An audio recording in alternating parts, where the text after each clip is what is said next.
All right, this is the April 12th meeting of the Pacifica City Council, and we're starting a little late today at 7:10 p.m.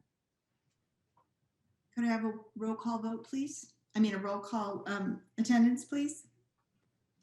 Councilmember Big Stick. Present. Councilmember Vadalas. Here. Councilmember O'Neill. Here. Mayor Pro Tem Beer. Here. Mayor Beckmeyer. Here.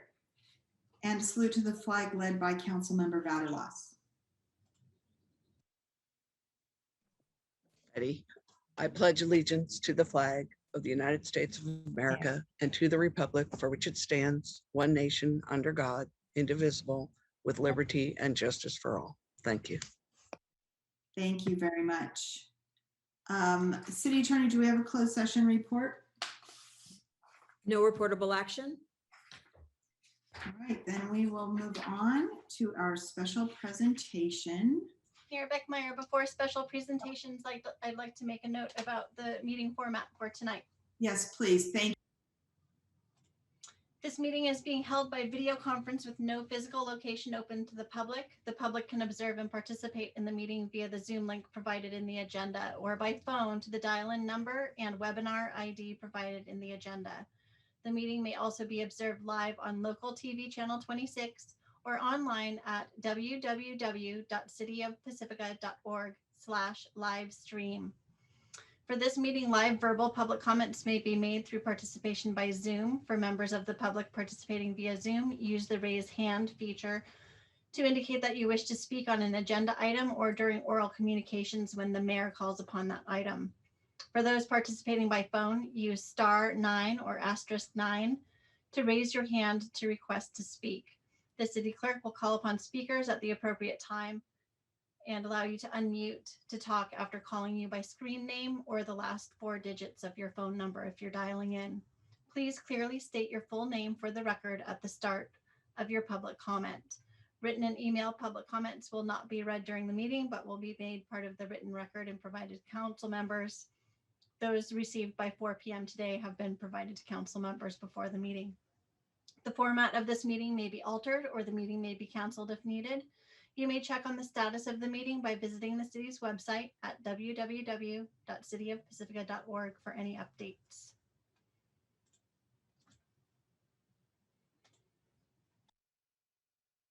Thank you. Okay, so we will move to our special presentation. City Clerk, do you have the presentation to post or shall I just read it? We'll start with the letter of commendation for Peter Schwereb, and I do have that to share on screen. One moment, please. Okay, thank you.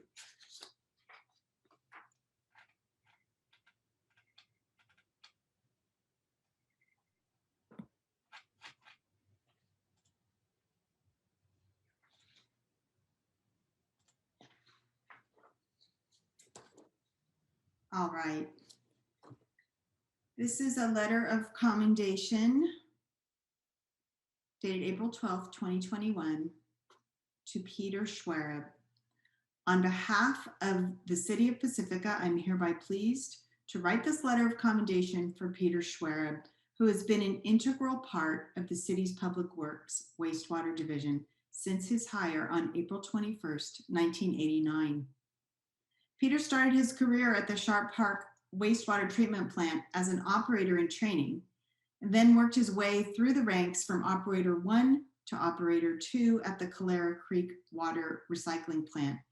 And after 32 years of distinguished public service, Peter will retire as an Operator 3/lead wastewater mechanic at the Calera Creek Water Recycling Plant. Peter worked hard and received his Grade 2 wastewater treatment plant operator certificate from the California State Water Resources Control Board. He also received a Grade 3 mechanical technologist certification from the California Water Environment Association. Peter has given his heart and soul to ensure the successful operation of the Calera Creek Water Recycling Plant. Peter's one of the key operating team members that has kept Pacifica above water during heavy winter storms allowing the city to stay operational through several El Nino winters.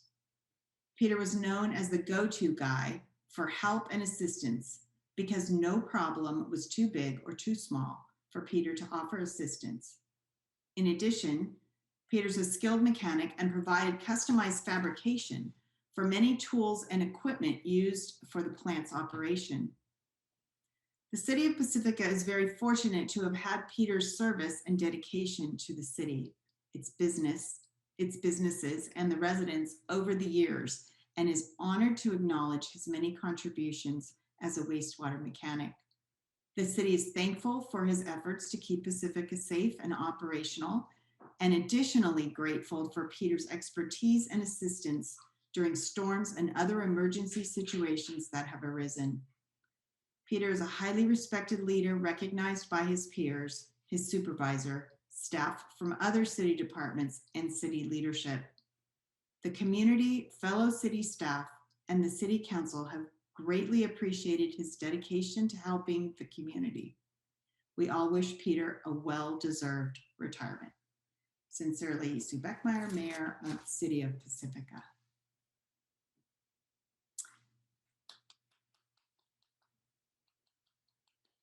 And I think we may have some comments. Lewis. Is Mr. Lewis' son visible? There he is. Hi, Lewis. Good Mr. evening, Sun, please go ahead. Honorable Mayor, Mayor Pro Tem, and City Council members. My name is Lewis Sun, Deputy Director of Public Works, Wastewater. I had the privilege to work with Peter for the past 4 years at Clara Creek Water Recycling Plant, and I truly appreciate Peter's dedication to his job, to Public Works Department, to Wastewater Division, and to the City of Pacifica. In the commendation letter, and I quote, Peter is one of the key operation team member that has kept Pacifica above water during heavy winter storms.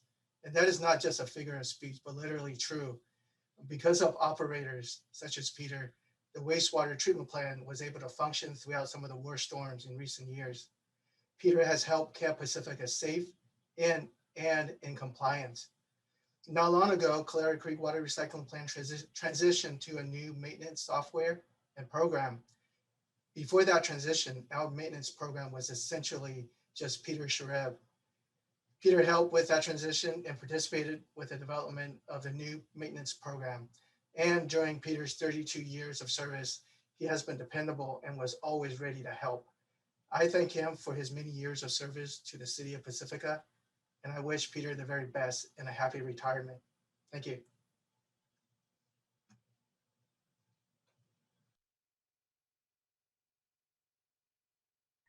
Thank you very much. And I wanted to see if there are other staff members or any members of the public that wish to make comments. I'm glancing through our attendee list quickly. All right. I do not see any, so I'm going to turn it over to council for any comments. Let's have Sue Vaterlas, please. 32 years. I have known Peter since our sons were in kindergarten together. Always the sweetest, nicest person that you could ever want. His wife too, but I know she's not in this tonight, but they're just all wonderful people. And I just would like to say that it's just amazing that our employees can last here for 32 years in the same job. And all the things that they said about you, I'm sure are totally true and amazing. Thank you. Council Member Big Stick. Thank you, Peter. Congratulations. I never got to meet you and know what you were doing, but I have had the opportunity to live here the entire time that you've been serving us, and ergo serving myself and my family. And because of work such as yours, my life has gotten to run much smoother than it otherwise might have. So thank you so much, and congratulations. Thank you. Thank you. Councilmember O'Neill, did you have your hand up? Yeah.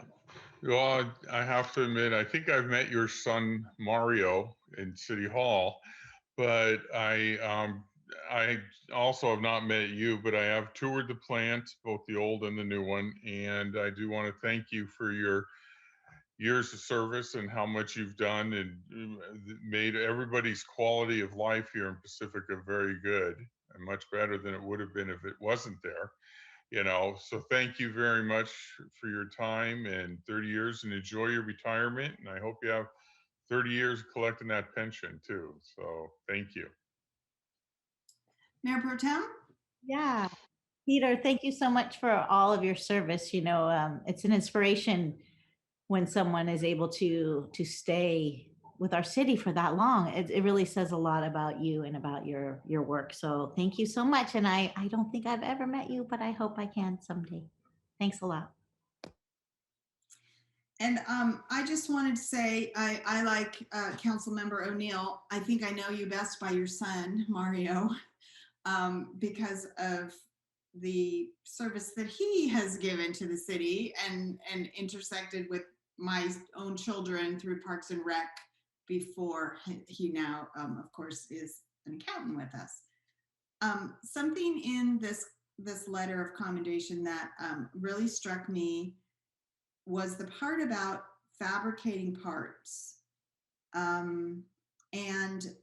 Here. In addition, Peter's a skilled mechanic and provided customized fabrication for many tools and equipment used for the plant's operation. Now, I don't know all the details of every bit of it, but I do recall several years ago hearing that there were challenges getting parts for our plant, that it was either difficult to get them because they were in France or some other part of the world, or they simply were not available. So reading that, it reminded me of thinking that is the kind of out of the box thinking, that's the kind of ingenuity, the kind of bring all of yourself to work and devote your skills that is so inspiring. And thank you so much for giving us that inspiration and giving us all these years, Peter. And I hope you have a wonderful retirement and you just get to go to the beach and relax. Great. Or play with your grandchildren. And play with your grandchildren. And maybe play with your grandchildren at the beach. So thank you.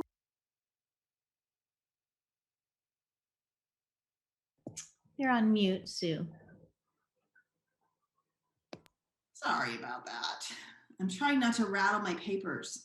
I know that's really annoying in the background.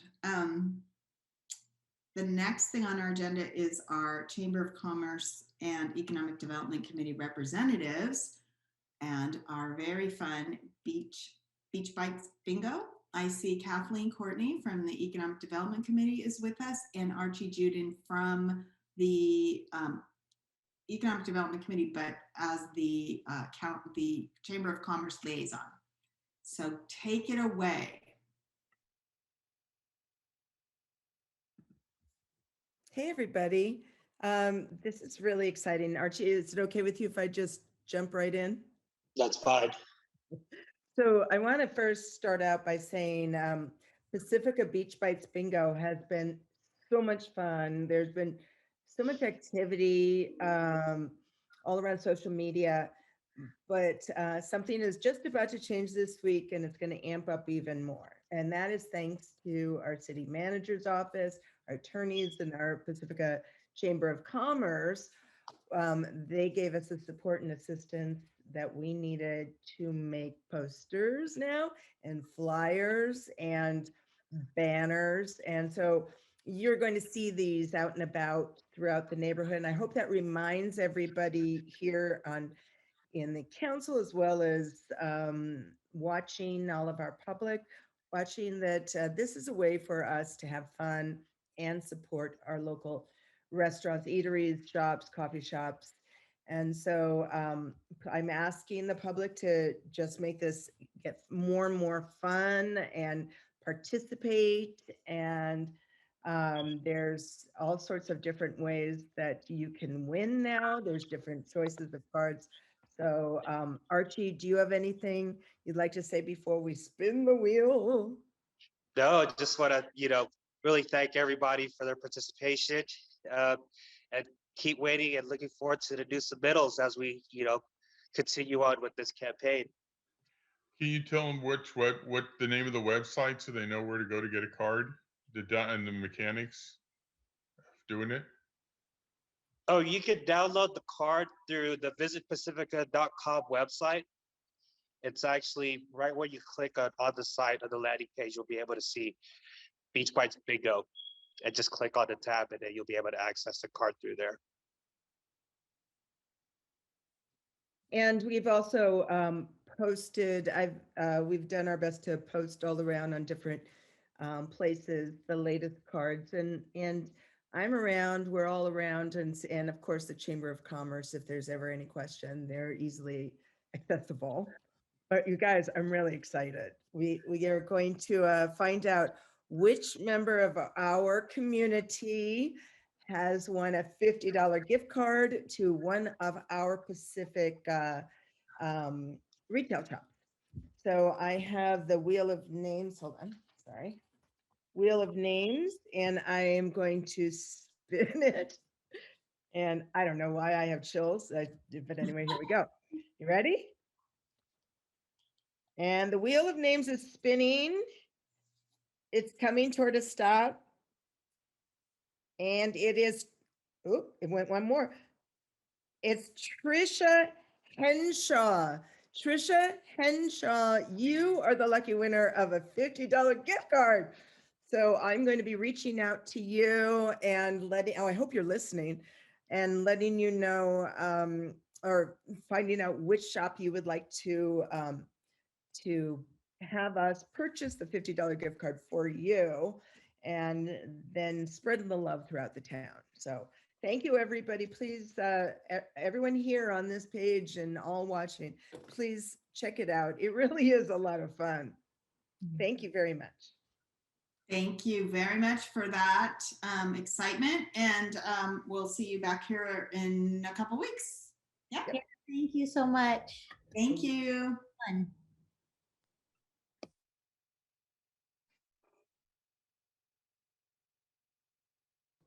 So you're on mute. Next special presentation for tonight is Pacifica Resource Center Annual Report. And I believe I saw Anita Reese there. She is. Hello. Welcome. Thank you. Thanks so much for having me here today.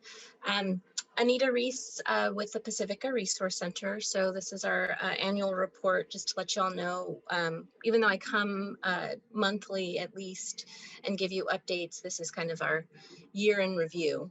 And this is mostly representative of last fiscal year, which ended June 30th of 2020, although there are some things that are from this current fiscal year as well. So just a reminder, our mission is to support the economic security of Pacifica families and individuals by providing a safety net of groceries, housing assistance, and other critical services, including coaching, advocacy, information, and referral.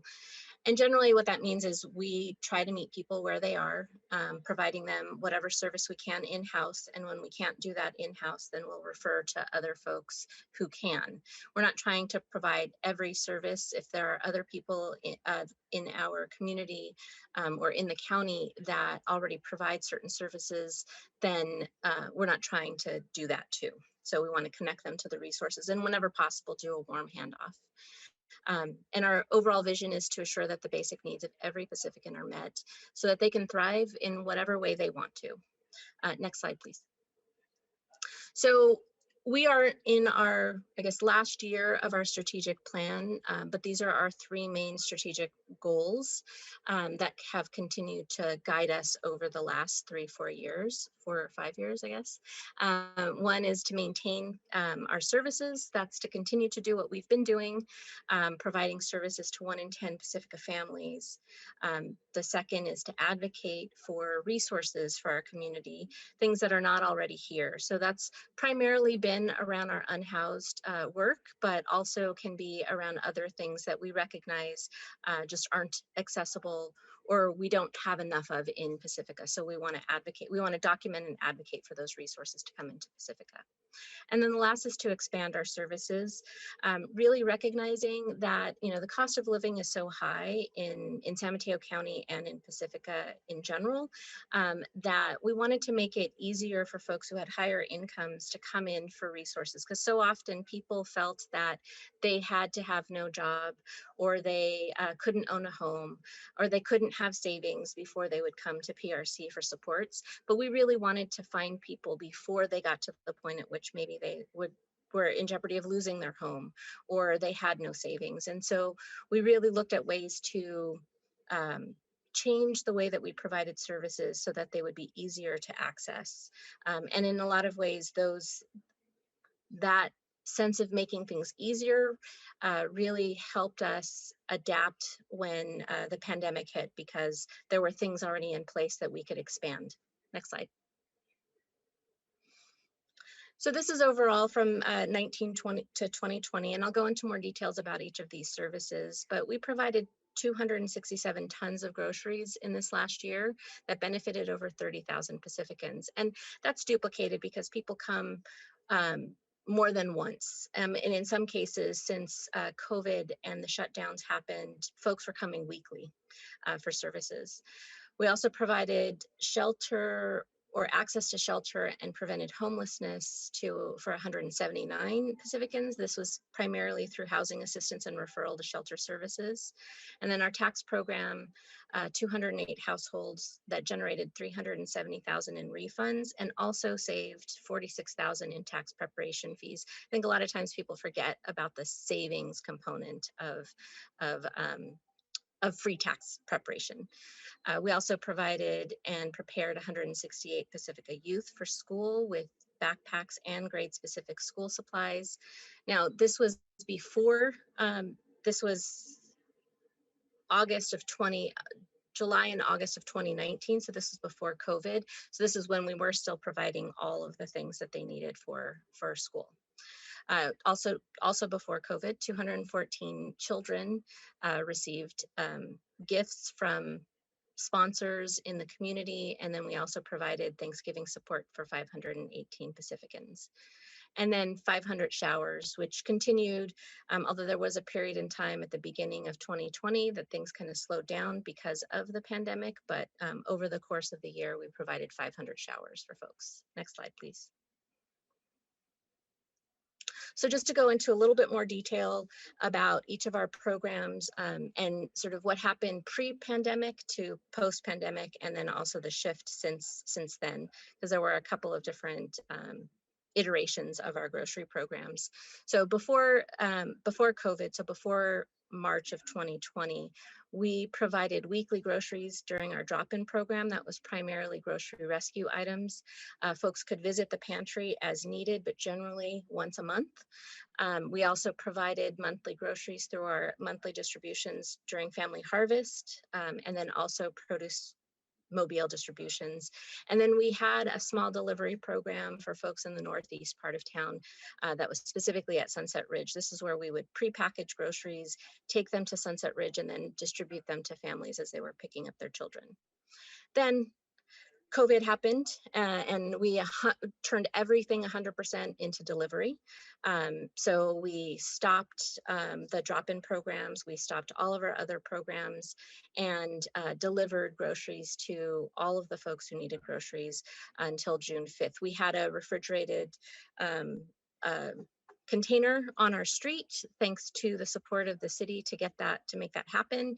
And we returned it on June 5th. So at that point, we shifted on June 10th until now to a hybrid grocery delivery and drive-through. So we do groceries bi-weekly, deliveries bi-weekly, and then groceries during the drive-through on a weekly basis. For our tax preparation and savings program, before March, we were preparing taxes in person. Folks would come, fill out forms. We would provide the service at the same time, and then they would leave with their taxes and we would e-file that day. The tax deadline got extended to July 15th. So from March 18th to July 15th, we shifted to 100% drop off. So folks would fill out the forms, drop them off. We would have tax preparers complete their taxes, and then we would do the review with them over the phone. Which, made things a lot more difficult because people wanted to be there in person to get their taxes done. And despite all of that, we still had 31% or 46 taxpayers who had a refund still save some of their tax refund, which was great because we kind of expected people to do that less. But we still were able to get quite a few folks kind of in using that moment of opportunity to save. For our holiday and other seasonal, I already went through what we did in 2019. In 2020, there were several shifts to our holiday programs and seasonal programs. Back to school became a backpack and gift card because folks were not going to school and we didn't know when they were going to, and they needed supplies, but we weren't really sure what kind of supplies. So to streamline things and to minimize risk, we provided a gift card for them to go and purchase what they needed when they needed it. And then for Holiday Joy, which is our holiday program, we provided gift cards, again, to minimize risk, to 234 children in 2020. And then for Thanksgiving, we still did the groceries, but the groceries were pre-packed. Instead of giving people the opportunity to pick what they needed, we had them pre-packed and then also provided a gift card so that they could purchase any other items they needed for the holiday. And then for 2021, our back to school will begin in July. So we'll start signing folks up in July. Hopefully that means they'll be back at school. So we'll try to figure out the best things, the best items that they need. So one of the great things is we have a wonderful relationship with Pacifica School District. So we'll reach out to them and get an updated list now that things have shifted for what they will need in the new school year. And some of that may be still unknown. So we can try to figure out the best way to provide those supports. And then our Holiday Joy and Thanksgiving program enrollments will start in October. Next slide, please. So I wanted to talk a little bit more specifically about our rent, mortgage, and utility assistance. So I already shared that we provided homelessness, prevented homelessness and sheltered 179 folks in the last fiscal year. So pre-pandemic, we provided rental and other financial assistance to 50 households annually. Beginning in April through June of 2020, requests for financial assistance increased 400%. So we had over 200 folks asking for services and supports. Luckily, we had additional resources because the county and the state recognized that additional supports were needed during this time because folks weren't working and weren't able to pay their rent. At this point, we really pushed to have phone appointments only, but of course we had open office hours when folks needed to come in, they could come in person. And then we created an initial application so to streamline the process for those folks who were comfortable providing their information online. This was one of those instances that because we were trying to make things easier for folks to access our services, we were already ready and prepared to create this additional online avenue to access our services. Just like the grocery deliveries, we were doing a smaller scale grocery delivery for Sunset Ridge area. And because of that, we had kind of the infrastructure in place to really ramp that up. And then, as I've shared in past council meetings, our focus has really been on the requirements of the current eviction moratorium to make sure that folks were protected and that they had what they needed covered. And now we'll be really trying to assist folks access the state and federal funded programs that could potentially cover April 2020 through March 2020 back rent. Next slide. Now, with our homeless services, as I mentioned, 500 showers to folks who are unhoused. One of the key homeless services that have been accessible throughout has been coordinated entry, which I've shared some of the details with you all in the past. But coordinated entry first starts with diversion. And basically what that means is there are specialists who help an individual who is unhoused think creatively about where they may be able to stay instead of the shelter, because research has shown that once somebody goes into shelter, it takes them longer to get rehoused. So if folks can, instead of going into shelter, become housed, then they're more successful at staying housed, is basically what research has shown. And so we want to try to divert people as much as possible. This is primarily one of those resources for folks who are already housed but are in jeopardy of becoming unhoused, versus a resource for folks who are already unhoused and are either in an encampment or a vehicle or on the streets. But it does sometimes work for folks who are street homeless as well. This also gets folks access to shelters and other housing supports. And by other housing supports, I mean like actual subsidized housing opportunities. But the only way folks can access those resources is by going through coordinated entry. So one of our main jobs is to really try to get people through that process so that they can be on a list to be called up when an opportunity becomes available. Now, in order to become or to be involved with coordinated entry, folks need to be a San Mateo County resident for at least 30 days, and they have to have verification of residency.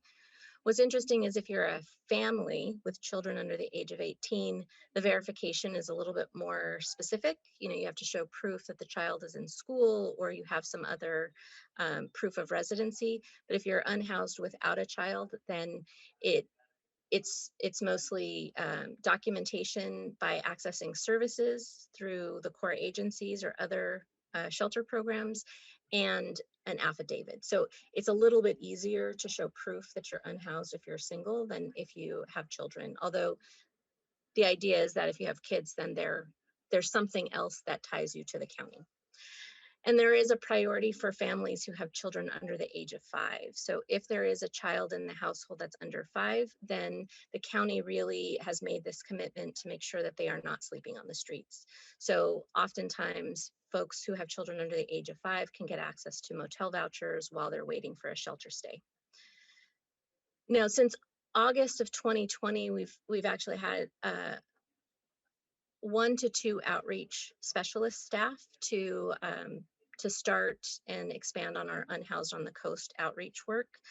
So one of our main goals of this work is to help people return to housing through connecting with people who are street homeless. So they're in an encampment, they're living in a vehicle, or they're on the streets. One of our other main goals is to refer them and make sure that they're connected to health services and other homeless services. So that's the coordinated entry, wanting to make sure they've gone through coordinated entry and have access to all of the other resources that are available in San Mateo County. We also provide for a smaller number of folks housing-centered case management. So we develop a housing case plan and we provide supports to help them return to housing. Since August of 2020, 7 of the folks that we've been working with have moved into permanent housing. Of those, 2 were previously living in a motorhome in Pacifica. 9 unhoused folks are currently sheltered. Of those, 5 were vehicularly housed, including 2 who are staying at the SFRV resort in their motorhomes with the PRC subsidy. So we've used this opportunity to really reduce the number of folks who are unhoused on the streets of Pacifica, whether they're in an encampment, in a vehicle, or on the streets. I also wanted to note that before the oversized vehicle ordinance was implemented, we counted an average of 23.3 motorhomes. This was during November 2019 through February of 2020. Since the oversized vehicle ordinance, we did another count for the end of February, so not as much time as the pre-OSV ordinance, and we counted 9.6 motorhomes.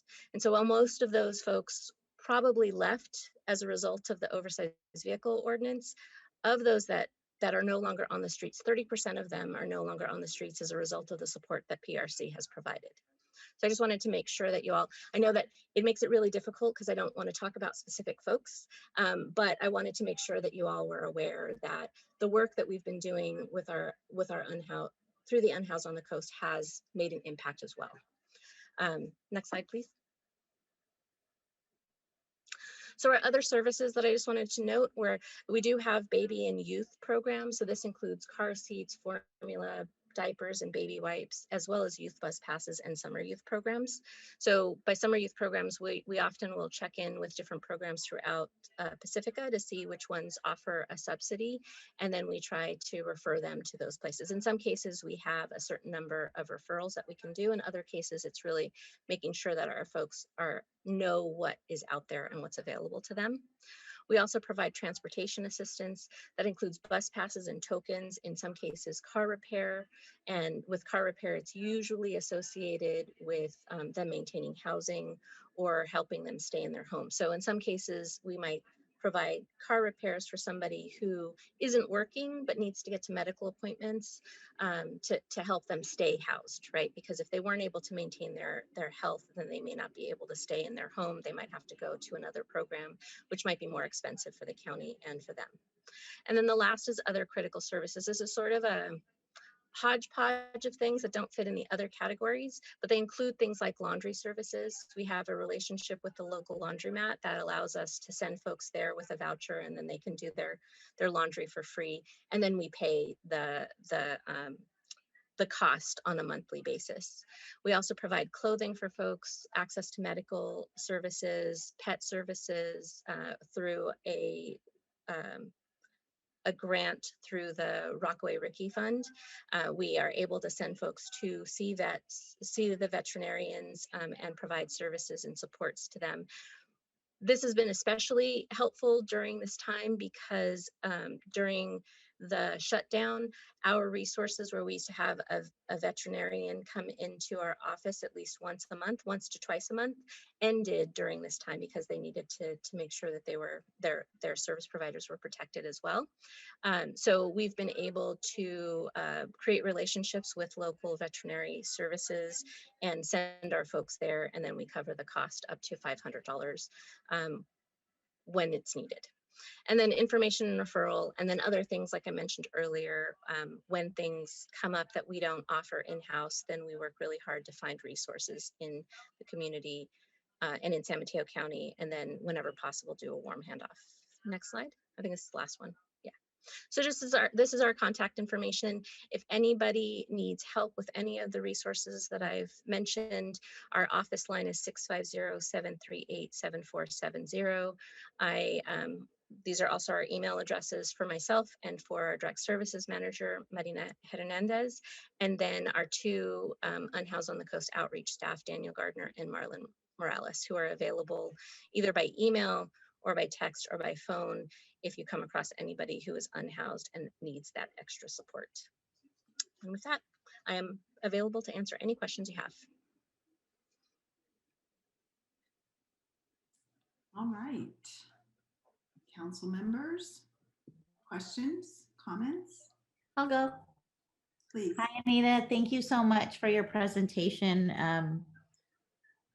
You know, your services are so important. They're so important to so many people. And I've had the opportunity to refer some folks there just recently who were affected by COVID because their job was affected, and then got a notice from their landlords and they need help, right? But they didn't feel like they were supposed to ask for help. So I think that piece is so important, like having people understand that it's okay to get services and support, because it's support. It's not like, you know, anyway, it's been really wonderful to see the response, and, you know, just to personally have someone call me back and say, thank you so much. They, you know, they saw me right away. They got back to me right away. I mean, that's a beautiful way to serve our community. So thank you. I don't really have any questions. I just wanted to share that.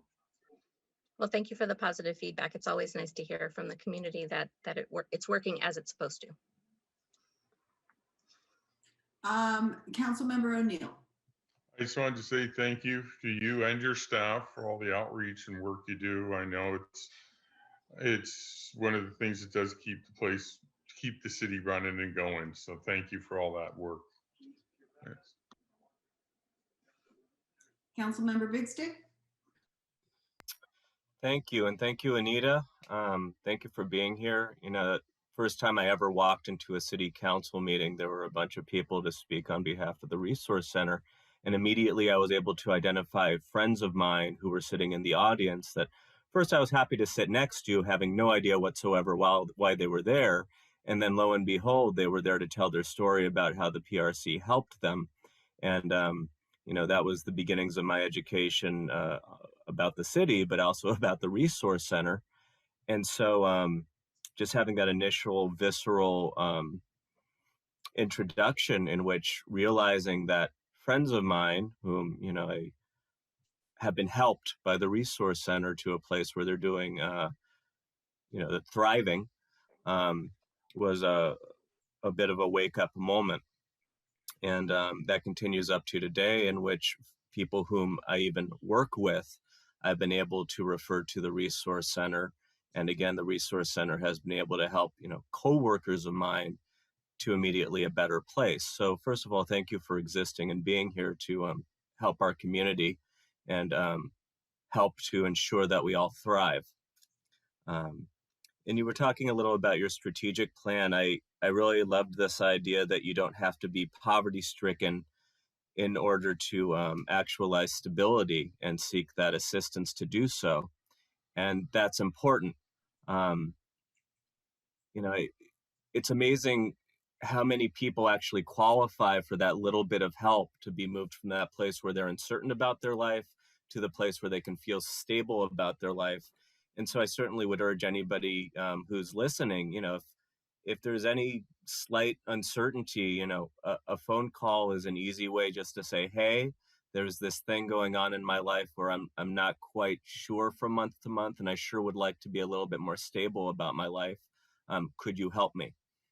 And again, an invaluable resource. And I was also delighted to hear a little bit about how you've helped folks living in RVs to be housed, and that you're already utilizing the San Francisco RV Park to, again, help them in that transitional period of their life.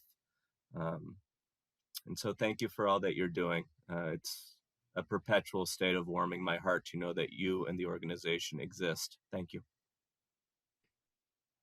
Councilmember Vaterlos.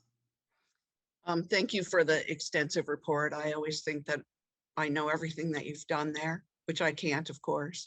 And then I learned something new. So I really appreciate all that you do in our community, because we couldn't do it without you. Thank you. And I'll add my thanks and appreciation. And I just want to say that some of my interactions with the Resource Center prior to COVID, prior to the circumstances that we find ourselves in, were through other groups in town, social groups that have made a commitment annually to spread holiday joy with our the adopting a family during that time. And it's something that all of the members engage in and really look forward to. And really it helps them connect back to when they had children of their own and planning for holidays and what that's like. And this is for people who it's been decades since they had children in their homes. So in the process of doing that, I occasionally run into a letter that comes to us from a student in the Pacifica School District where I work. And they're all anonymous, so I don't know who's who or what's what, but it just really drives home the point of this is folks in our community that need help. And in fact, as Councilmember Big Stick was saying, getting help to maintain stability is critical. And I've heard you say that many times, to keep people from becoming unhoused. So it's at every level that you're helping the community. And I find it so inspirational. And I'm very pleased that the city is able to support to the degree that we can financially, with our annual contribution, and look forward to continuing to work together.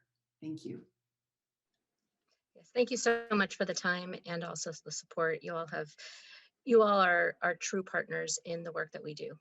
Thank you.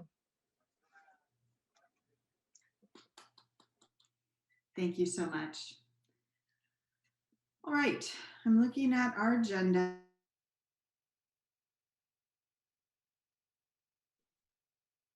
We have 2 hands raised from the public.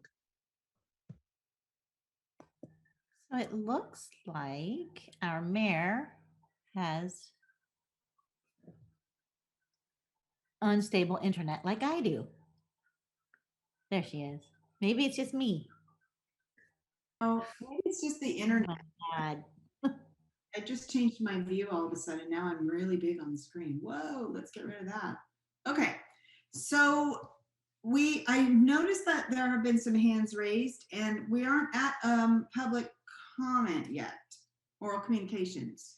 So I'm hoping the folks who have their hands raised are hanging on for that. Did you have a question about that, Mayor Pro Tem? Yeah, it might be for items on the consent, Right, exactly. right? So in getting to that, Or sometimes we do get comments regarding the commendations. Mhm. Or reports. okay, so what I was thinking is we could put all that into oral communications, if that's okay with you. Because since we have our schedule kind of protracted tonight, is that all right? So, Okay Madam with Mayor, is me. there any, I'm sorry. I'm sorry if I jumping in. Jump in, Yeah. please. But if there are any comments on special presentations, we should hear those now. So there are 2 hands raised. If the hands that are raised, and you know who you are seeking to speak on the special presentations, A, B, or C, I would love to have our assistant city clerk call on those folks. I'm still seeing hands raised, so it looks to me, Assistant City Clerk Brooks, that we have 2 speakers. I'll call on the first raised hand, which is Galaxy S20 FE 5G. Please state your name for the record and what you're raising your hand for.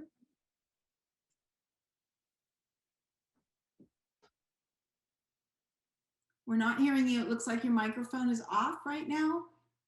What is the keystroke to turn on your mic when you're on a phone, Assistant City Clerk? Is it *9 or *6? *9 is to raise the hand. *6 is to unmute on a phone. So if you can press *6 on your phone keypad, that should free up your microphone so that we can hear you.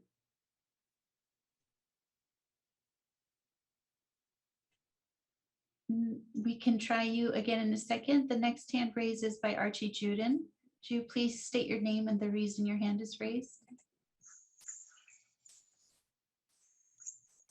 Okay, go ahead, Archie, we can hear you. Except for now your microphone is off. But it was on for a second. Seems like this might be an error. I don't know. Sorry, excuse me. I'm sorry about that. There we go. Did you have a comment on one of our special presentations tonight? Oh, no. No? No, not at all. Sorry for that. No worries, then you can just lower your hand. That's perfect. Great, thank you. And Assistant City Clerk, oh, darn it. We had the mic open for a second, now it's gone again. Galaxy S20 FE 5G. Do you know your hand is up? Press *6 to speak. Madam Mayor, maybe we can just wait until public comments. If that Galaxy S20 speaker wants to speak, then we will allow that again due to these. Oh, it's free now. Galaxy S20 FE 5G, are you there? I've removed their permission to talk, making it look like their microphone is unmuted, but they're not allowed to talk at the moment. Okay, very well. We'll leave that for oral communications. And we will turn our attention to the consent agenda, and I just lost my script.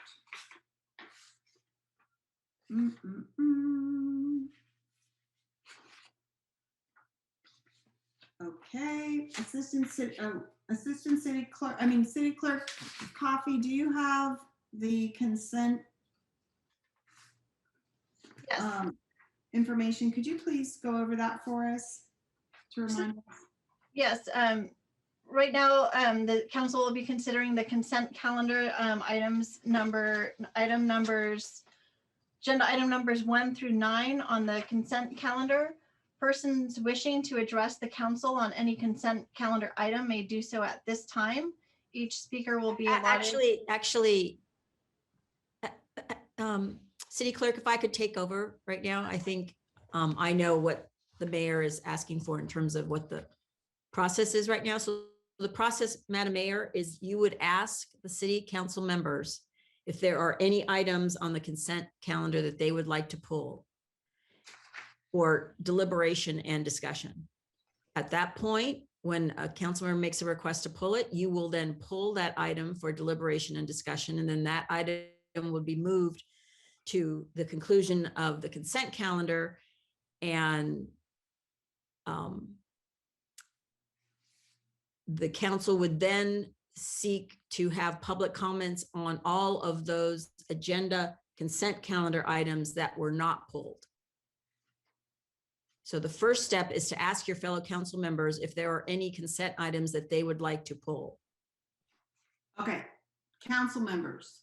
And I'm sorry, before you get those answers, just to clarify, council members do not need to pull items just to make a statement or a comment.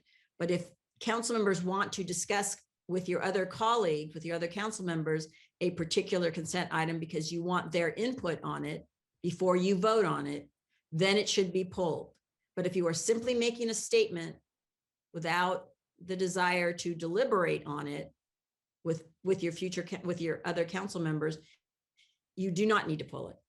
So the purpose of pulling a consent calendar item is simply to give the 5 of you an opportunity to deliberate amongst each other.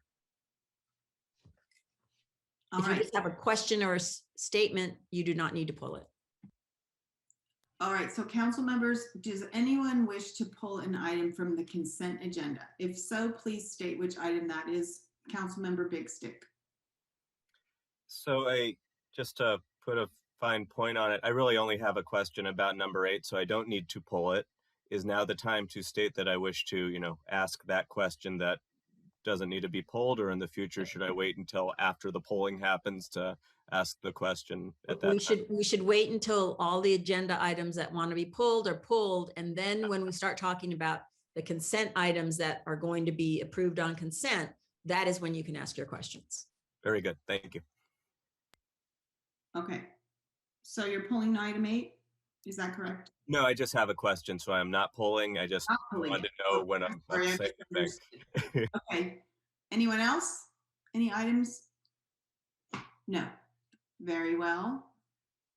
So Then now I- you will ask the public if they have any comments on the consent calendar. And we will hear all of those comments now, Madam Clerk. If you have a comment on any one of the items on the consent agenda, which are items 1 through 9 on tonight's agenda, then you should raise your hand at this time and let us know which item you wish to speak on. Assistant City Clerk? Thank you, Madam Mayor. Our first hand raised is the Galaxy S20 FE5G. Your hand is raised. If you would like to press *6 now and state your name for the record.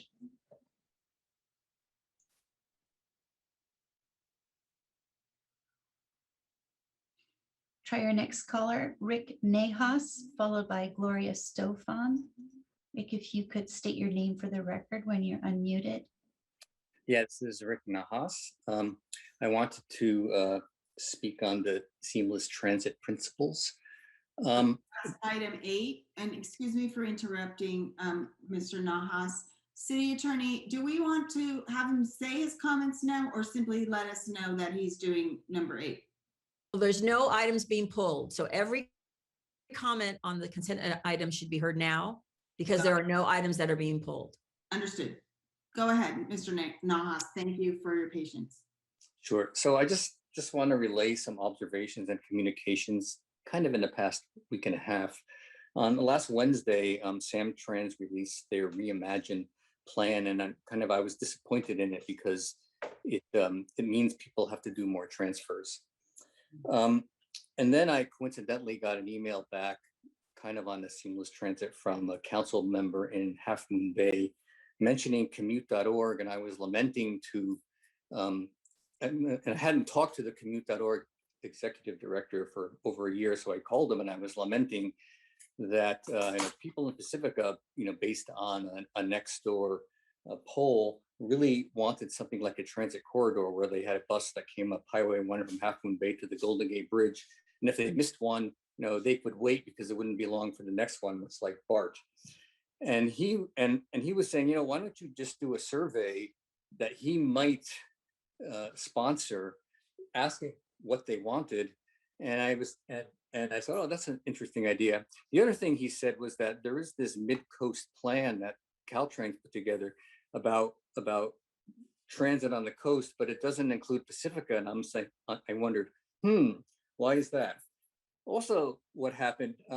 The city director of public works reached out to me because I complained that they didn't apply for a Measure W grant, and she explained to me that it's better if we have a special district, kind of like the Sharp Park district, and it's easier to get grants, and explained to me how to get grants. Today, I spoke with the person who managed the on-demand service in Pacifica, and I explained to her that, why do you ask the questions? Why can't Pacifica ask the questions for your surveys? And then we tell you our requirements, and you tell us how much money it's going to cost, and possibly our elected officials can go out and figure out how to get that money. And I'm not promising anything. And I asked her, how do you feel about what you're doing? And she said she was devastated that she could not provide the service because there's no money. And then when I asked her about this plan of maybe we can step in and work with you, immediately she said, "Oh, we don't have to go up highway. Maybe up to the Golden Gate Bridge. Maybe it could be Muni or Golden Gate." The point here is she went from devastation to hope, basically because you, the city council, have the courage to consider approving the seamless transit principles. Thanks. Thank you. Our next hand raised is Gloria Stoffen, who will be followed by Chris Redfield. Gloria, please state your name for the record. Good evening, City Council members and city staff. My name's Gloria Stoffen. I'm a homeowner since 1966 in Pacifica and a member of Pacifica Housing for All and Faith in Action Bay Area. I'm so pleased to see that item 9 is on the city's agenda, a resolution, and this is the part that I love, to encourage collaboration between agencies to evaluate the feasibility of a safe parking program and to assist the unhoused in motorhomes. I've mentioned before at the goal setting meeting how disappointed I was that nothing came out of the unhoused task force town hall meeting I guess it was about 1.5 years or maybe 2 years ago. I don't remember now. But this meeting clearly had strong data and presented several models that were being used in the county with regard to safe parking program and shelters. With this in mind, it is time for Pacifica to take action and be part of the solution. Supervisor Horsley has made it clear that he's willing to help, or the county's willing to help to support Pacifica if the city is wanting that support with regard to this unhoused and RV issue. Please remember, a stable home makes for a healthy community. Thank you.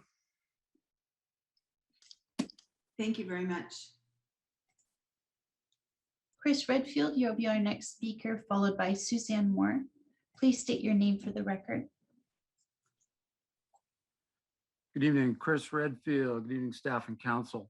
like to speak to item number 9 tonight. I want to say I fully support this resolution, provided the county is the sole financier. In recent history, they have not been proactive. Now maybe they're reactive. With pending litigation against Pacifica brought forth by a group I feel is anything but courageous, what assurances do Pacificans have that things will not degrade as they had previously if the injunction is granted? Even if negotiations are successful with the San Francisco RV Park, an injunction will throw every California city with this issue into social and fiscal chaos. To what end? As stated in the background, Pacifica contributes more than $80,000, annually to PRC to assist and direct people to services. Many of those services are not available in Pacifica. The city faces very challenging revenue losses, thereby making it unrealistic to pay for any program unless fully funded by San Mateo County.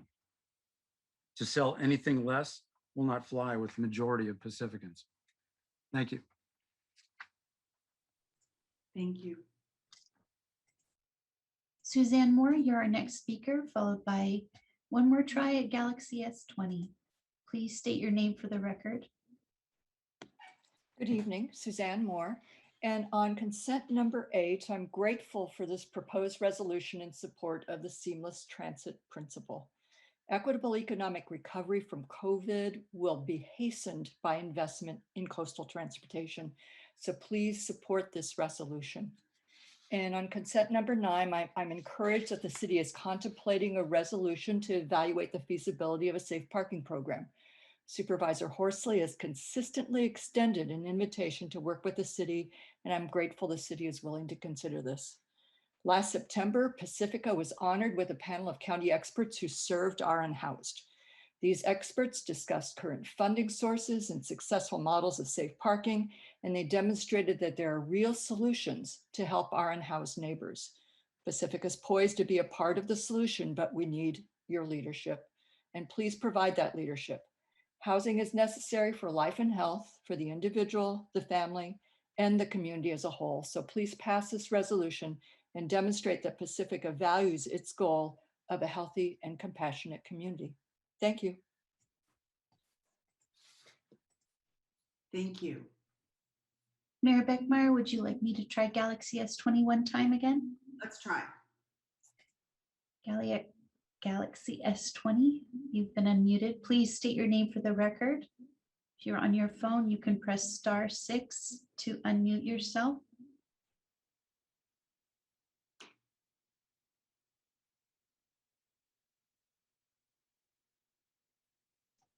No response, Madam Mayor. All right. Hopefully, if Galaxy S20 FB 5G has comments that you wish to make, you could send them by email to the City Council. And you can find the links for that on the city's website. Thank you. I'm ready to hear a motion. I move to approve of the consent calendar. Second after Tiger's question. Oh, right. Thank you for reminding me. Councilmember Big Stick, could you give us your question? Absolutely. And Rick Nahas's comments were well taken. And just given how important transportation is to our community and how much we would like it improved, I was hoping that perhaps city manager or whomever is appropriate could tell us a little bit about what the seamless transit principles mean, just a blurb, what it is that we're supporting and toward these ends. Thank you. Sure, I'd be happy to, and especially since not everyone in the audience or viewing, reads the report. So I'll give a brief summary of it. The Seamless Bay Area is a nonprofit 501c3 group that advocates on transit issues. And the Seamless Transit Principles are a set of 7 guiding principles to develop improvements to transit and philosophy about transit in the entire region. And very quickly, the 7 principles in summary, and the attachment to the council report for everyone's viewing is more detailed about it, but is number one, to run all Bay Area transit as one easy to use system. There's one easy to use system. There's other metropolis areas that have that. To put riders first is number two. Number three, make public transit equitable and accessible to all. Number four, align transit prices to be simple, fair, and affordable. Number five, connect effortlessly with other sustainable transportation. Number six, plan communities and transportation together. And number seven, prioritize reforms to create a seamless network. So the resolution recommending endorsement of the principles is one that fits the staff participation work that we do on regional transit issues, as well as council members do in their liaison role. And it, we have unique transit challenges on the coast, and we will continue to work towards improvements to those, and endorsing the principles makes sense in that context, and that's why this is recommended. Thank you very much. Thank you. All right, we have a motion and a second. City Clerk Coffey. For the consent calendar, we'll call the roll call vote. Councilmember Big Stick. Yes. Councilmember Vaterlos. Yes. Councilmember O'Neill. Yes. Mayor Pro Tem Beer. Yes. Mayor Beckmeyer. Yes. And consent calendar items 1 through 9 passed with a vote of 5-0. Very good. All right then. This is the time when we move to oral communications. And I'm checking to see how many hands are being raised. And while the hands are going up, I will read some points for consideration. This portion of the agenda is available for the public to address the City Council on any issue that is not on the agenda. Any person wishing to address the council shall be recognized by me during the oral communications, provided, however, that during the oral communications portion of the agenda, only items not on the agenda for that evening may be addressed. All remarks shall be addressed to the council as a body and not to any member thereof. Council members shall not enter into debate with speakers under oral communications. A maximum time of 3 minutes will be allowed for any speaker. Pursuant to Pacifica Municipal Code Title II, Chapter 1, Section 2-1.118, any person making impertinent, slanderous, or profane remarks, or who becomes boisterous while addressing the council, shall be called to order by the presiding officer, and if such conduct continues, may, at the discretion of the presiding officer, be ordered barred from further audience before the council during the meeting. And with that, I see Assistant City Clerk, I am seeing 4 hands raised. Yes, Madam Mayor. Our first speaker will be Aaron Wood, will be followed by Lauren Wu. Aaron, please state your name for the record. Aaron Wood, 650 K Breton. Last December, we were told the church is concerned with the welfare, not only of its members, but also of society in general. That appears inconsistent with the way that they gather. July 27th, 2014, INC makes history. Some of the faithful waited overnight in the pouring rain to attend the centennial celebration of the INC. Government officials monitoring the gathering estimated that 1.6 to 2 million people gathered, packing out a massive new arena built and the nearby 20,000 seat stadium, as well as huge tents erected on the grounds for the event. July 2018, 50 years in the US. July 27th, 2018, celebration in Oahu, first international location, followed by the continental-wide Unity Games July 31st through August 3rd. Unity Games were held in San Mateo, California. This included events at San Mateo Performing Arts Center, Mills High School, Burlingame High School, Sequoia High School, and Woodside High School, ending in championship games at San Jose State University. The celebration ended with a special worship service in Sacramento, August 5th.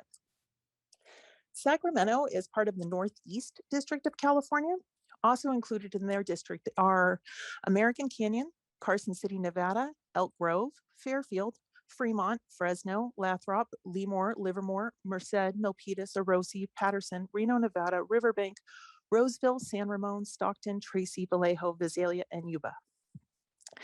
INC is known for hosting mega gatherings that shut down cities, and last December, they said full capacity is services for 150 people. An example of INC's regard for safety and city officials in Seattle, October 2018. The Seattle Times reported Seattle Fire Department said about 50 people were inside the church at the time. Same story, but reported by King 5. Their headline stated, Seattle Church says 250 people inside at time. The Pacifica Tribune on March 9th, church application in limbo. Deputy Planning Director Christian Murdoch said the city awaits more information from the church and didn't know when that would happen. Raymond Frank, the architect for the church, said the church provided everything needed for the application. That disconnect was about the TUP. I hope there is not a similar disconnect with the use permit application. Thank you for your time. Thank you. Lauren Wu, you'll be our next speaker. When you're finished, you'll be followed by Carolyn Jaramillo. Please state your name for the record when you're unmuted. My name is Lauren Wu. My partner Annalise Phillips and I are juniors at Design Tech High School, and we are interested in painting a mural through the Keep Pacifica Beautiful through Public Art program. Our mural would highlight the importance of cleaning up after yourself at the beach, as well as the importance of protecting the native habitat. We are also interested in connecting an interactive website that we build through QR codes connected to the mural that would educate on why it is so important to pick up your trash, as well as provide resources for how people can get involved and help be part of the solution. My partner and I have been selected for the Dragon Kim Foundation Fellowship, which provides us with up to $5,000 in grant money that would cover the cost of the mural, as well as leadership training that would help us with time management as well as budgeting. And we've already constructed a well thought out plan that would guide us through the painting process. We have also connected with mural advisor Mike Bam Tiao, who is a mural expert and has painted murals with our school before, who will help guide us through the process. Our timeline for the Dragon Kim Foundation Fellowship has us painting over the summer, so we would love to set up a meeting with the Beautification Advisory Committee to kickstart the process of finding and approving a space for the mural. Thank you. Thank you. Carolyn Jaramillo, you'll be up next, followed by Mary Ann Waterman. Please state your name for the record when you're unmuted. Good evening, Council. My name is Carolyn Jaramillo, and I want to thank you for the work that you've been doing for our city, especially during this COVID time. And before I begin my prepared remarks, I just want to say thank you to Anita and to all her team there at the Resource Center for doing such a terrific job. So this evening, I want to express gratitude to a number of Pacificans and others working on behalf of residents here in Pacifica.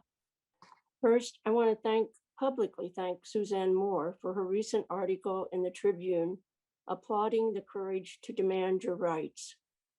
This article recognizes the courage of 5 Pacificans who filed a complaint against the city for enacting ordinances which criminalize human habitation in vehicles and parking oversized vehicles throughout much of the city. These ordinances have wreaked havoc on the lives of these Pacificans. They are now facing financial ruin, loss of possessions, home, and even criminal penalties. So I want to thank them who are pursuing their rights, even in the face of public vilification and dehumanization on social media. These individuals who are suffering various health issues are indeed brave. And lastly, I want to appreciate the energy, competency, and compassion of the 3 legal organizations supporting these people and defending their rights.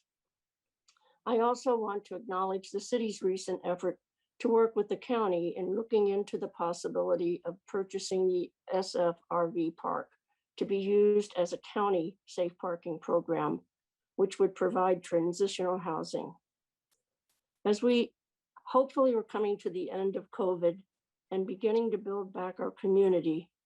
I hope that city leaders will look at every possibility that will help unhoused people or people forced to live in their vehicles.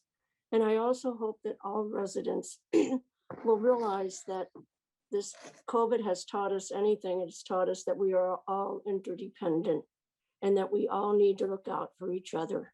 Thank you for listening. Thank you. Marianne Waterman, you're our next speaker. Please state your name for the record. Hello, Marianne Waterman, property owner adjacent to 650 Cape Breton. Thank you, council members. Thank you, Mayor, for having me speak. I've spoken before about the enterprise that wants to rezone the property and move in there. Again, one way in, one way out, draining our resources, our police, our fire. We're one of the last roads furthest away from any resources in the community. I just want to say two things. In their permit request, their application, they claim the equestrian had as much traffic as they're going to have. Well, in the years we've been at the property, there hasn't been more than 7 people on the premises. There are no parties. There have been no events. There's no rodeos. There's nothing going on up there, but maybe 4 or 5 people riding, maybe 7 cars, a couple of people feeding their horses. So that's not correct. They are going to have services 4 nights a week from 7:30 to 9:30. That's lights, that's music, that's people. They're going to have services on Saturdays and services on Sundays. This is 6 days a week that they wrote in their application. This doesn't, what about a barbecue? What about a wedding? What about a whatever baptism, whatever they do at their organization? What about all of that on the same premises? And it's going to be more than 7 cars. We know that. The other issue I want to say that I didn't bring up at the Planning Commission, which I've been speaking at every Planning Commission as well. I ran out of time. I'd like to know, when the realtor sold them this property, they bought the property for $3.5 million. This was not zoned for the purpose that they had purchased the property for. So I would love to know what was promised to them, what was said to them, what was promised to them that they think they're going to get the property rezoned. I'm very curious about that, and I'm concerned about that. If things were made under the table, behind backs, I just find this all very shady. So that's what I want to say. And thank you very much. And again, the traffic, these are small streets. This is a beautiful neighborhood. This is a residential neighborhood with homes and families who moved to Pacifica for the tranquility and the coastal town. And we don't want to see it ruined. So thank you for your time. Thank you. I want to say happy retirement to Peter, even though I don't know you. Happy retirement. The Pacifica Resource Center, fantastic work. Beautiful. Thank you. Thank you, everybody. Good night. Thank you very much. Jessica Rabbit, you're our next speaker. When you're unmuted, please state your name for the record. Yes, my name is Jessica Byer Harrell. I'm the owner of California Riding Academy, located at 650 Cape Breton Drive. This is for my friends in Pacifica and to you as members of City of Pacifica Council and Planning Commission. 2 weeks ago today, I spent nearly an hour with INC representation in private conversation, for which I made extensive notes. I submitted an email to the city shortly thereafter asking for a meeting, and I have yet to hear a response. To be kind, it would be a major mistake for the town to allow such a truly unknown and questionable development. Yes, I said development, to get a foothold at 650 Cape Breton in Pacifica. INC is renewing the seller's efforts to evict CRA from our residence and clubhouse, the previous Corral restaurant, where just last year, just like the 13 years prior of CRA's business, kids enjoyed the beauty of the CRA property and the gift of horses for the health and well-being, but mostly their basic sanity, both the children and adults alike. Please remember your tribute to Peter at the beginning of this meeting. The townspeople and business owners of Pacifica are listening and taking notes too. This should make you think twice, perhaps thrice, on this pungent topic. An uneducated and careless decision will change the entire nature of this town, both physically, emotionally, and financially, but for generations yet born. Please do not give up on us. Thank you. Thank you. Mayor Beckmeyer, there are no other hands raised at this time. All right, then. I will, oh, I still see Galaxy flashing. Do you, Assistant City Clerk? Yes, Oh, okay. it goes on and off. Okay, so we're gonna ask them to please submit comments to council through email. Okay, so we're bringing this back to council then for oral communications. Council communications, sorry. And Councilmember Big Stick. Thank you very much, Mayor. The fun stuff and then meetings. I'm happy I got my Beach Bites bingo, and again, I can't play as a council person, but I totally got a bingo this time around. You can't see where, but I got it. I had this great at the Pacifica Brewery a seafood soup that they were doing one night. I ate at Kenny's for the Asian block, for the Latin block, green enchilada, which I'm going to talk about in a minute. I hit up, there was this great Alfredo dish over at Valimar Station, and I finished with the Grand Hot Pot, which I'm happy I finally was able to visit. And so it's delicious. If you haven't been to the Grand Hot Pot over there in Manor, check it out. Ending my vegetarian time, I ate a lot at the Green Enchilada, and they do this potato and cheese burrito, which is delicious. It's like basically French fries and cheese in burrito form, so it's kind of decadent and really delicious. And I have them add tofu, and you do it the super style and get the guacamole going. Really good. Also, they have chili rellenos and veggie nachos, and the quality of their meats are quite good too. I'm a little bit odd in it. I actually like to do it's a salmon enchilada with mole sauce. And I know I'm a little odd in that, but again, the quality of everything is so good, and so that's my my plug in terms of economic development in terms of eateries this week. Also, while Anita was speaking, and I don't know if I just like phased out for that 1 second or not, but I know that the PRC is doing their annual Mother's Day fundraiser. I don't know if you can see the whales here. Their artist this year is Cassia Joy Yance, who is a local artist. I've known her for years, and she lives right here, I believe in District 5.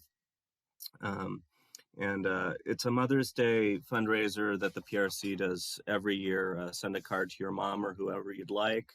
There's a $50 donation recommendation, but you donate, you say, please send so-and-so a card, and it happens. And if you have interest in supporting the PRC and reminding your mom how much you love her, please get that in by Thursday, April 29th.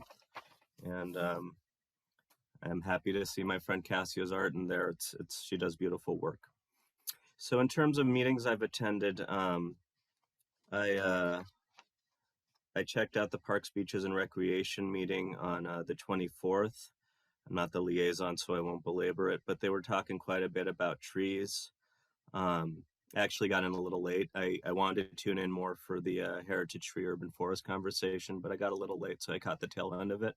They were also talking about safety on the beach path. I talked about a little of it in conjunction with my emergency preparedness meeting, and they were bringing it up again at that meeting. So I think, I forget the name of the gentleman, but I think that there's a lot of meetings in which this is being discussed. So just something to kind of stick on your radar. There's some interest in the community about safety along the beach path, especially in conjunction with bicycles sharing the path with pedestrians. But I know that etiquette has also been a part of the conversation, so just something to put on your radar.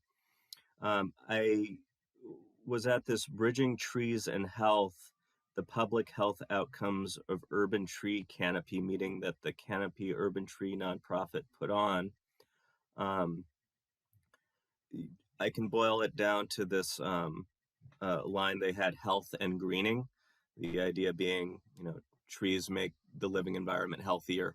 I know we're going to be talking a lot about trees as time goes on, but that was my takeaway there. What I found interesting was that it was sponsored by CAL FIRE and SNAP, SNAP being the Supplemental Nutrition Assistance Program.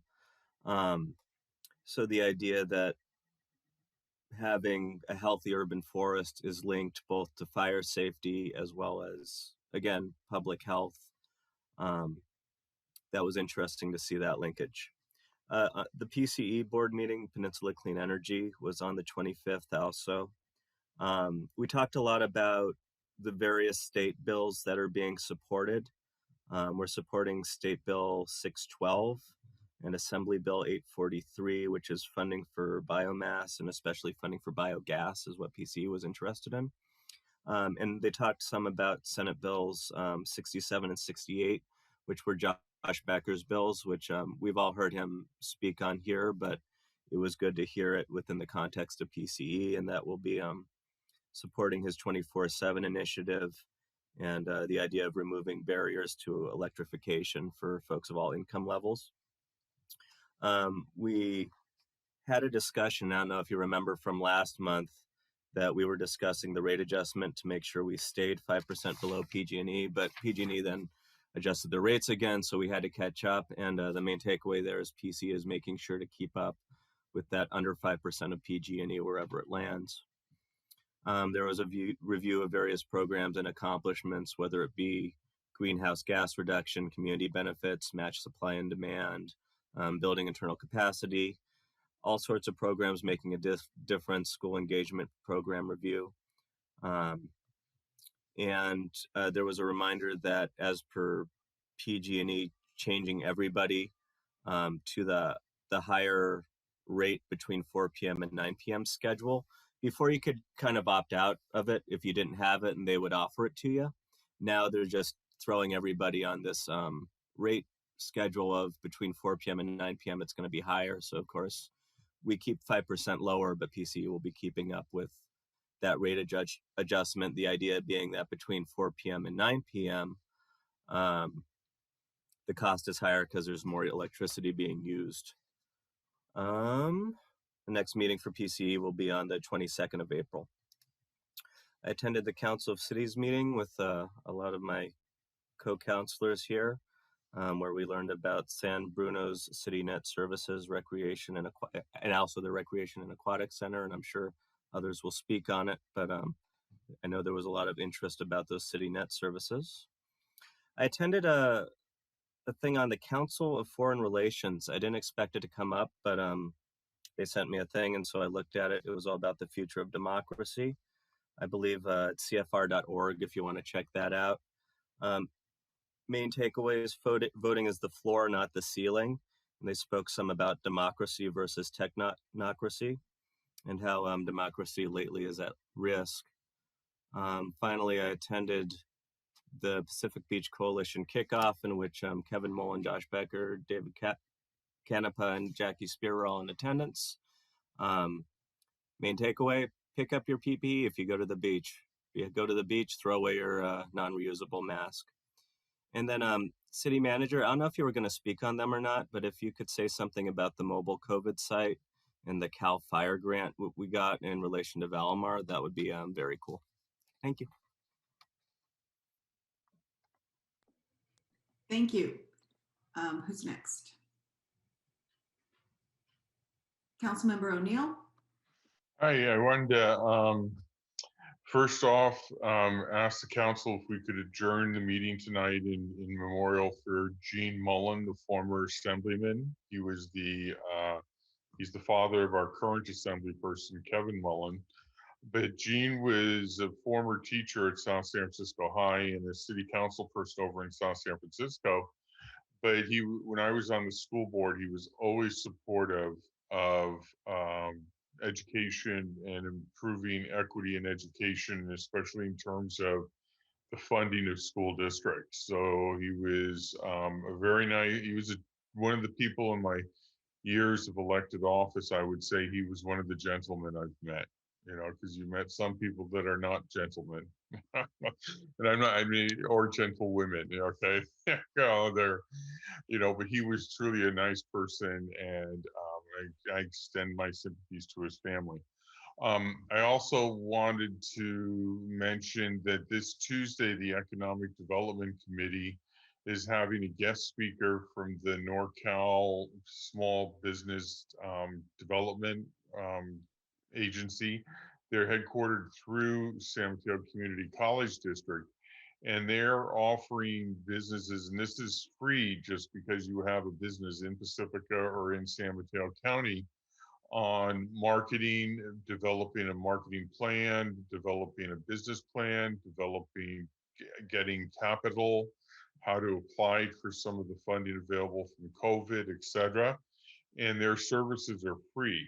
So if you would like to take and tune in to the Economic Development Committee meeting Tuesday at 6 o'clock, you can hear what they have to offer, how to get in touch with I think he's the assistant director, if I remember correctly, and he will be able to direct you where, if you look at the city's website, you'll be able to catch the Zoom link and maybe get some information. And a few years back, they did run a series of classes here at one of the banks that allowed on, did you want to start your own business, or what help do you need in your business? And it was actually well attended. We had like 15, 20 people at each one of the meetings, and they came and they were asking questions and were quite involved. So I would encourage anybody that either that currently owns or is considering going into business for themselves to tune in Tuesday, 6 o'clock, Economic Development Committee. You probably get to, if you are involved in a nonprofit, you're probably not going to get direct help, but some of the advice would be transferable. And when I spoke to him about a nonprofit in town that needed some help, he mentioned that you should contact SCORE, Society of Retired People. It's SCORE. I forget the name of it exactly. But anyhow, they were more the nonprofit sector. Service Corps of Retired Executives. That's what it is, SCORE. Service Corps of Retired Executives if you're a nonprofit. But I would suggest you tune in Tuesday, 6 o'clock. You can see Mayor Beckmeyer there, myself, the city manager, and the EDC committee chatting all about that. So that's it. Thank you. Councilmember Vaterlos. I would like to start out that my gym that I go to is back reopened, and someone came up to me, and usually when they come up to me, they have a complaint. But Friday, a man came up to me and he said, I just want to tell you that those public works employees are the best ever, just the best. They do everything. They're so good. And it's really nice to have someone walk up to me and tell me something positive. They are all great. They work really hard. They do a lot for our city. So thank you all. I went to the City and County Association of Governments legislative meeting. We talked about upcoming bills like possibly no sales tax for electronic vehicles and a chemical removal called PFPS, which is removing Teflon coating. And it's a really interesting whole bill. In several more years, they're finally going to take it out of cosmetics, but they want us to take it out of pans first. So sort of, I'd like them to take it out of cosmetics first. Also, the City and County Association of Governments regular meeting, and this was something called a retreat. So they broke us into groups, and they had 3 sections: greenhouse gases, stormwater, and micromobility, which is the rest of them are self-explanatory, but micromobility is electronic scooters, electronic bikes, or bikes and scooters. And it was interactive. We answered questions, we asked questions, and it was a very informative session. Mostly we want stormwater and sea level rise to be taken as an entire group and all of the county to work on that. As far as micro mobility, we just wanted them to not take a leadership role, but a support role for people who are interested. I briefly was in the Caltrans Highway 1 meeting, but it was at the same exact time as legislative and the regular CCAG meeting. So I only heard just small portion of that. We did have one COVID recovery council, and we had speakers from a federal policy advisor talking about what's happening next with COVID, Nancy McGee from the school district county, and Dr. Karen Lee from the Sequoia Healthcare. So we get tons of information in an hour and a half, just lots and lots of information. Mary and I held 2 COVID questions with council meetings. So I'll say we did, and I'll let her say the other one. We did one with Don Cecil, who is from SAMCETA, which is the San Mateo County Economic Development Association.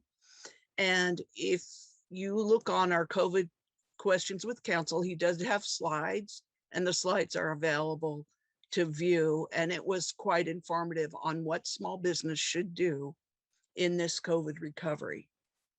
I went to Council of Cities also, where they talked about their new rec center they're building, unfortunately, due to money they received from PG&E for the disaster.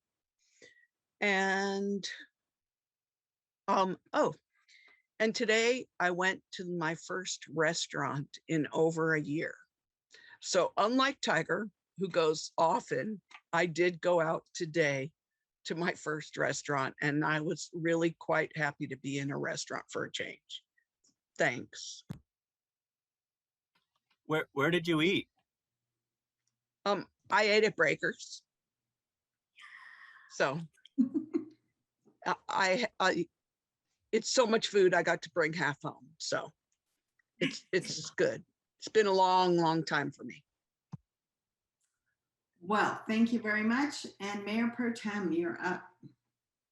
Okay, I have to tell you that my internet is, I don't know what's going on. It keeps on freaking out on me. So I'm gonna do my best here. Okay, so first of all, I want to thank our community for all of the support for the Asian community. There was sign waving on the highway. There was so many people down there, and it was like the first event that I've been to in a long time. And so to be around all these people who are just really wanting the best for their community, it felt so good. And there was former students, and it was really beautiful. One thing that happened there that was a little scary was there was a car that came up really close to where all the folks were waving signs, and it skid out and it came right up to the sidewalk, and people actually had to step back. So there was some aggression going on there, and that was really telling. So I want to thank the Pacifica Progressive Alliance for putting together the sign waving. It was beautiful. Thank you for including me. And then on March 3rd at the community center, I was honored enough to help plan an event, a march that happened. And that was in my job and my role as Pacifica Prevention Partnership. I was on the planning team with Andy Lee from Jefferson Union High School District, Molly Hendricks from the Office of Education, Julianne Burkhart, who's a parent in town, and Suzanne Moore. So I want to thank everybody for that march. It was really wonderful. There was hundreds of people that showed up, and it was a quiet march, which is a lot different than some of the other marches I've been on. And so it felt really peaceful and effective, and I really appreciate that. I want to thank our Pacifica Police Department, Captain Clements, Sergeant Wachtelborn for helping us out from getting us across the freeway. We really appreciate that, and I really want to thank Mike Perez and Beth Phipps for helping me at the very last minute get a microphone and a little speaker, and it worked great. And I know it was like last minute, so thank you so much for putting up with me and helping us get that. I appreciate it. I attended the Bike and Pedestrian Committee through CCAG, which is the City and County Association of Governments. And so I want to thank our staff for putting together the resolution tonight. It's really important that we're able to do that. There is one public seat open on the Bike and Pedestrian Committee. And so if anybody's interested in that, please let us know. That night we talked about a bunch of different projects. There was a lot on that agenda. I'm not gonna go into all of it now, but I can at some point like put together all my compilations of notes because there's just so much. But there were 2 projects in Pacifica that were mentioned, and they were on Sharp Park Road. So I think that Kevin Woodhouse is going to be talking about Sharp Park Road tonight in his notes or in his time. So if you could, Kevin, mention that, that would be great. I went to the Kaiser Health Equity briefing where we heard about the social determinants of health and how cities and agencies and school districts and health agencies can come together to really look at housing and transportation as health equity. It was really interesting, and I was glad I was there. We did do the COVID questions with council, so thank you, Sue Vaudelas, for being in that with me. I think it's going really well. And we had Dr. Curtis Chan on, and he was very informative and hopeful, and he talked about the light at the end of the tunnel, which is always really nice to have a physician talk about that, the light at the end of the tunnel. So thank you, Dr. Chan, for joining us. I met with some constituents, one in particular. Her name is Patricia Pryor, and she has a group of ladies that get together. She calls them Team Love, and they send cards to seniors who are sick and homebound. So I want to get her in touch with our senior services so maybe they can have a little collaboration going on. It's really lovely. There's about 12 ladies that get together and they make cards every month. It was inspirational. So it's really nice to be able to talk to a community member who's doing something so lovely. And I attended the MHSA housing initiative where we talked about the continuing gaps in pre-housing and housing and then housing assistance. It's a 3-meeting task force, so it's good to be on there and to look at all the different projects that are going on throughout the county. I also attended the Beach Coalition event. It was awesome. I went to Councils of Cities as well.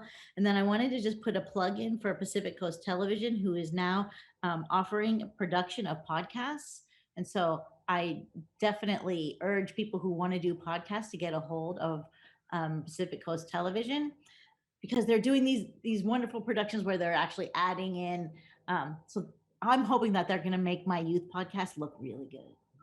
So, and it's not a lot of money, so please hit them up. And I think that's it. Thank you. Thank you. Well, it has been a busy time, as everyone in the public is now hearing, because we had an extra week to do meetings and do a lot of things in the community. So that's why these reports are a little longer than usual tonight. And it also indicates to you how busy your council members are on your behalf. So I attended many of the same meetings as some of my co-council members. I won't go into detail on those other than to say Council of Cities hosted by San Bruno, and I was extremely envious. Again, we find this happens a lot when we see what's going on in other cities. But I agree with Councilmember Vaudelas. We don't want to have a disaster, and the outcome of that was the foundation was established, which is helping to pay for their new community center that is going to be awesome with a pool and everything. Things that I attended that were unique or that other council members weren't there, I don't believe. I attended the Skyline College President's Breakfast, which was a fundraiser. and it's raises money for student support and scholarship and all of that. And I had a really fun time meeting the donation of the city of Daly City Mayor Jocelyn Manalo. So we were represented, and that was great. That was really a nice breakfast and weird because you're not in person having a nice breakfast. You're in your house having a Zoom with coffee, but you know, it was okay. Let's see. I attended a Coastal Cities Group subcommittee meeting. We're still working on language modifications, proposed language to address one of the difficult issues around how existing development is defined in the Coastal Act, and how further it's utilized that definition by Coastal Commission staff in preparing, you know, guidelines and reports and all of that. So the great news is that there are many communities that share the same interest, and the Cal Cities overall organization is supporting the work plan of the Coastal Cities Group in working on this. And that's a movement, because frankly, what was it, Mike, 2 years ago or more, Coastal Cities Group, you know, couldn't really get traction because there's 61 coastal cities and 400 and something, or some high number of all the cities in California. And so you can imagine folks in the Valley, you know, in San Fernando Valley, I'm talking about, don't necessarily understand or appreciate the issues that coastal communities are experiencing. And I'm pleased to see the leadership of Cal Cities is addressing and focusing in on this, which is great. I also attended that CCAG meeting, City and County Association of Governments meeting with Councilmember Vaterlos, and it was very enlightening. I was pleased to learn more about stormwater and treatment of stormwater and how it is, I don't mean treated, but handled in other communities, and the significant cost to communities. The thing I was most struck by is how much each community is contributing, each ratepayer is contributing toward the maintenance of stormwater. And it varied really widely from $0 a year to over a couple hundred, I think was the highest. So very wide disparity.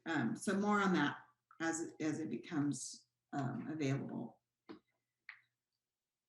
City Manager Woodhouse and I presented a State of the City presentation for the Rotary Club of Pacifica last Tuesday evening, and that was a good update. The folks were very engaged and didn't ask as many questions as I thought they would, so I think it's because we gave them so much information. Attended the AAPI March, and that was great. And thank you very much for such a great, well-coordinated event. And thank you to PPD, Pacifica Police Department, for just helping to, you know, allow the walkers and to safely cross the highway and all of that. So that was very good. And I feel like there's something else, but I can't think of what it is right now. However, I did receive communication from a citizen, and with the help of City Clerk Coffee, I'm going to read this communication. So this was postmarked, no, received by email on today, actually. And it says, to Mayor Beckmeyer, hi, Mayor. In Valimar, I've seen way too many people speeding in the narrow streets all through the valley. When I practice riding my bike in the road, only to be surprised to see someone speeding toward me, I race my bike to the sidewalk just in time. My dad is running way behind me since I'm way faster than my dad when I ride my bike. I have seen roadkills because of speeding. People crash into things because of speeding. Kids and I would feel more safe if people slowed down. Is it okay if we have speed bumps here in Valamar? With a bike lane so people don't get mad at me? Your citizen, and I'll just say Maya. And I appreciate very much that Maya put her thoughts down, and I hope she was able to stay up and be able to hear her letter read.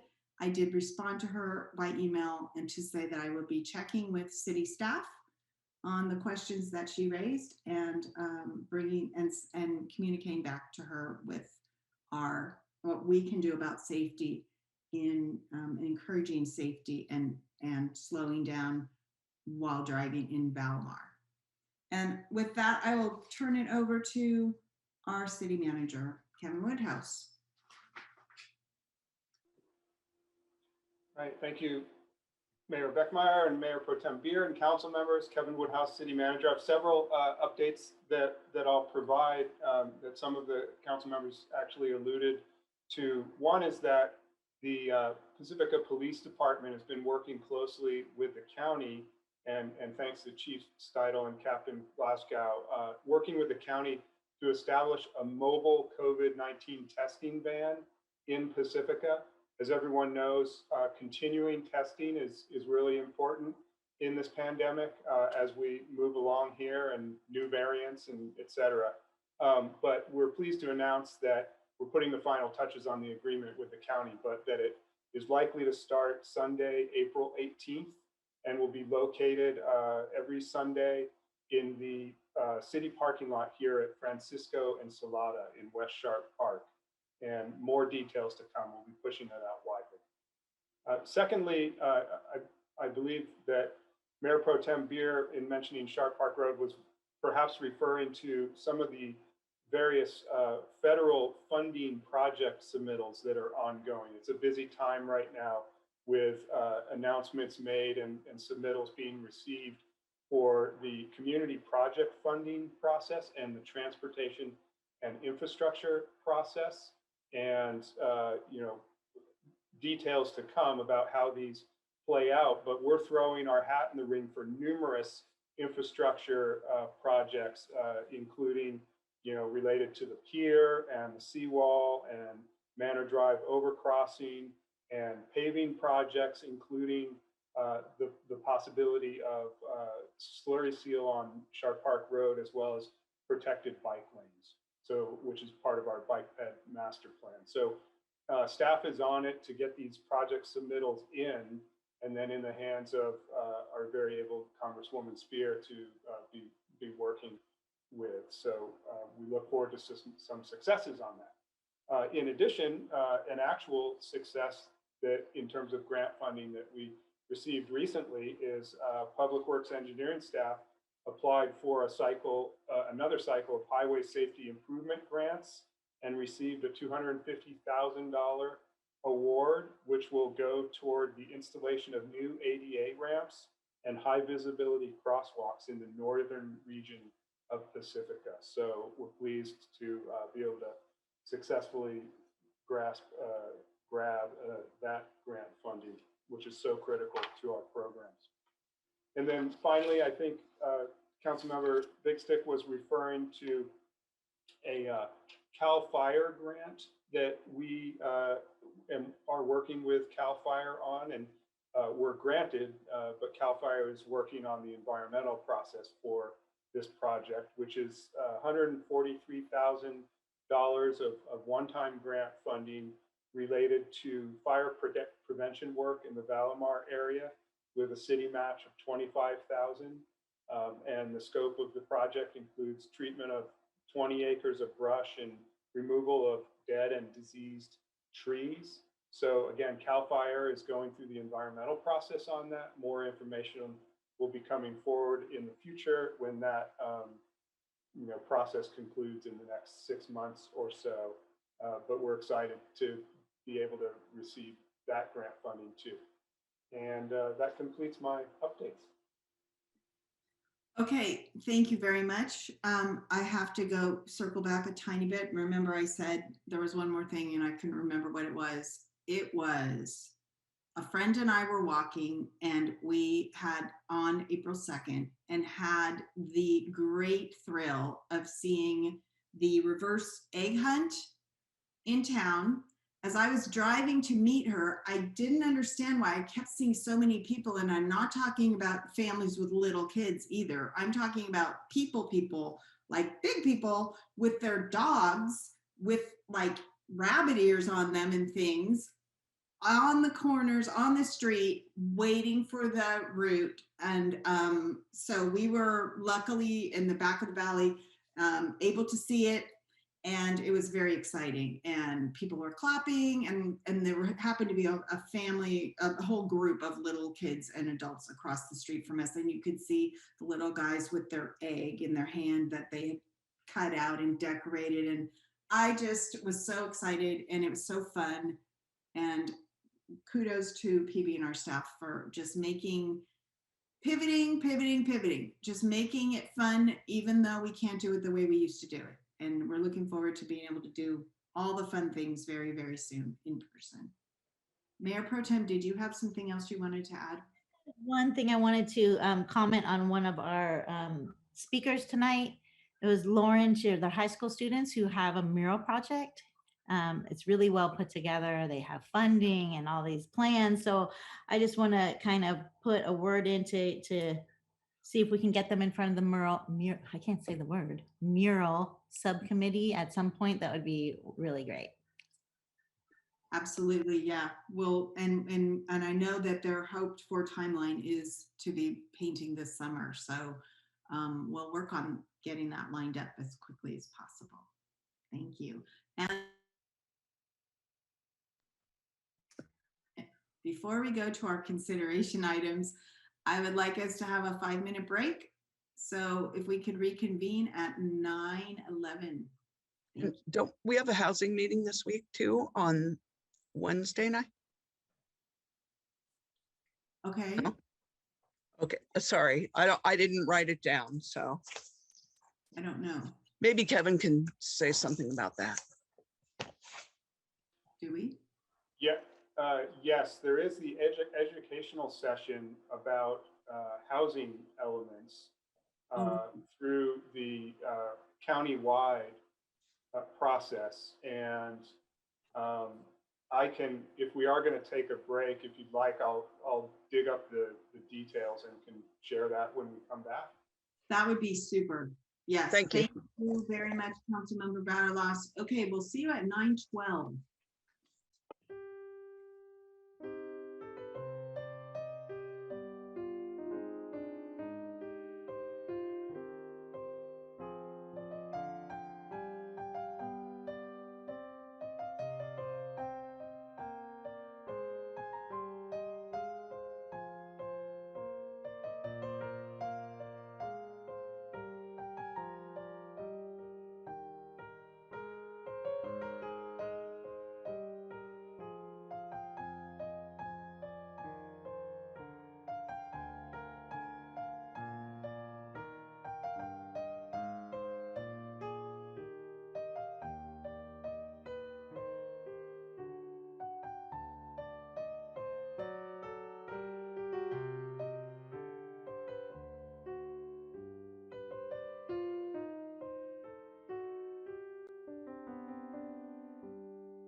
To item.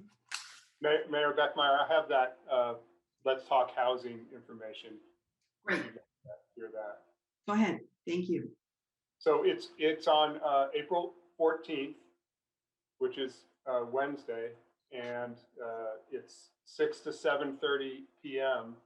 And it's the Introduction to Housing Element Update. And the information is available on our website, but the easy link is letstalkhousing.org/events, and people can register and learn more there. Thank you very much for that. And thank you, Councilmember Vatalos, for reminding us. All right, moving on to consideration item 10. Sorry, I had all that time to get ready and I didn't turn to the right page. There we go. All right. This is introduction of an ordinance to amend sections 9-4.2306 and 260.3 of the City of Pacifica zoning regulations, Title 9, Chapter 4 of the Pacifica Municipal Code, to modify the identified uses subject to a special use permit for all properties in Pacifica and other conforming amendments. File number 2021-007, text amendment TA-119-21, and finding adoption of the ordinance exempt from the California Environmental Quality Act, CEQA. The Planning Commission recommends approval of the zoning amendments by a vote of 4-0 on March 15th, 2020.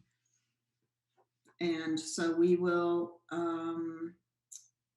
our recommended action is to move to waive the first reading and introduce by title only after we have a staff report from Assistant Deputy Director of Planning, Christian Murdoch. Thank you, Madam Mayor. Good evening, Honorable Mayor and Council members. I'm Deputy Planning Director Christian Murdoch. The item before you is a proposed ordinance for a zoning text amendment that would modify the city's zoning provisions related to special use permits. The special use permit is a powerful tool that allows certain listed uses to be approved anywhere in the city in any general plan land use designation and zoning district classification. Normally, uses must comply with the general plan land use designation and zoning district classification, and in some cases obtain additional permits or even seek rezoning or general plan amendments. This is the conventional land use process. The proposed ordinance would modify the list of uses eligible to pursue a special use permit and would specifically delete from the eligible list of uses heliports, institutions of a philanthropic nature, churches, organized off-road vehicle parks, and lodges and clubhouses. Those uses would no longer be eligible to pursue a special use permit. The uses that would remain eligible to pursue a special use permit would be convalescent homes and nursing homes, hospitals and convalescent hospitals, sanitary landfill sites, solid waste transfer stations, materials recovery facilities, ambulance facilities, civic center facilities, mortuaries, cemeteries, and wastewater treatment and reclamation facilities. Staff has concluded that all uses proposed for removal from the special use permit provisions could still be authorized in the city under other zoning provisions that more closely align with the conventional land use process for authorizing uses in the city. Because a special use permit can approve uses anywhere in the city, staff believes this authority should be limited only to those uses that provide health, sanitary, or city services to the whole community. The Planning Commission considered the proposed ordinance at a public hearing on March 15th. The Commission recommended City Council approval of the proposed ordinance by a vote of 4-0 with 3 absences. Planning Commission Vice Chair Lauren Berman is here as the Commission's liaison in case the City Council has any questions about the Planning Commission's recommendation. Staff received several public comments on the proposed ordinance, which have been forwarded to the City Council or else have been summarized in the Planning Commission meeting minutes. Staff summarized 7 common themes from these comments and provided responses in the staff report for this item. The City Council, as the legislative body for the City of Pacifica, must decide whether to introduce the proposed ordinance. If introduced, the Council would vote whether to adopt the proposed ordinance at a subsequent meeting. If adopted by the City Council, the ordinance would take effect 30 days thereafter and affect all property in the city. Thank you, and staff is available for questions. Thank you very much, and thank you, Lauren Berman, Planning Commissioner, for joining us this evening. All right. I want to make sure that we have if we have anyone who wants to comment on this item, that we do our public comment. Before we do that, are there any general questions or comments from council? Or any questions for Ms. Berman or Mr. Murdoch or any of that? Councilmember. Tiger has his hand. Yeah, she called me. Thank you, Mayor. Just a very brief one. I don't know if you have the answer to this. It just occurred to me as I was listening to you. When the list of applicable uses for the special use permit were originally created, do you know how long ago that was? Do you know when that list was initially made?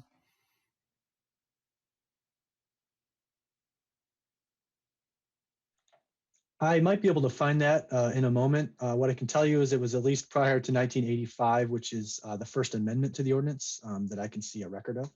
And while the hearing's ongoing, I'll see if I can get an answer to your question. Okay, so probably 40-ish years ago at least. Yes, I think something along those lines, correct. Thank you very much. Other questions or comments? Seeing none, I will open public comment on this item. Assistant City Clerk Brooks will help us. I see one hand so far. Actually, Madam Mayor, we're opening the public hearing. Public hearing, pardon me. Thank you. Opening the public hearing on this item. And I see two hands. 4, 5, 6.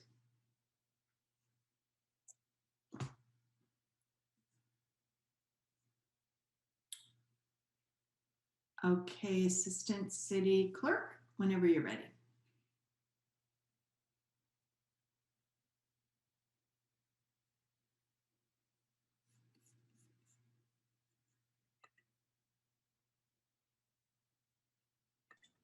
Mayor Beckmeyer, thank you for your patience. I will begin to call on members of the public for public comment, starting with Cindy Abbott, followed by Suzanne Moore. Cindy Abbott, you may go ahead and unmute and begin your comments. Please state your name for the record. Good evening. This is Cindy Abbott. I live in West Sharp Park.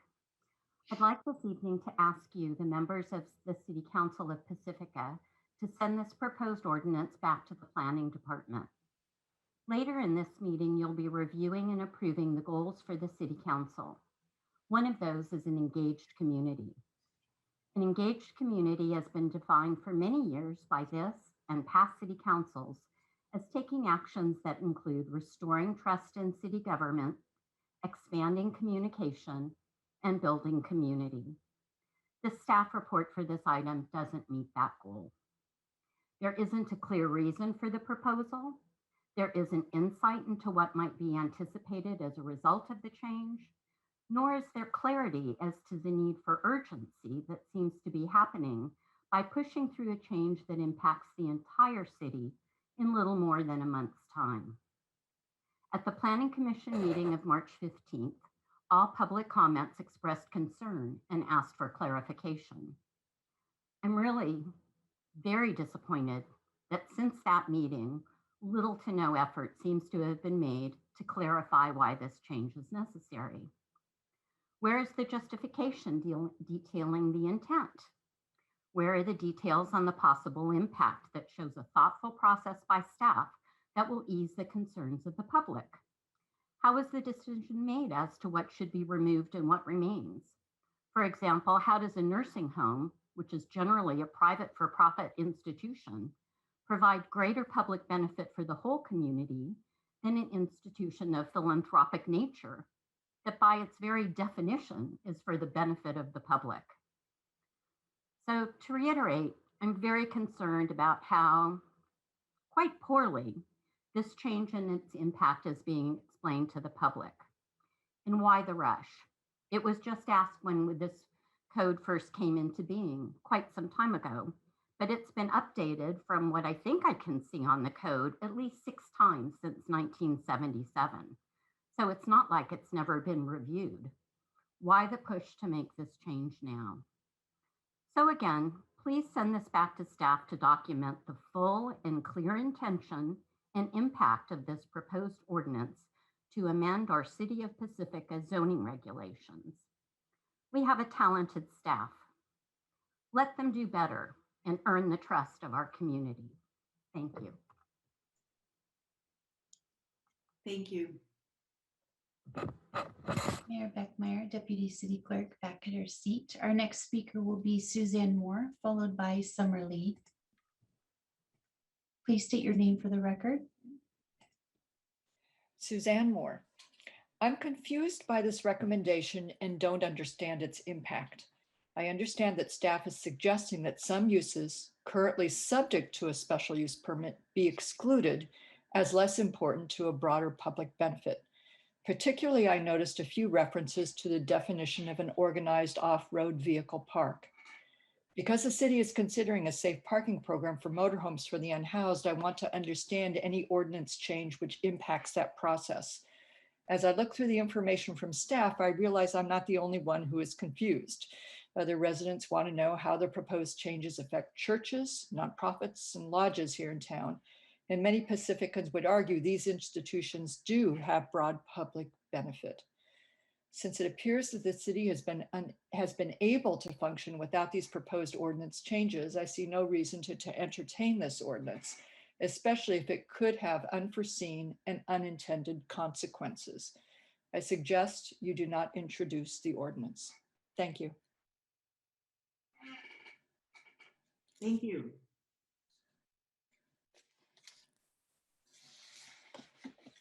Summer Lee, you're our next speaker, followed by Christine Bowles. Please state your name for the record. Hi, council members. My name is Summer Lee and I live in Fairmont. I too have some questions and concerns about this zoning amendment as it's being presented.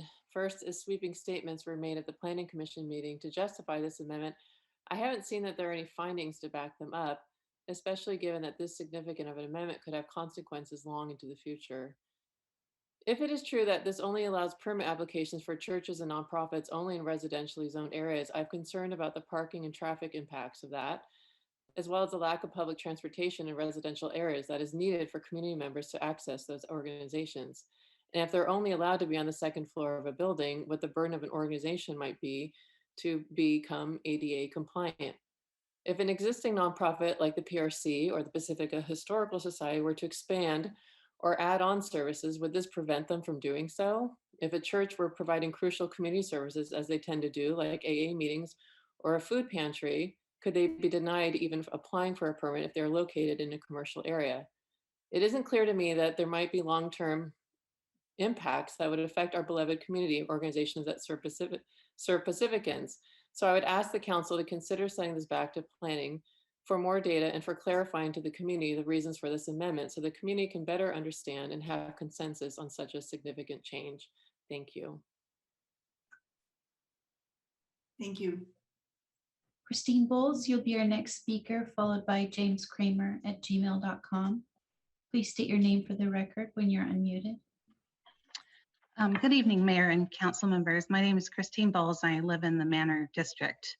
I so appreciated the presentation by the Pacifica Resource Center this evening. The fact that they serve 1 out of 10 Pacificans and want to expand is incredible. I want to make sure you understand that this ordinance as currently written would prohibit nonprofits from locating on the ground floor in commercial zones, like on Palmetto, where the Pacifica Resource Center is currently. The argument staff is making is that these nonprofits, as well as churches and clubs, such as the Moose Lodge, and I'm quoting from their own language here, do not have a great benefit for the whole community. I was so confused as to the intentions behind this ordinance during the Planning Commission hearing, and my questions were not answered, so I filed a public document request. The request asks for all planning department communications, internal, departmental, with city council and city manager, and with any other parties in regard to this amendment. Again, just trying to find some information and reasoning behind it.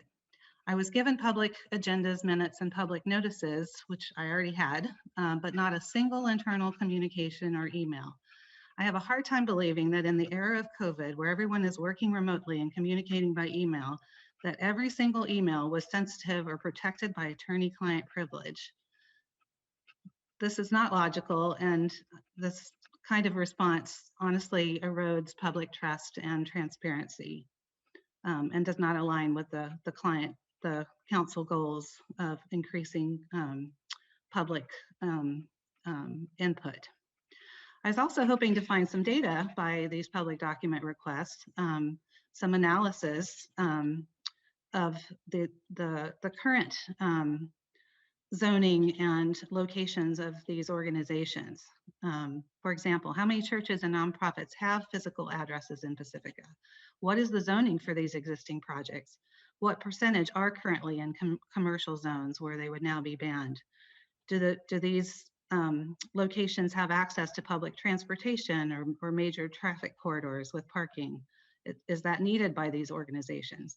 What services do these organizations provide to the community, and how many people are served? None of this information is in the documents to justify this zoning amendment. I really don't see how this amendment can be adopted. There seem to be legal challenges that this can bring up. You know, you're banning churches, but not other religious institutions. That seems discriminatory. I really urge you to send this back to staff. It needs to be rewritten. It needs to be properly analyzed with data and better communicated to the public. Thank you. Thank you. James Kramer at gmail.com. You're our next speaker. Please state your name for the record. Hi, I'm Jim Kramer. I'm sorry about that. I keep trying to change my profile. It's just Jim Kramer. Hello again. I will say that this stuff is really not easy for a novice like me, trying to be a better informed citizen on city government. Kudos for all your hard work. I spent a few hours on just one item, and I'm not sure yet that I understand it. Nevertheless, fools rush in. I have just a number of comments, sort of disparate comments. Number one, stating that this is quote unquote consistent with the general plan is of little comfort to me, given the age and shortcomings of our current plan. Indeed, this for me is really an alarm bell. Packet page 5 about the consistency with the general plan was not really helpful, with wording that was really very general and hard to evaluate. 2, as for exempting CEQA, the general rule exemption may not really be so obvious as presented in the packet. If an allowed special use for any given zone may have a serious impact on a parcel, which affects hillside stability, riparian habitat, or fire safety, certainly we must retain the protection afforded by those statutes. Why would we offer a blanket exemption? Isn't it essential to decide case by case if the law should apply? For example, what if a church proposed to construct something that had environmental consequences?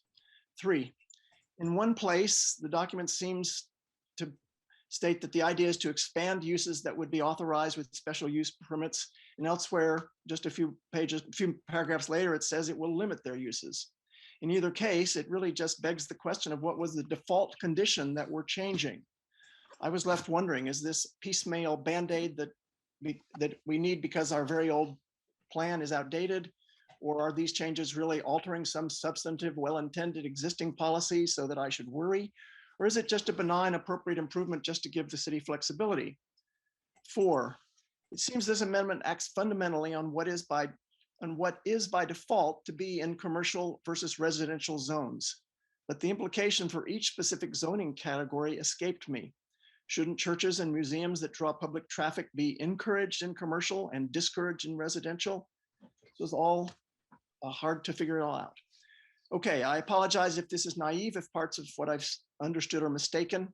I feel that this proposed action is asking the public to accept what's potentially a substantive revision based on trust without transparent explanation of real and likely implications. I'm a scientist. My habit is to be skeptical and look for evidence and data, in this case, for why this change is important, and I didn't find any. Perhaps some of this will come out in the upcoming discussion, but based on what I've heard so far, please consider continuing this item, or as others have suggested, I didn't think of this, sending it back to staff. It's not ready for prime time. Thank you for your time. Thank you. Our next speaker is Peter Lowe. Please state your name for the record.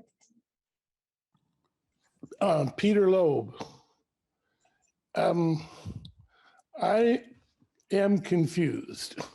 And it's apparent from the other speakers that all of us are confused. I watched the Planning Commission hearing on this, as did some of the other speakers I know. We've read staff report. I still don't grasp what it is that this amendment is doing and why it's necessary. What's it accomplishing that needed to be accomplished? I agree with Jim Kramer's comment that this does not appear to be ready for prime time. I would ask the city council members if they can explain in simple English what this amendment is doing and why it's important to be done. If you can't explain it, then it's not ready to be voted on. It should go back to the planning department for better explication of what this is, what it's doing, and why. One of my questions, there are many questions, but for example, I know that the council members are aware that that PCT, Channel 26, may need to find another location in the future. It's a nonprofit. Does this amendment mean that it could not locate in a commercial area? It's currently in a commercial location. If it can't be permitted in a commercial location, that doesn't make any sense to me, but maybe I'm misreading the amendment. I don't have any way of determining whether I'm misreading or reading it correctly. If that's not an issue, if PCT can move to another commercial location and doesn't need a special permit or something to do that, then there's something not right about the way this amendment is written, because it leads many of us to conclusions that we probably shouldn't be reaching about, I can't put my nonprofit in a commercial area. Anyway, please either explain to me what's going on here or send it back to be revised. Thank you. Thank you. Mayor Beckmeyer, there are no other hands at this time. All right, then we'll close the public hearing and bring it back to council. Oh, Mayor Beckmeyer. I see a hand flashing. Was that a mistake?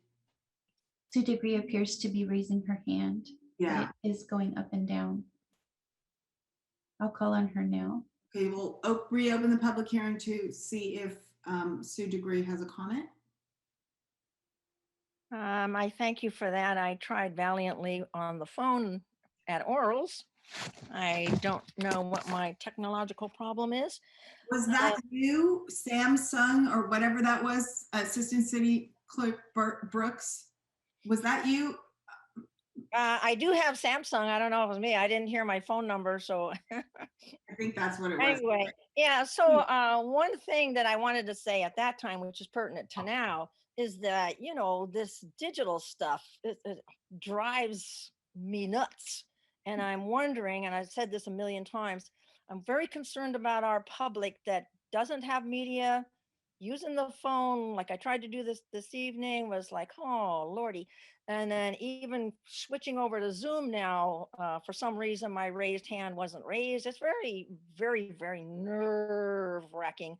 And I know that you also worry about losing your connections. And so those things I really think need to be addressed. And as for this item, I concur with everything I heard. Everything I heard sounded pretty reasonable from public. And HPD concerns me. It's like, I'm not quite sure what I'm reading here when you talk about HPD. And it brings to mind the numerous other times I see on different agendas or proposals around town about HPD. Whoa, what's going on with HPD? What are we going after? And then there seems to be a mantra about safety. And I'm thinking, well, okay, why do they need to repeat this that many times? What's the reasoning behind that? And I know that legalese tries to cover everything, but I'm just wondering if those components have anything to do with anything regarding this. And the other thing that's alarming to me, which I hope you monitor carefully, it's not the first time I've seen it recently, is there were 3 planning commission people not there. These are heavy duty issues. And, you know, when we interview them, that's a very serious question we ask. Are you going to be present? And so this is concerning because 3 more viewpoints and connections with the public are very important.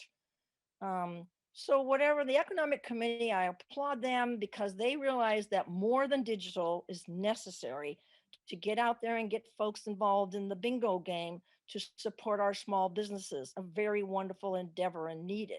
So I think council, please do something about these obstacles to the general public. You have some of the public that's always here and they're techie people, although they may not think they're that techie, but you know, there's others, and I'm halfway techie, not really, mini techie, and I'm having a problem. What about those who have no clue of what the heck we're doing?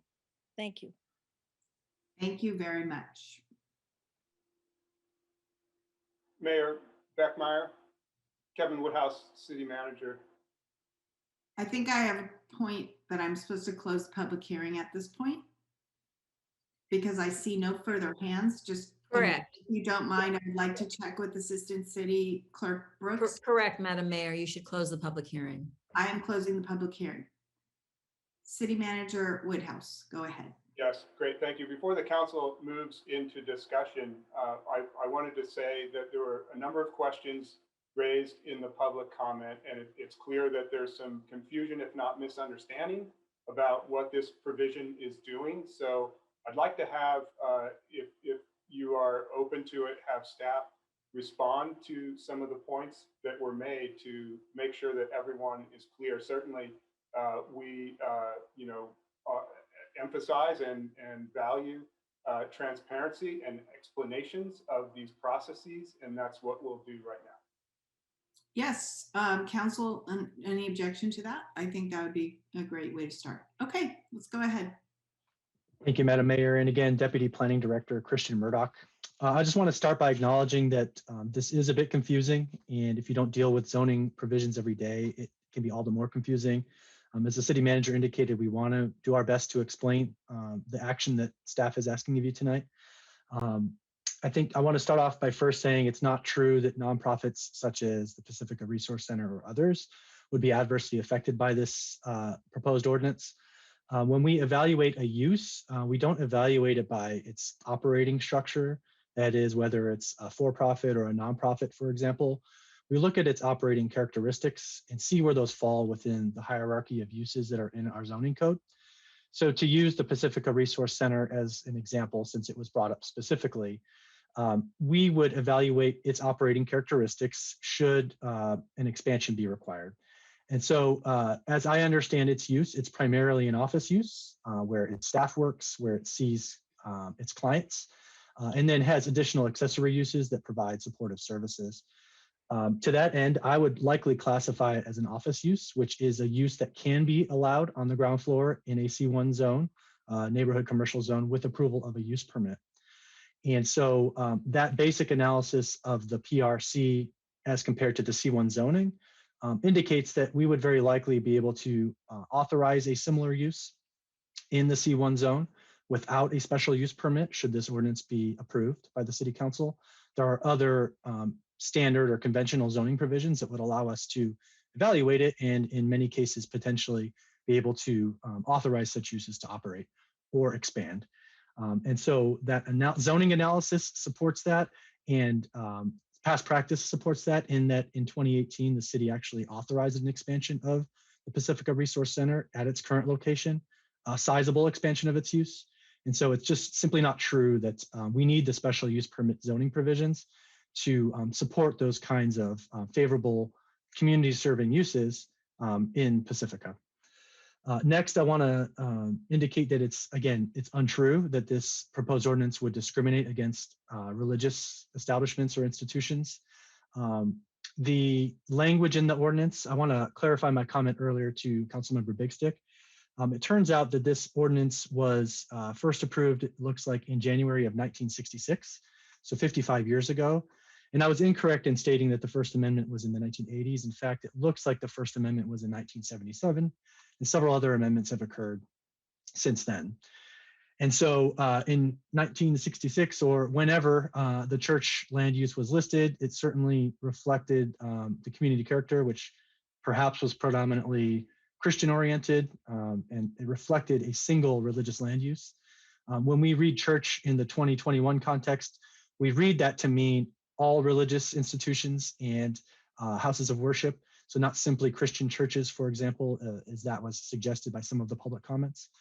And so the ordinance on its face would not adversely affect churches or other religious institutions. And similarly, as applied, if this ordinance is approved, it would not adversely affect them. Those religious institutions would be allowed to expand or to commence operations in reliance on other conventional zoning provisions, such as with approval of a use permit in the R1, R2, or R3 zoning districts. This special use permit process is an additional way that these listed uses can seek approvals from the city. And again, in any general plan, land use designation, and in any zoning district. This would simply carve out and eliminate that option for certain land uses, but all of the land uses proposed for removal would still be allowed to operate or to expand utilizing other zoning provisions that are currently in the city's zoning code.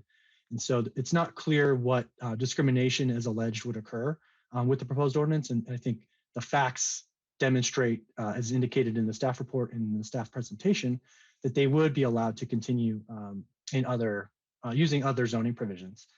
And I just lastly want to note with respect to existing churches in town, we looked at them and the churches that, and other religious institutions that we identified, more than half of them are already in residential zoning districts. And 2 of them are located in planned development zoning districts, which if you look at where they're located, basically are residential zoning districts based on the character of the area. If you add those in, nearly 3/4 of churches in town are already in residentially zoned locations. And so it's not as though this elimination of the church land use in the special use permit zoning would push them from commercial zoning districts to residential districts. They're already there in residential zoning districts, and without the use of the special use permit process have already chosen of their own volition to locate in residentially zoned areas. Just for the record, it looks like approximately 4 churches are located in commercial zoning districts, and it's less than 1/4 of existing religious land uses in town.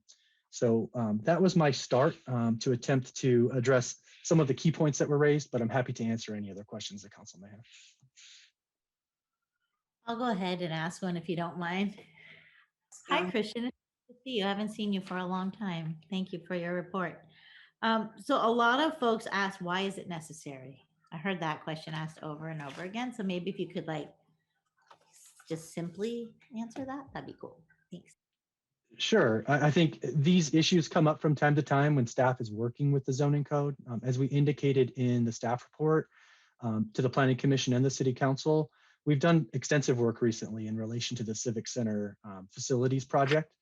As part of that, a permitting analysis is required to determine what permits may be required and what zoning mechanisms we have to approve them.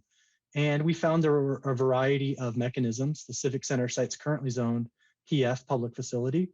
But in the course of that research and analysis, we identified, we were aware of it, but we looked carefully with this in mind, that the special use permit zoning provisions not only included civic center facilities, but a number of other land uses that, as we thought about them in 2021, may not necessarily reflect the community's values as they did whenever they were enacted in the past.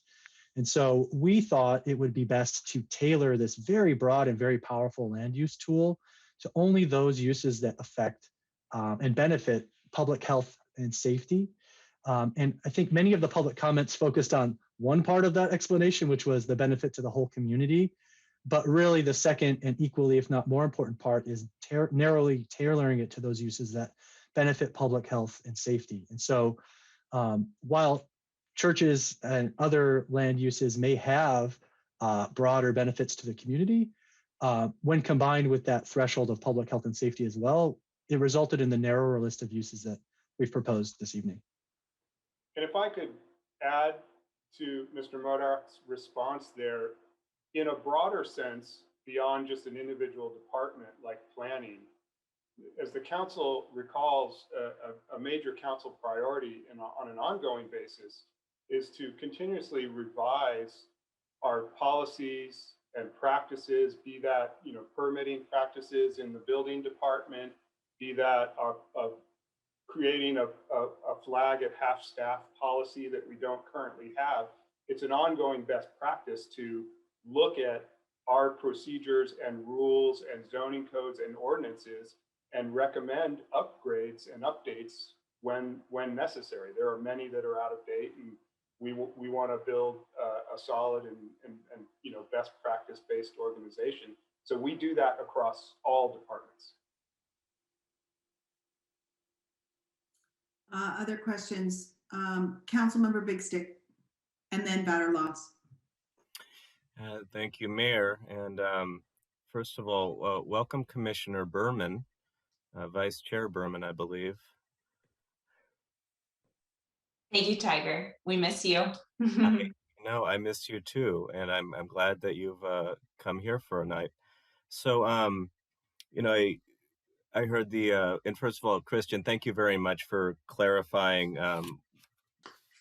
how the straightforward ways that some of the institutions that the community were concerned about could absolutely figure out their permitting and clarifying a lot. It was very helpful. My question for Commissioner Berman is, you were there at the meeting, you had enough understanding that you were able to vote yes on it.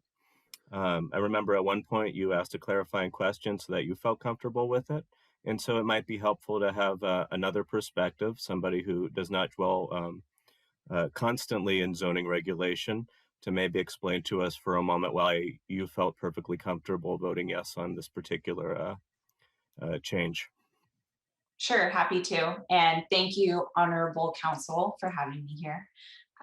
So during our review of this text amendment, we asked very similar questions that you council members have asked and that have been brought up during the public hearing portion.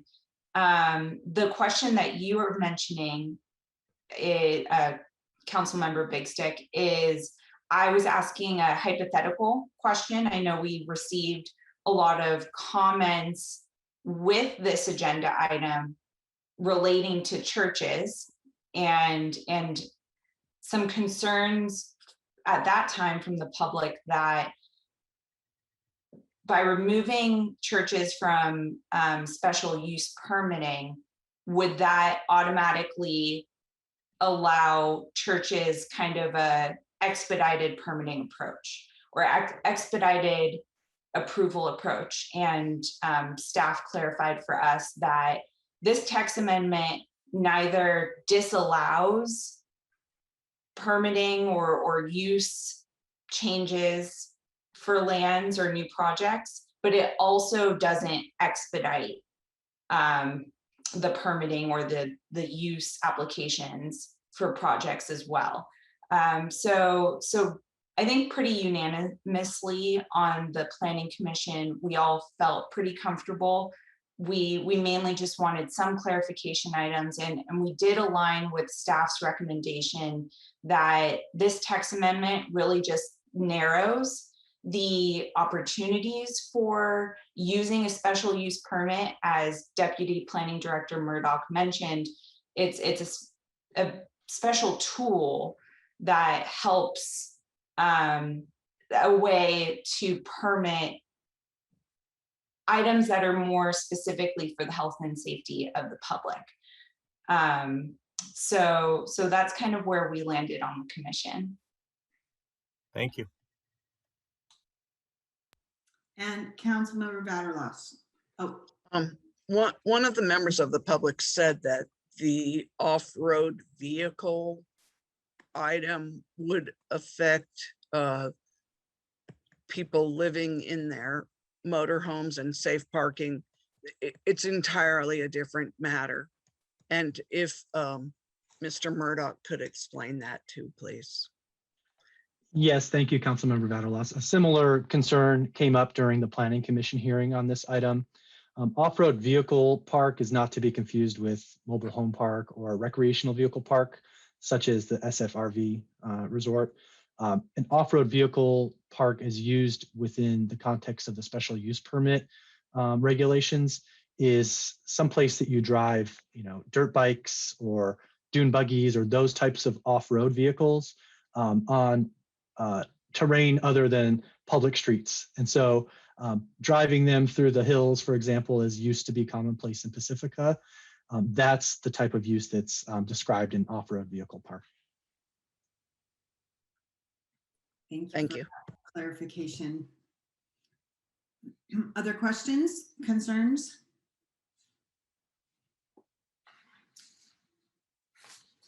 I just wanted to state from my point of view, sort of echoing what City Manager Woodhouse said, I see this as a cleanup process. I mean, maybe that's a too colloquial a term to use, but it's felt to me like, in terms of the questions that have been asked about why are we doing this? Why are we doing this now? Why is this important? It struck me as I went through it as something that staff discovered in the course of doing work around the Civic Center project, and found, as there are many times, as I'm learning, in city municipal code and in ordinances and in zoning, more than one path to a thing to get to where you're going. And potentially all these multiple paths can become confusing and can become self-canceling. And so my understanding and my read of this is this clarifies what a special use permit is for, and it defines it very specifically in terms of broad public safety and broad, something that affects the entire community for health and safety purposes. And I went back a few times when I first read it to make sure I understood what I read. And I think Christian Murdoch clarified it just now, that there are permitted conditional uses in other zoning districts, in other ways of achieving the need than a special use permit. Special use permit may not be the best vehicle, the best tool. In fact, it's a little confusing. And what staff has proposed here, to my way of thinking, clarifies the purpose of a special use permit. So that's just my statement when one of the speakers, commenters said, can someone please explain why we're doing this? And if you can't, then why are we doing this? That's my understanding of why we're doing it. I'm, as I said, going back to City Manager's statement about we are always endeavoring to clarify this stuff. And as we've been around as a city now since 1957,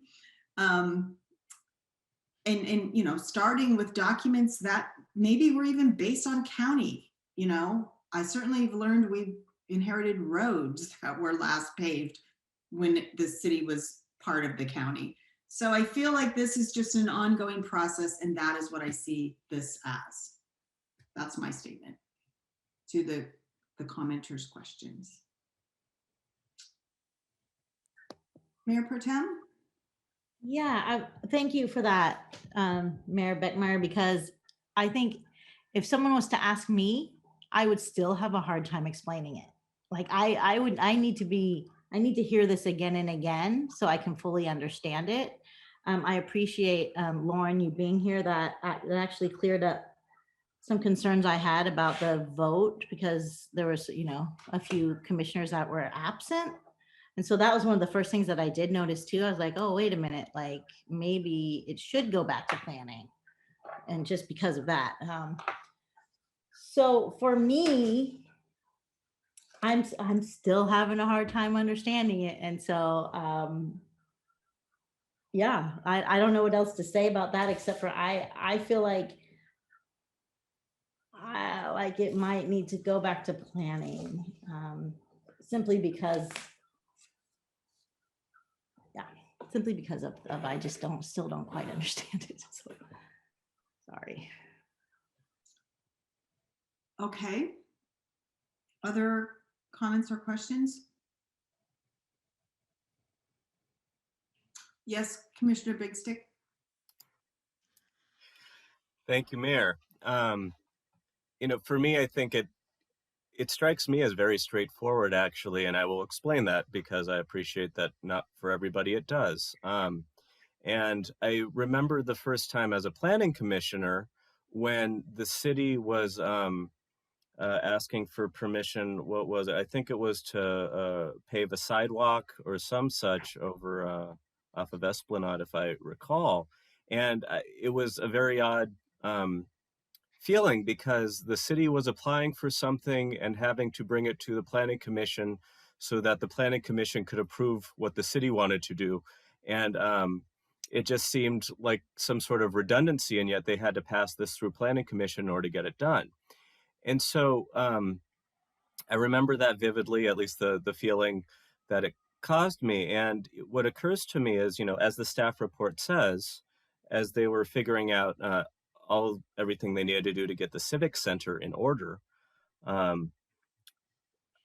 presumably, Christian, correct me if I'm wrong, but it looks like preparations were made for what was required and what permits were needed, including whether or not a permit was going to need to apply to through the city, which again, it struck me as a redundancy the first time this came across the planning commission table. So but while figuring out what permits needed to get run through the city, and then going through the special use permit to see if that was the way to get the civic center permitted through the city, I would imagine, and again, Christian, correct me if I'm wrong, maybe something like heliport would have stood loudly out as I was looking through the list of uses that could potentially be approved using a special use permit. And I asked the question about when this list was originally compiled, specifically because, if 55 years ago, things like heliports or organized off-road vehicle parks were a part of it, well, 55 years ago, we had a lot more land in Pacifica, I would imagine. It would have been not nearly as difficult to maybe fathom sticking a heliport somewhere, anywhere in town.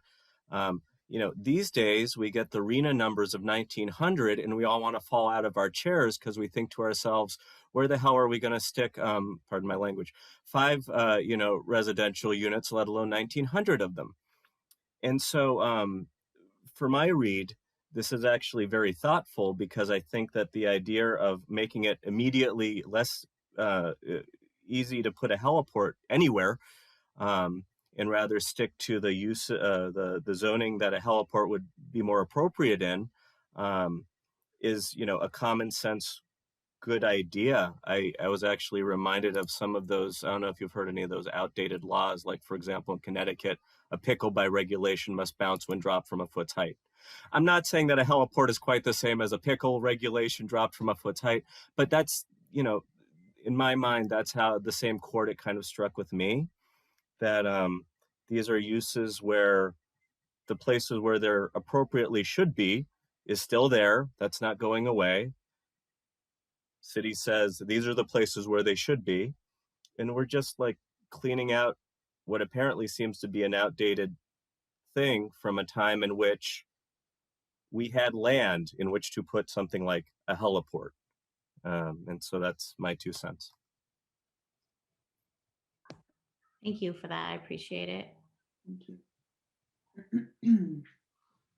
What about you, Councilmember O'Neill? Can you I was explain waiting to be any- called on. Oh, I didn't see your hand. I'm so sorry. Okay. I basically think this is an attempt by staff to try to update the different things. I mean, I think Christian said that this ordinance was originally passed in 1966. Well, I don't think anybody heard of cell phones, Amazon, ghost kitchens, internet, or whatever. And the world has changed quite a bit since 1966. And this is an attempt to clarify uses that for public purposes on the very limited amount of space that we do have. And it still does allow temporary use permits if we need to issue them for some other reason for the different varying agencies. And as he said, there's many different paths that an entity, whether for-profit or nonprofit, can take to achieve the same goal, including up to, zoning changes from R1 to C1 to R3 or whatever. So, and I think also, it's kind of, heliport sounds kind of there, but like, let's face it, there's a lot of wealth in the Bay Area, and all of a sudden some guy wants to, up at whatever it's called now, Ohlone Way or Harmony One, whatever third iteration it is, a guy could maybe decide he wants to put a heliport up there. Well, there's some people on Crespi and Fassler and Roberts Road, I think, that would be quite upset. So, and anyhow, so I think it's an update from a time when dinosaurs roamed Pacifica in 1966. So, I support the amendment. Councilmember Vaterlas. I was going to use an example of what I see. I may not have zoning correct, but a heliport operator buys a lot on Palmetto. And in the special use permit, we would have to allow them to use that lot on Palmetto as a heliport. Whether it's going to bother all the neighbors or not, I see that as part of this and why it's being changed. Because, and I may be wrong in my whatever zoning that property is, but if it was an R1 zoning and they could just decide that that's where they wanted it. Is that correct? That may have made it way more confusing.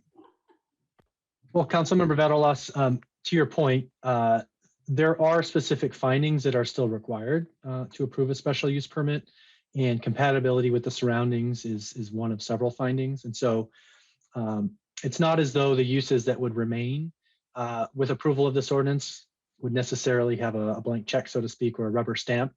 The city still has to do careful review, but as staff has analyzed this in the course of preparing this ordinance, we believe there are certain uses that should not be able to avail themselves of the special use permit process and really are better suited to the conventional land use process, the basic zoning, the basic general plan. And if the use doesn't align with those, then seeking authorization from the city council to change the general plan or the zoning.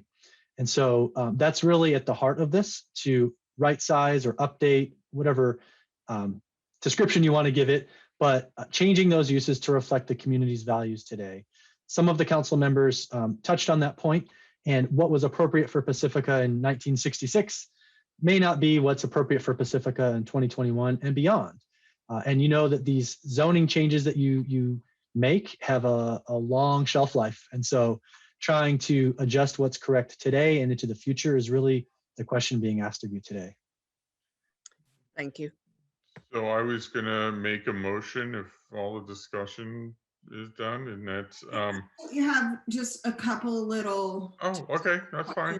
If you don't mind, I just want to, because since we're making these changes, I wanted to ask the city attorney and planning staff to look at a couple of little things in the ordinance itself, if you could please. And the first one is on packet page 99, which is the ordinance language. If you count down to the fourth whereas, looking at the fourth and fifth whereases, I believe the fourth whereas is completely encompassed within the fifth whereas and is redundant and doesn't need to be there. And so I realize this is like nitpicky librarian stuff, but since we're going to have another read or a second or whatever, a cleanup of this, I just thought I'm going to bring this up now because since we're doing this to fix it, I'll throw that out to you. That was my first one. Do you want to answer that one, or do you want my second one? Yes, Madam Mayor, I see your point. It is redundant and it's easily removed. Well, yeah, and I was just going to add that please do point them out and we will fix that on the second reading. So thank you very much. And then my second one is on packet page 102. Section 7, which is subtitled Section 7 Coastal Act Compliance.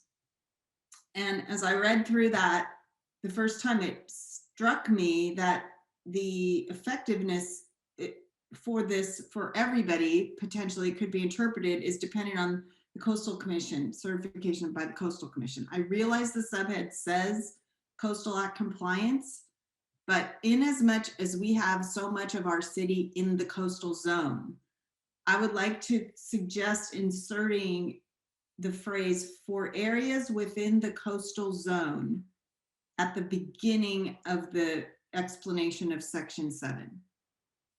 I got that phrase from Section 8. And when I looked back at Section 7, for me, it felt like it clarified that Section 7 is really only talking about any area that's in the coastal zone, not any application in the whole city of Pacifica. So that was those were my two things. And I would, the city attorney to please remark. Yeah, and I think we can take care of both of those issues on the second reading. So thank you for pointing those out. You're welcome. Okay, Mr. O'Neill. Okay, so I move to waive the first reading and introduce by title only an ordinance of the City Council of the City of Pacifica to amend sections 9-4.2306 and 9-4.260.3 of Chapter 4 of Title 9 of the Pacifica Municipal Code to modify the identified uses subject to a special use permit and other conforming amendments, and finding the amendment exempt from the California Environmental Quality Act, CEQA, file number 2021-007, text amendment TA-119-21. And finding the adoption exempt from the Environmental Quality Act and as amended tonight. So be it, yes. I will second. Councilmember Big Stick. Yes. Councilmember Vaterlos. Yes. Councilmember O'Neill. Yes. Mayor Pro Tem Beer. And just so the public understands, I think I have a better understanding of it now, so I'm voting yes. So thank you for all the explanation. And Mayor Beckmeyer. Yes. And item number 10 as amended tonight passes unanimously. Right, that brings us to item 11. Item 11 is the subject is annual police department report to City Council, and the recommended action is to receive the annual police department report, which would be given to us by Chief Dan Steidel.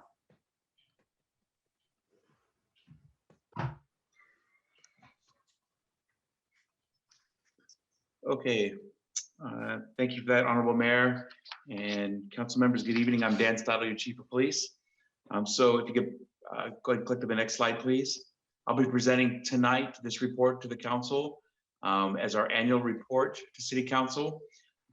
Accompanying me in this report, in this presentation tonight, will be Captain Chris Clements. If you recall, back on August 25th of last year, in a report to City Council, I detailed some short-term and some long-term action items for the police department to accomplish. One of those items that staff had committed to do was to bring back an annual report yearly to community members and the City Council on progress on these action items. So tonight, we're not bringing any items to you for consideration. This is simply a report, an update as to where we're at with these action items, specifically focusing more on the long-term action items.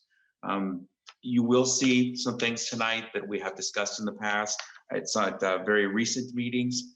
However, it's just just bear with me. It is part of the yearly report, as this report is designed to encompass everything that has occurred since last year, which, as you know, we've met several times and presented several times since last year. Next slide, please. So what I wanted to do was to begin by just reviewing real quick the several of the short-term action items that have already been completed, but just to remind council where we were with those as a refresher. To begin with, we had in June 2020, we prohibited in our policy the use of the carotid restraint. And as many of you already know, it was during the last legislative session that the state of California also adjusted the law to prohibit the use of that restraint. So in essence, we actually kind of got out ahead of that a little bit and made that change ourselves. We also adjusted our use of force policy in July 2020 to align with Assembly Bill 392. Now, Assembly Bill 392 specifically addressed 835A of the Penal Code, which had to do with use of force, specifically circumstances in which deadly force could be used. So what we did in July of 2020 was we adjusted our policy in a very minor fashion just to bring the wording of our use of force policy in line with what Assembly Bill 392 said. And we also implemented the elements of SB 230, Senate Bill 230, within our policy. The mandate was to do that by January 2021. We were able to complete that short-term goal by October 2020. And just to remind you what that one was about, the SB 230 was a law that was passed at the same time as AB 392, an effort, it was a continuing effort by those legislator and the California Police Chiefs Association to assure that law enforcement use of tactics, we were using best practices, included some elements on training. It also included guidelines on the use of force and the utilization of de-escalation techniques and alternative uses of force when feasible, when considering deadly force. So we were able to implement those prior to when the law required that we do so. And the final one that we had on there was to increase bias training. To remind you, the state of California requires that we do bias training with our officers once every 5 years. We had made a commitment prior to these conversations to do it once every 2 years. And we have now, as a result of the short-term actions, already committed to do it once per year. And as what we're doing right now is, as you can see, it's due again here this month. We're actually already beginning that process. It'll take a period of about 2 months to complete this next cycle of our anti-bias training for our officers. This one, we actually found an outside vendor, which is what we're trying to do. What we're trying to do is to go outside of just some of the normal training we do. We don't want to be doing this just to check boxes, as we've talked about before. What we're trying to do is trying to find new innovative training to give our officers other things to think about when they're considering these topics. And this training that's coming up will be, again, it'll take about 2 months to complete our officers. Also, not only does it talk about bias and inclusion, it's also going to have a cultural diversity component to it, which we think is going to be good for the officers. Next slide, please. So looking at what our long-term actions, what I'm really focusing on tonight to show you where we're at, because most of this is in progress. We talked about police department identifying bias training for the entire city staff by July 2021. We're still working on it. What we're looking for right now is a training that we can do, again, not just PD staff, but the entire city, all of our city employees, something that is going to be worthwhile, again, not just checking the box. We're limited to Zoom type of training right now. With everything opening up with some of the COVID restrictions lifting, and perhaps even more so on June 15th, if the governor goes and gets rid of the tier system.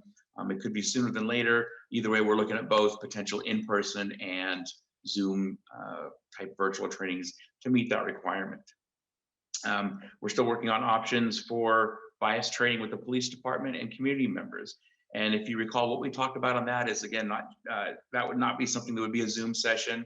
We've slated that for a goal of September 2021. Again, crossing our fingers that COVID restrictions allow us to do that by September 2021. But we envision a meeting someplace, perhaps the city council chambers or perhaps the community center, where we have tables set out and we have facilitated discussions with a facilitator between our officers and our community members, so that we can learn more about each other and learn what our concerns are, and also not only learn from each other, but from the facilitator. We also talked about, as you recall, the February 22nd City Council meeting, the Community Police Academy. We're working on right now identifying who our instructors are going to be and our topics, with the intention on getting that up and running by December 2021. The way things are looking with COVID right now, we think that that's probably an achievable goal. The community outreach portion of this is one that we continue to work on, and we continue to meet with folks virtually. Right now, we're continuing to meet with the Social Unity Project. We're actually becoming a reading group now with this Social Unity Project. We're having some great conversations about some things and a better understanding of what's going on in our community, what's going on in the nation regarding bias and some of these social justice issues. We are also reaching out to different groups, offering Zoom meetings. Right now, I have a couple of groups that are more wanting to meet in person. So we're hoping within the next few months, with some of these restrictions lifted, we'll be able to do that. And on the February 22nd council meeting, one of the things that we talked about that we were going to do was the Police Chiefs Advisory Panel, which we're going to get getting that process hopefully very soon.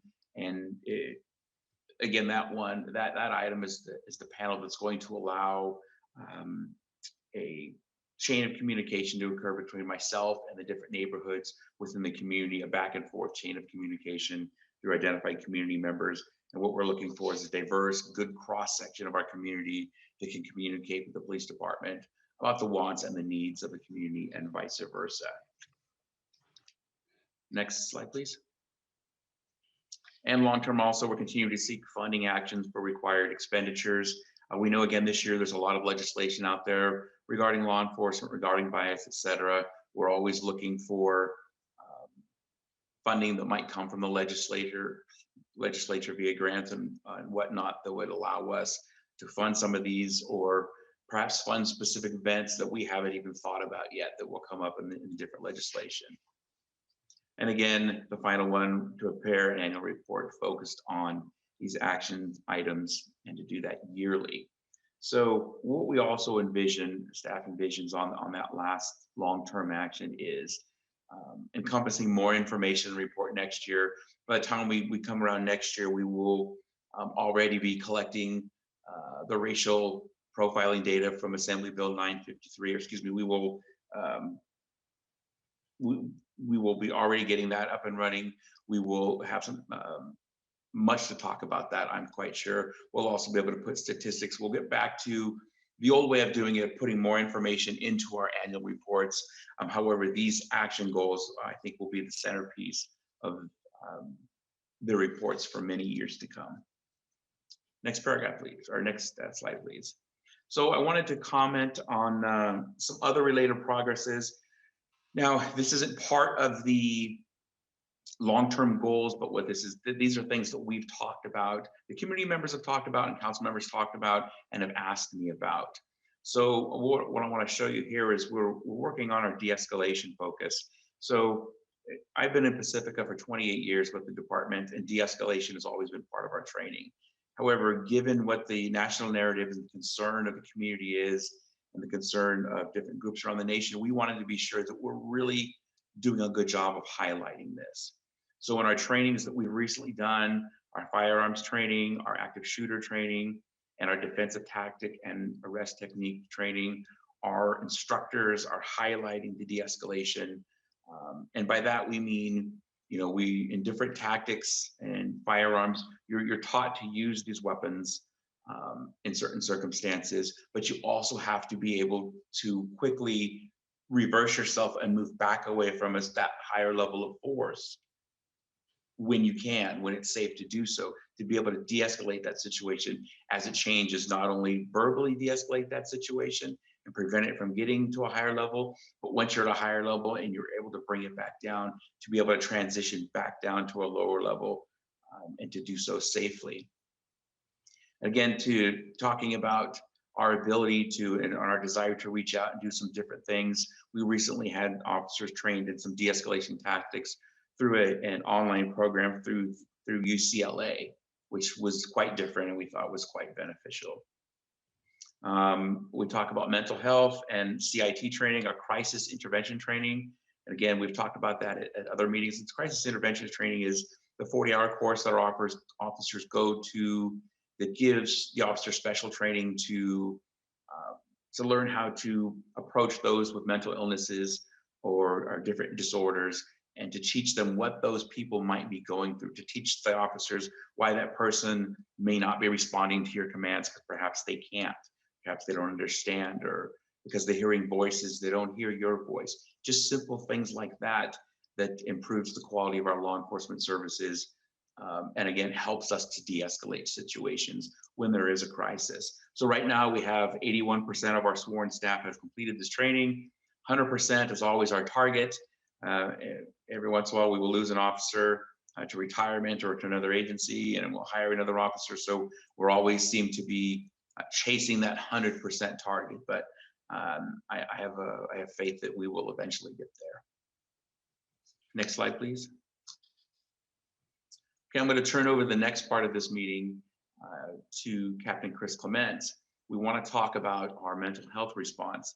Again, this is not part of our action plan, but this is something in every one of the recent meetings we've had since last June that's come up. The community has asked questions about law enforcement response, mental health services. The council has asked questions of me about it, and I give tidbits here and there as we have gone on these meetings. And I thought that the community and the council was entitled to a better explanation regarding what resources we have and what it is your police department is involved in the realm of mental health services. So I introduce to you Captain Clements. Good evening, Honorable Mayor and City Council members. My name is Chris Clements. I'm a captain with the Pacifica Police Department. Today I was going to go a little bit more in depth into some of the mental health resources that are available to our officers in the field. Some of the officers are first introduced to some of these resources when they attend the 40-hour CIT course.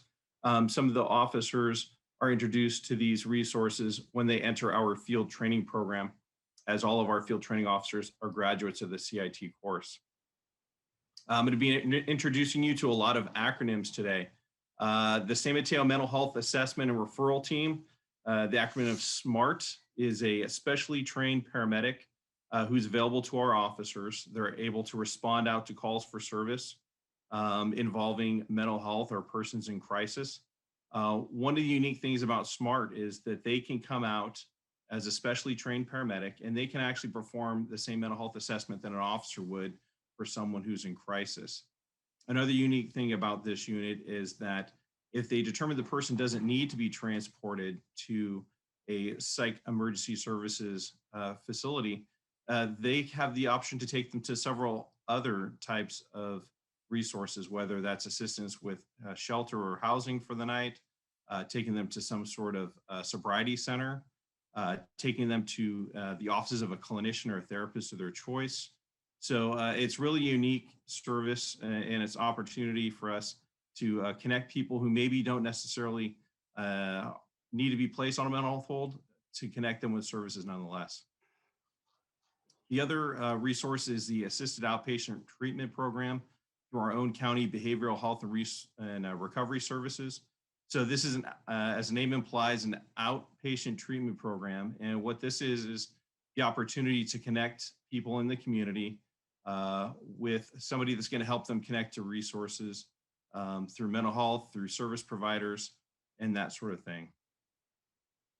The other resource is our Family Assertive Response Team, FAST. This is another group through County Behavioral Health and Recovery Services.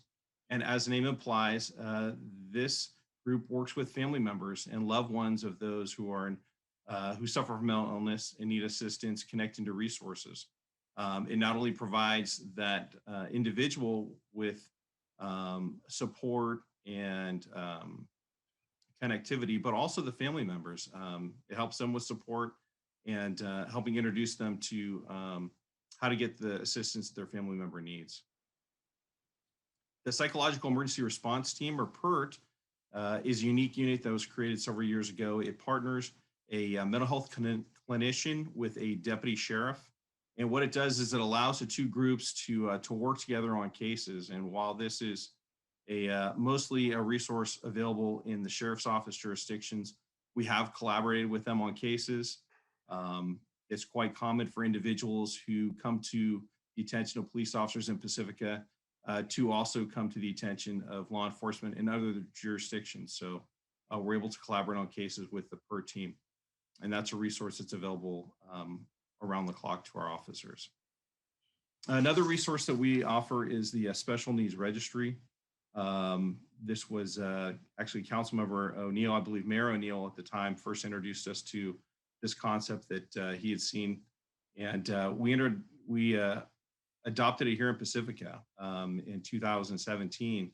And it's a good opportunity for us to reach out to community members and their families and get additional information about what the best way for our officers to interact with those folks is. And this registry is available to folks who maybe are diagnosed with dementia and maybe are known to wander away and become disoriented. It's also allows us to get information about those who are maybe on the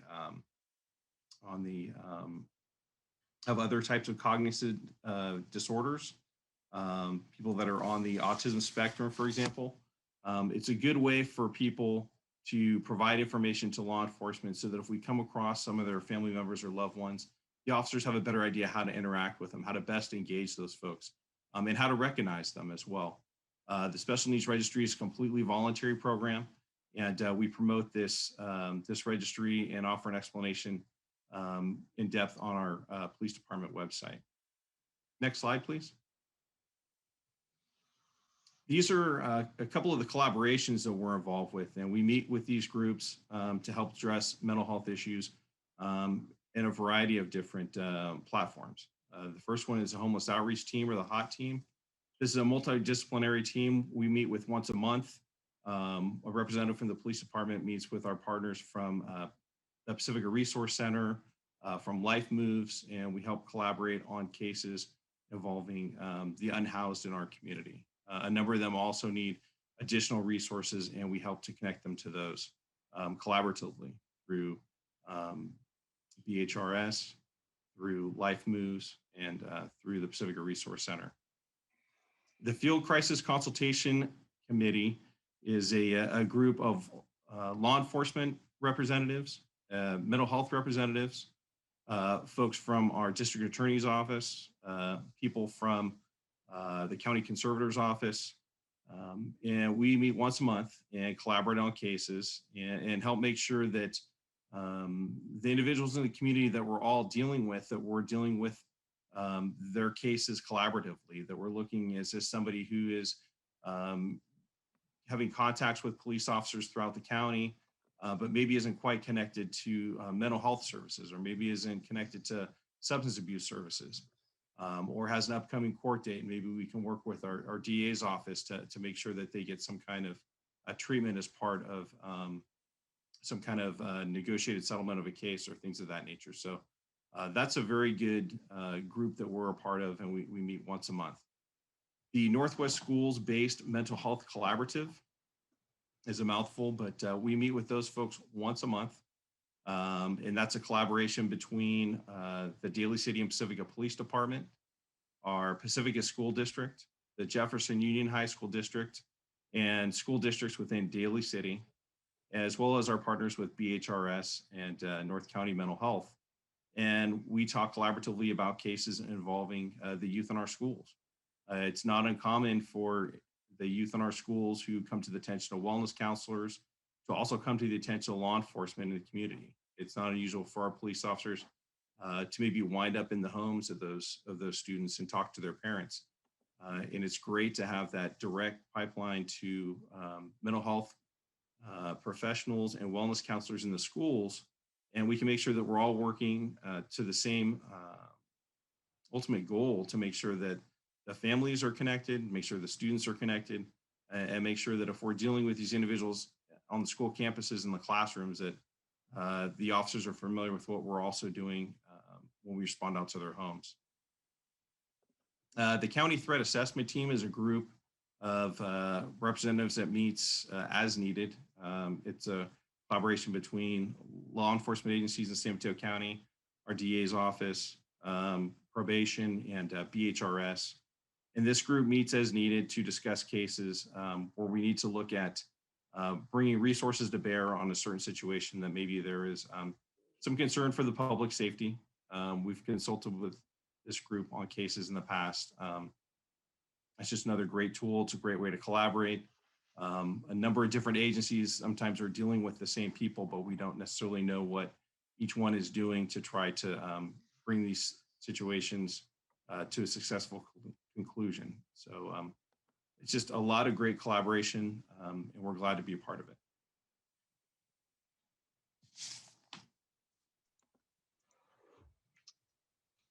Okay, and I think, thank you, Captain Clements. I think that Captain Clements would agree. You know, the purpose of us being involved in all those meetings and with all those different groups is part of our philosophy of trying to, we understand in law enforcement that all these different disciplines that Captain Clements just went over, we all deal with the same folks, and we all touch their lives, and we get involved in some way, shape, or form. And the purpose of all these collaborations and working together is we know that folks out there that have mental health issues or have some sort of special needs, or in terms of the threat assessment team, some people that not necessarily have mental health issues, but maybe are just dangerous people that are threatening to the community, the whole gamut, the whole spectrum of people that we could come in contact with. These issues don't know jurisdictional boundaries. They're crossing into different jurisdictions. They're dealing with different folks in different cities. These collaborations allow us to communicate with each other, to better serve our communities, to better serve these folks that need our help, not just law enforcement, but of all of these disciplines. And again, with the ultimate goal of trying to intervene, trying to get folks the help that they need prior to a crisis event occurring. And unfortunately, if in the unfortunate event that a crisis event is occurring and it's an emergency and it's a crisis event now, we still have all of these different disciplines to reach out to now that can help us get through a situation safely. So looking at future opportunities, again, not necessarily within the scope of our long-term actions, but what we have on our horizon that we're looking at is always looking for new innovative law enforcement training to increase awareness as it relates to bias and social justice issues. Potential HR 1319, and that's the American Rescue Plan Act of 2021, funding for mental health. There is a mental health component of that. How that's going to pan out, we don't know, but we're keeping an eye on it in hopes that there might be grants or programs that we can get involved in that could help the police department or help the community, the city in serving our community, especially the folks with mental health issues. And we're going to continue to monitor the San Mateo County pilot program, where they have mental health clinicians embedded within several police departments to augment, to assist law enforcement in dealing with those, to better serve those who have mental illnesses. Next, please. And with that, I'd be happy to answer any questions the council has. Thank you for the report, both of you, Chief Steidel and Captain Clements. Council members, did you have any comments or clarifying questions that you wanted to contribute at this point? I see one hand raised for public comment so far, so we do have that as well. No? Yes? Public comment? We'll do public comment first. Okay. Mayor Beckmeyer, I see one hand raised from Jessica Rabbit. Please state your name for the record when you're unmuted. Yes, this is Jessica Byer-Harrell, and I want to state for the record that I contacted the Pacifica Police in November, and I believe it was Martinez, number 24, and we emailed back and forth when I was concerned about my property being raided and stolen from. They promised me that I would be protected. And when I went on the property that day, they told me they received paperwork. And I said, can I see the paperwork? They didn't have it. Oh, the sellers were going to bring it by the police department, but they didn't. And the police department did not follow up on this. And I never received it myself. So they basically backed up the sellers and deserted me when I had contacted them ahead of time, telling them that I was worried about my property being stolen, $100,000. And the Pacifica police, I've got it on video. Trust me, this is not a joke, and I am not pleased with the situation. So do your due diligence, but understand that I do not take this lightly. Thank you. Thank you. Mayor Beckmeyer, there are no other hands raised at this time. All right, then we'll close public comment, bring it back to council. Council members? Comments, questions? Councilmember Butterlos? I would just like to thank you for the comprehensive report and a lot more information than we've had in the past, and explanations of each of the teams that you work with. And thank you very much for trying to find new methods, because things are changing every day. So thank you very much. Councilmember Big Stick, did you want to comment? Yes, ma'am. And I just really want to echo what Council Member Vaterlaus just said. And Captain Clements, it's good to see you here tonight. Thank you. Mayor Pro Tem or Mr. O'Neill? I'll echo my fellow council members. Thank you for the report, and it was good. I saw Bill Glasgow was in the audience there. Oh, he's actually up in front now, supporting you guys. So thank you too, Bill, and stuff. So. Mayor Pro Tem? Yeah, sure. Well, I want to thank you for so many things. You've done so much work for our community in the past year.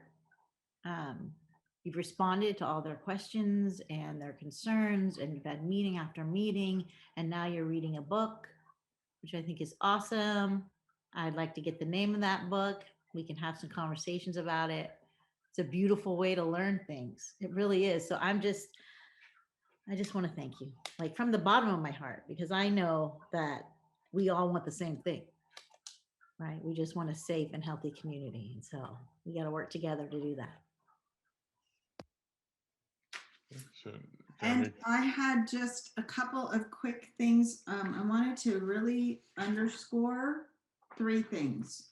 On packet page 134, and for the public who may not have the packet in front of them, it's the short-term actions. I just want to underscore that Pacifica was already exceeding state requirements for bias training, which at the time were bias training every 5 years. Is that still the current requirement, to your knowledge, Chief Steidel?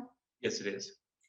And Pacifica had been doing this training for every 2 years.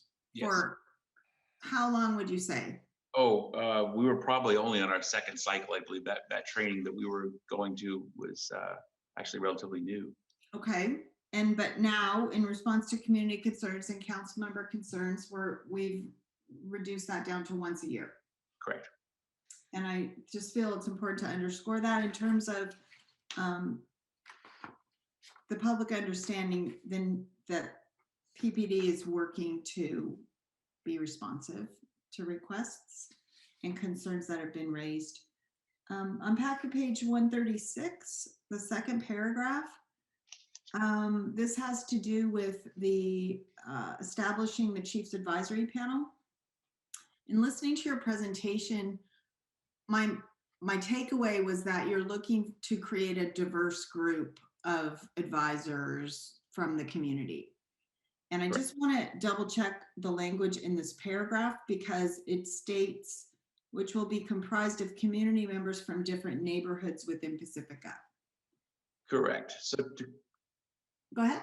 I'm sorry, to clarify that, there's two ways I guess you could say we're looking at this. One, we're looking for is a good cross section of the community, a good diverse section of the community. But what I'm talking about from different neighborhoods is dividing, similar like council members have districts, but breaking it up into different neighborhoods. When I presented this in February, I talked about how the identity of our community, Lindemont identifies, completely different than Fairmont, than to Sharp Park. We have a whole bunch of small communities. What I'm hoping for is to be able to pull from each of those unique, separately unique areas of town, and at the same time have it be a good cross section, diverse. What I want to avoid is having X number of members of the panel, and let's say there's 7 of the 8 being from the south end of Pacifica.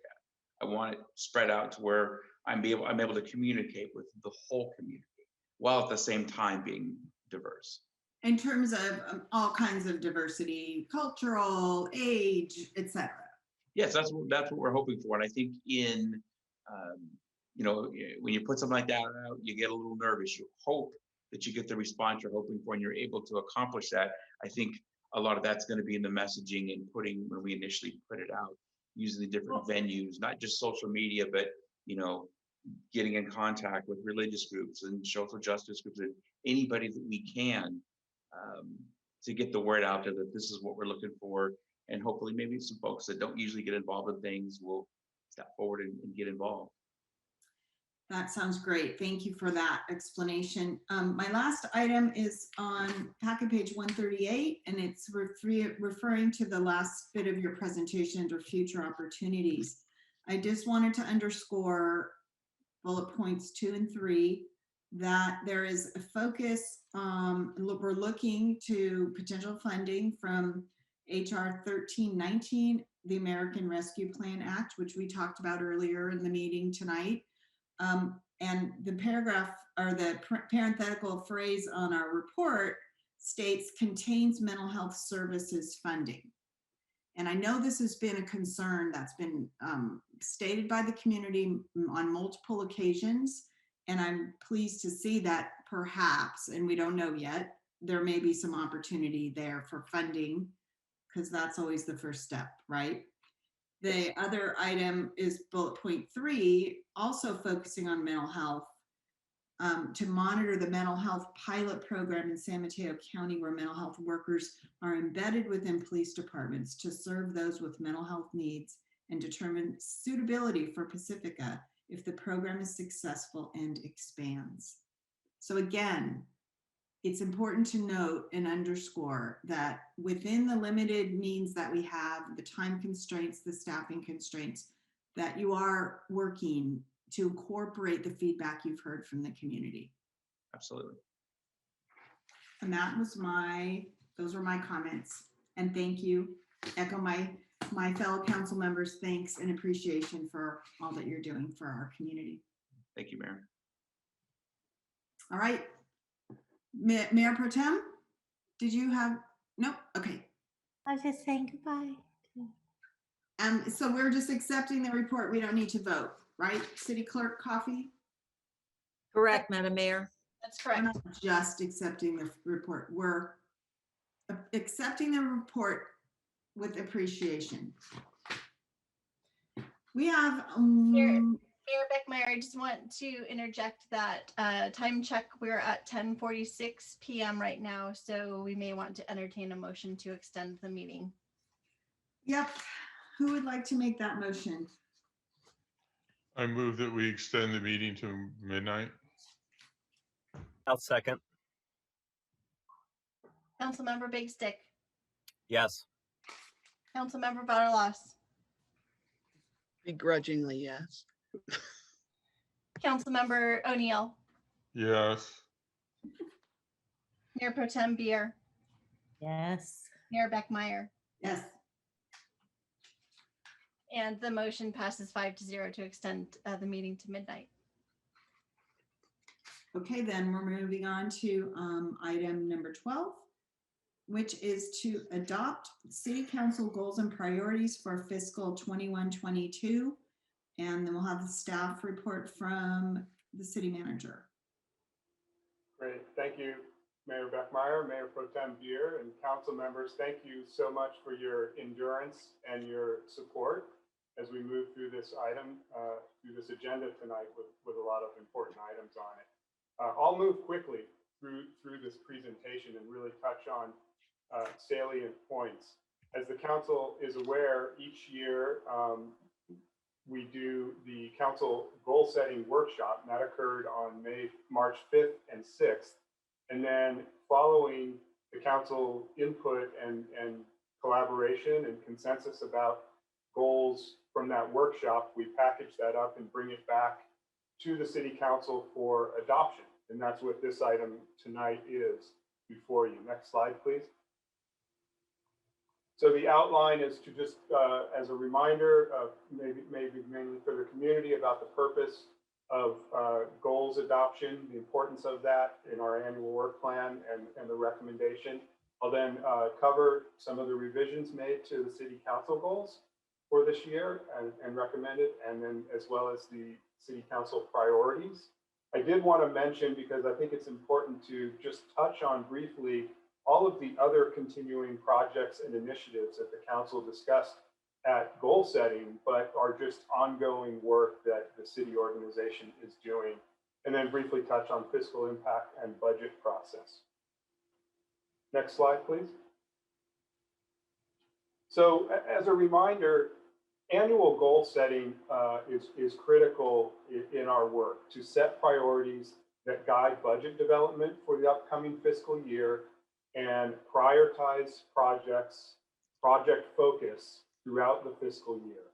It also is a tool to communicate priorities to the public. It helps communicate council expectations to me as the city manager for my work plan, the work that's to be accomplished for the year. And we use these, I want to talk about terminology. We use goals and we use priorities in this. As you'll see, we refer to the goals as the 7 higher level value laden and defined goals. And the priorities are more the specific projects and initiatives that help fulfill those goals. So just to clarify that terminology. And of course, the recommendation is to adopt the city council goals and priority projects for fiscal year 2020-21. And attachments A and B to the staff report are those listed, and I'll go over them now. Next slide, please. So one of the changes that the city council hit on during the goal setting workshop this year was to, instead of reflecting the 7 council goals in a list, because a list seems to imply an inherent prioritization, to reflect it more in a graphical wheel, and that wheel represents the equal importance of each goal. And then we have the further definition of each of these goals. So with the great talents of Deputy City Clerk and Executive Assistant Elizabeth Brooks, who generated this graphic, this is the concept that we came up with, and it's open to council input, but shooting for that sort of wheel concept. The definitions, the 4 definitions, and the next slide has the other 3 that you see here: fiscal sustainability and engaged community, stewardship of city infrastructure, and a healthy and compassionate community. The definitions of those, the council did not recommend any changes for this year. Next slide. Where some changes, minor but important changes, were recommended relate to a couple of these other 3. Under environmental sustainability, it was recommended to add at the end, and it's shown in red there, and reducing our carbon footprint, to be very clear about that aspect of climate adaptation. And no changes to a strong city workforce infrastructure definition. And then under maintaining a safe community, the council recommended to take out the word storm before emergencies, and to then add and prevention when talking about engaging in emergency preparedness and prevention activities. And storm emergencies seem to be more constrained than just emergencies in general, which would include storm emergencies. So those were the minor changes that were made to the City Council 7 value-driven goals. Next slide, please. The next 2 slides represent the 17 council priorities that were identified. And again, I want to emphasize here that the priorities are numbered for ease of reference and not for their relative priority. So I'll just quickly run through these. About half of these are multi-year continuing priorities from previous years, and then there's some new ones. So number 1, continuing the Beach Boulevard Infrastructure Resiliency Project, and that's moving into the design and environmental review phase, and of course continuing lots of work on the multifaceted funding strategy for that as part of the scope of this goal as well. Next is to continue outreach efforts related to the new Sharp Park Library and renovated Sanchez Library, to continue that communication and outreach. Of course, that was an endeavor that was very interrupted by the pandemic, but we're continuing that outreach and education. Item 3, completing an update to the Climate Action Plan, so continuing work on that. Item 4, to complete the Vision 2025 and beyond strategic planning process to articulate a long-term and financially sustainable vision for Pacifica. That's a major undertaking for this next year. 5, continuing the Esplanade Avenue Bluff Erosion Infrastructure Protection projects, multi-year projects, very complex and continuing. 6 is to continue efforts to evaluate the city tree program and update the heritage tree ordinance, another major undertaking. 7, continuing efforts to address the Civic Center facility health and safety issues.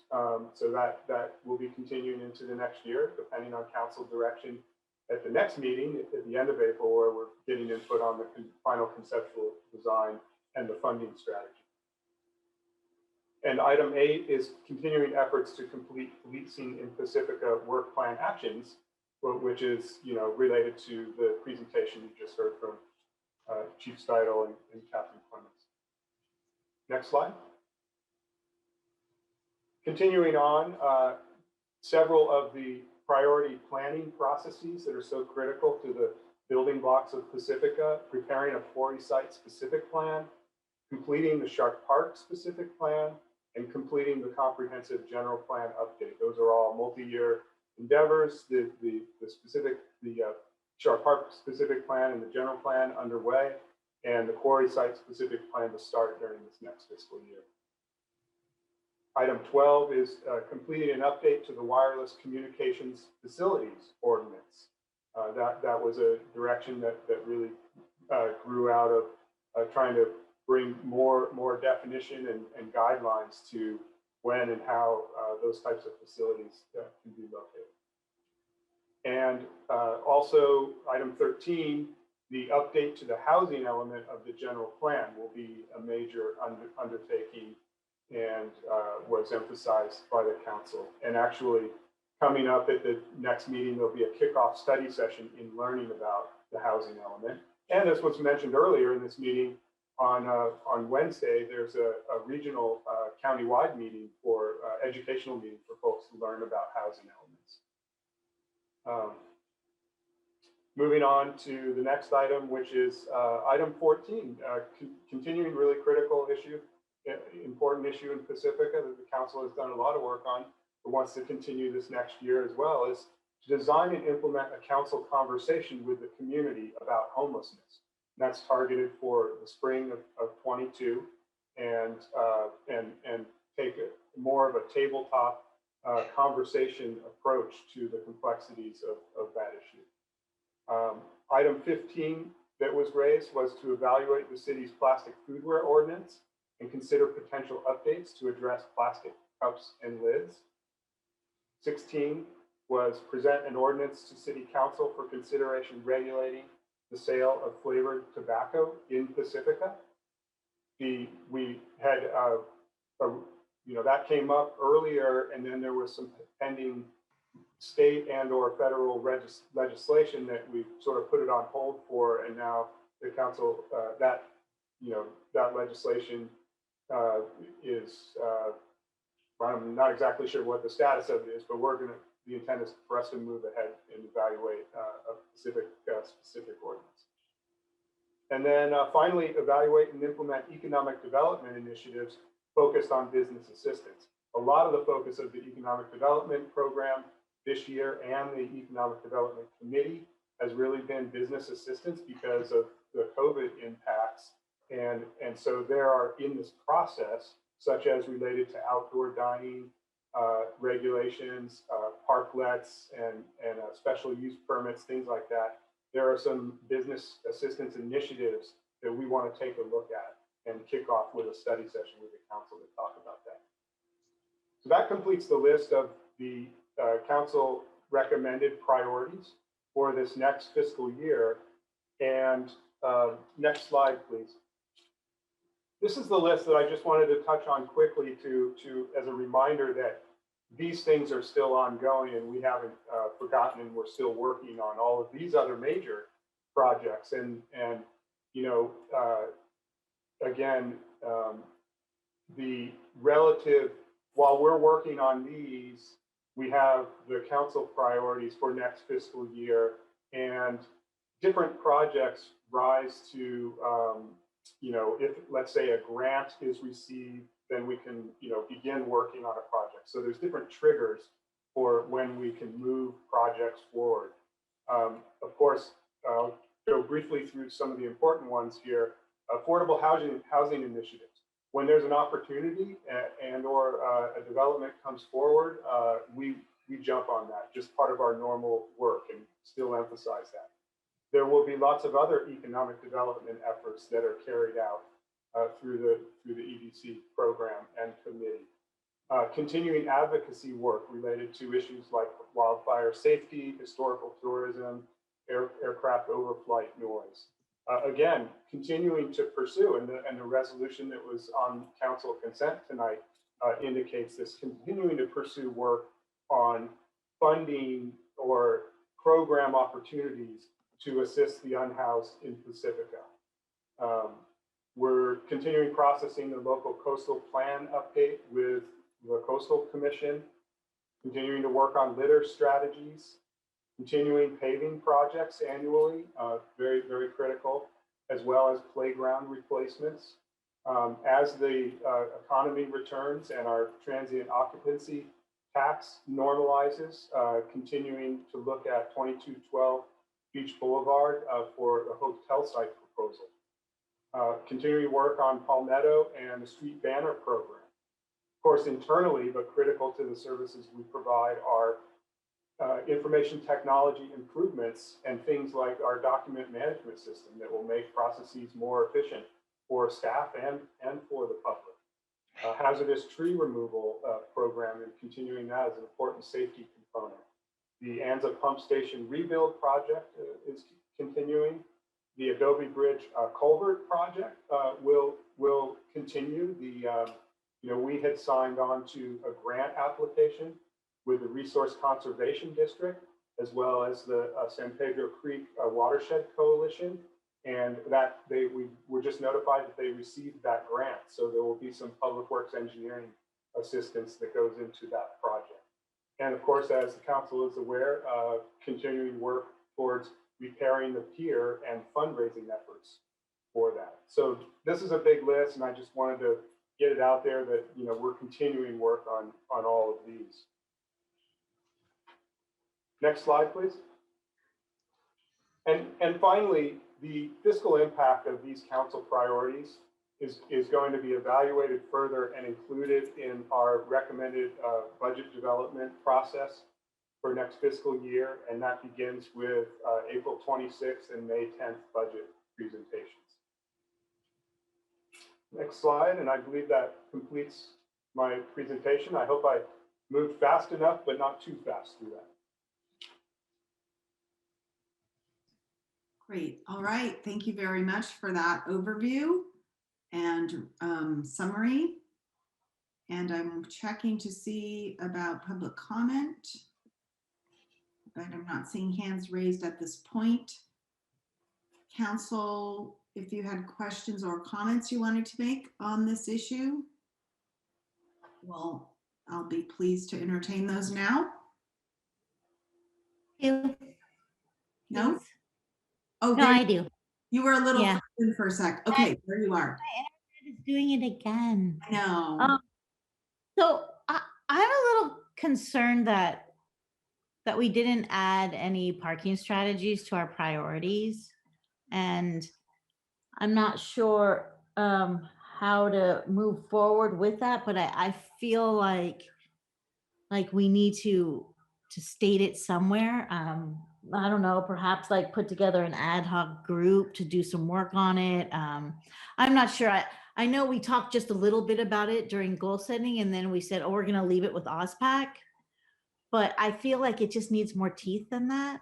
And so I just was bringing it up for conversation to see if you guys had any ideas or any thoughts around that.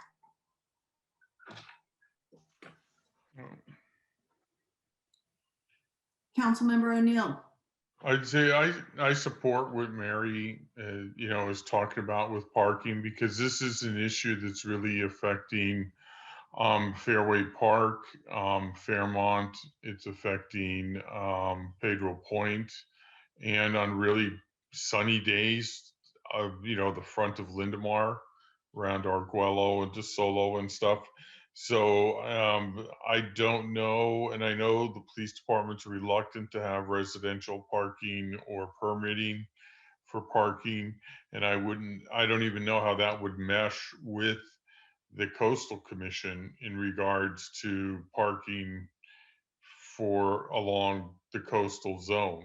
So I support what Mary's saying. I think we do need to kind of address that, because the only way we're going to get to 1,900 units is if there's more density. And with every project, there's always the question of parking. And until we get PDA, a priority development area, certified, which qualifies us for more, public transit, Samtrans service, etc. I think we just got to kind of figure this out. So I've been trying to figure out how to phrase that, but I support what Mary's saying. Thank you. Other comments on that issue? Okay, seeing none, I'll give my comments. I agree with what you just said, Councilmember O'Neill.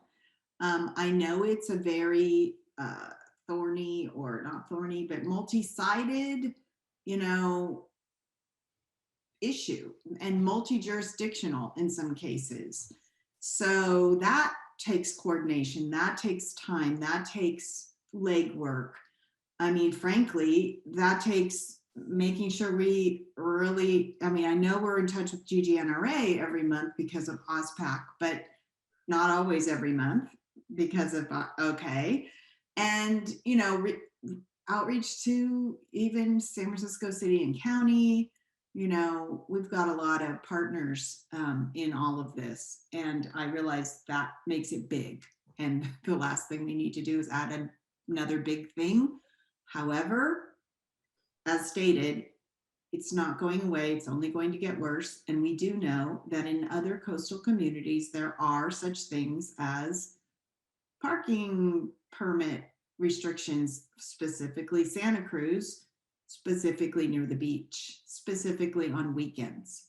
And if that's not in the coastal zone, I'm going to be really surprised. So how did that come about? What does that look like? Blah, blah, blah. These are all thoughts that come to my mind. And how do we harness it enough to state it as even even a pre-goal, if not a goal. You know, the goal is to get our arms around it. I don't know. I'm not sure how to phrase it. And I agree with you, Mayor Pro Tem. We did talk about it, and then we kind of just dropped it during goal setting, perhaps because it is so multidimensional. So I was just gonna say, were you gonna talk, Mary? Oh, okay. I was just gonna suggest that I was reading that Half Moon Bay is doing some preparations for the expected summer influx of visitors to Half Moon Bay. I mean, they've actually got a program. I do not know how they're funding it, but they actually have a program where they hire Coastside Hope people to clean the beaches and do some stuff there. So I think maybe if we, I'm on the commute.org board, and I've been talking to one of the council members down there about trying to get a coastside survey, as was mentioned by Mr. Nahas during oral communication or earlier in the meeting. So maybe I will reach out to her and find out what they are trying to do in regards to parking. And then I don't know if staff would be willing to see how the permitting program works in Santa Cruz. If it is how they got that through the code. Well, you know what? I'll call up Carol Groom and ask her to send it to us. She's a commissioner and she represents San Mateo County, and let's get her to do something for us. So I will take this on with Mary's guidance and leadership, and we'll report back to council, probably not next meeting because that's going to be a long one, but the meeting after. In first of May, part of You May. two are you're forming an ad hoc committee? I'm suggesting it. Okay. Well, you know me, I'm all for subcommittees. I think it's a great way to, especially for something like this that has so many tendrils, and you know, and it does take time to chase them down and communicate and come up with ideas, bounce ideas back and forth, and to wait for a whole month, you know, 2 weeks for a council meeting to do that is a bit challenging. It's exactly why subcommittees exist. Councilmember Big Stick, did you want to jump in on this conversation? I can. I wasn't. I know. I saw your hand go up and down. You don't have to. It's 11:15. Music on while I'm on mute. No. Now that we're moving into ad hoc subcommittee. Well, we can't form it tonight because that was not on the agenda. Okay. But we can talk about it and bring information back. So the follow-up question is, are we adding it to the goals, or are we just going to bring it back on a different agenda independent of the goals?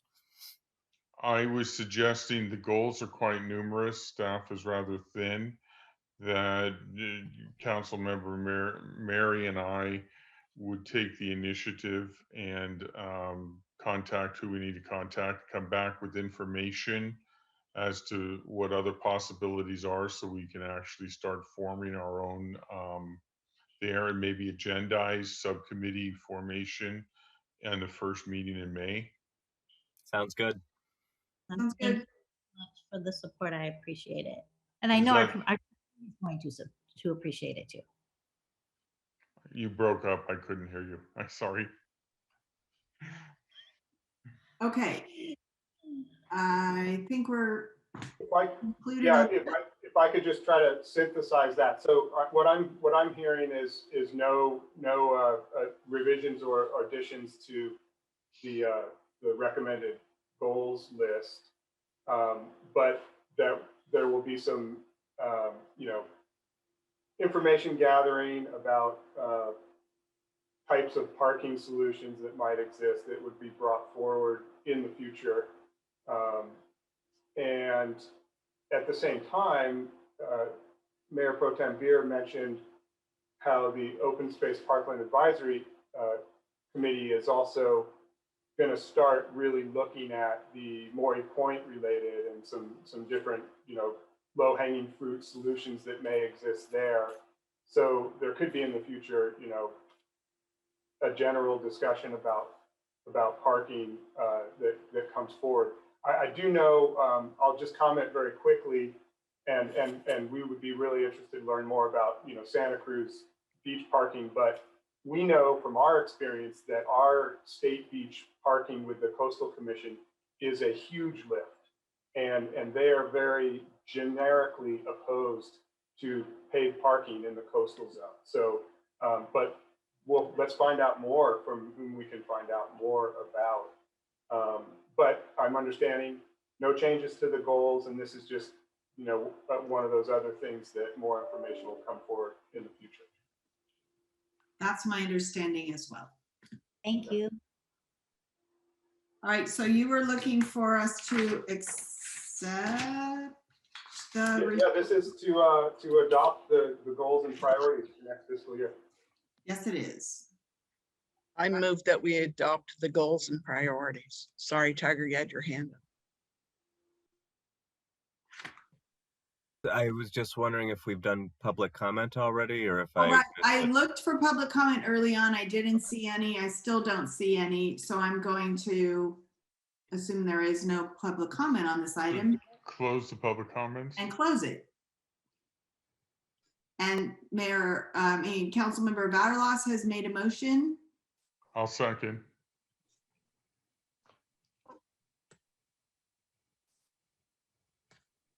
Councilmember Big Stick. Yes. Councilmember Vaterlos. Yes. Councilmember O'Neill. Yes. Mayor Pro Tem Beer. Yes. Mayor Beckmeyer. Yes. And item number 12 passes with a vote of 5-0. All right, my friends, we have one item left. It's a pretty big one, just because of the topic. Not that it's all the detail, that's coming next time, but I must personally say, even though it's 11:14, if we could just take a 2-minute break to 11:16 or 17, depending on how your clock works. See you in 2 minutes.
Okay, item 13, which is receive a presentation about the 2021 to 2031 long-term fiscal forecast and the fiscal year 2021 to 22 budget, and consider and discuss budget strategies recommended by the city manager. And we'll have a presentation by city manager, assistant city manager, and planning director Tina Wermeister, and financial services manager Sheila Choyo. Close? Yes. Close? Choyao, yes. Choyo, okay. Thank Take it you. away. Thank you, Mayor Beckmeyer, council members. I'll kick this one off. We're going to do tag team. I'll kick it off, and then Assistant City Manager, Planning Director Wermeister, and then Financial Services Manager Sheila Choyo will cover the financial forecast, and then Ms. Wermeister will come back and cover our near-term general fund budget condition, and then I'll take over again as we move through the 5 recommended budget strategies. Next slide, please. This is really the, tonight with goals adoption and priority adoption and this narrative budget report is really the kickoff to all of the detailed budget work that we do leading up to budget adoption in June. And traditionally in normal years, we do the long-term financial forecast earlier in the year. But this year, we're bringing it at the same time as this narrative budget report. And there was a significant amount of work, as you know, from our significant mid-year budget adjustments during COVID and the projections we're attempting to make. A lot of work has gone into this. So we're packaging the forecast and the narrative budget together tonight. As you recall, the narrative budget is not a detailed, budget by numbers report. It's really the discussion about strategies and getting an early council input. You won't be voting on items tonight, but we'll be taking notes about your input to help guide what we build into the more detailed numbers budget that we start bringing back at the end of April. And again, I've already covered what this presentation will cover. So I want to mention up front that one of the significant opportunities, but it's also a challenge in this budget, is the American Rescue Plan Act, ARPA, of 2021, signed by the president on March 11th, which brings direct funding to local cities and counties.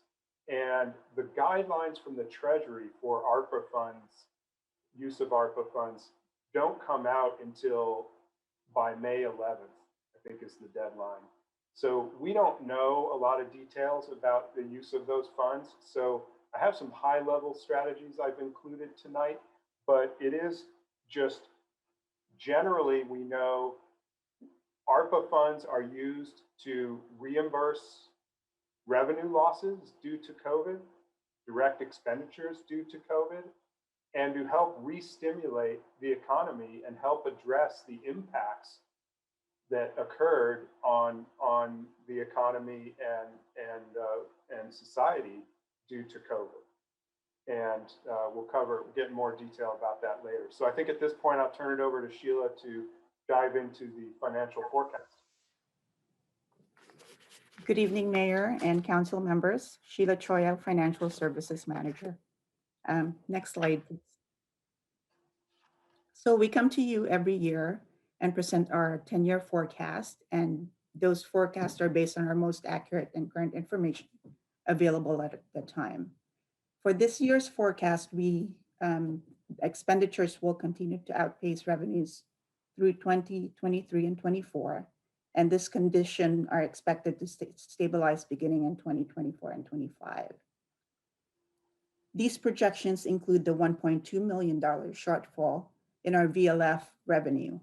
If we are to project receiving our full allocation of VLF, then our financial situation will stabilize will stabilize at a year earlier. We have a couple of charts in the next few slides that shows the forecast with our shortfall and with the full VLF allocation. In fiscal year 21-22, the city is expected to see another decrease in general fund revenues, which is then projected to modestly increase each year from 2022-23 to actually 2030-31. Next slide, please.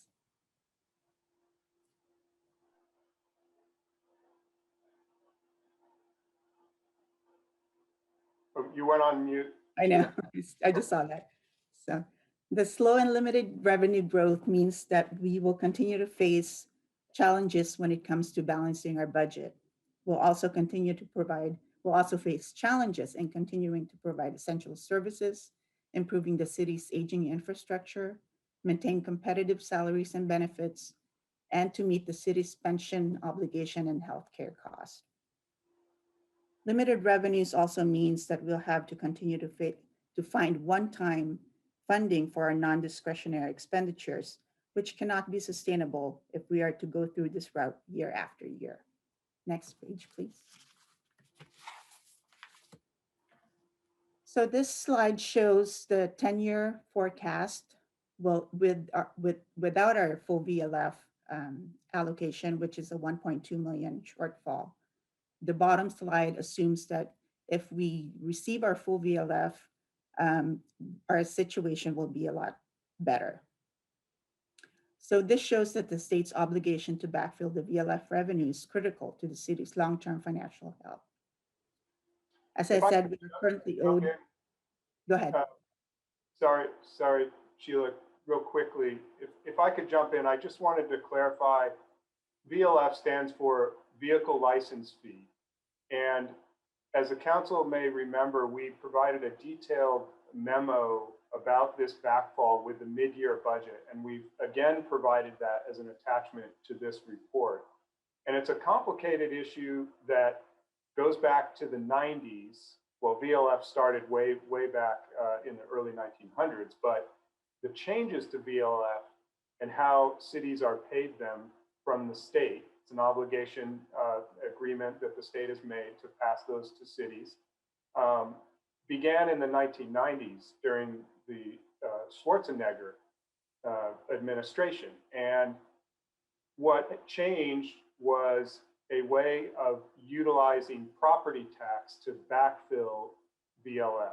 And that has gotten tied into school district funding and what's called the Educational Revenue Augmentation Fund formula.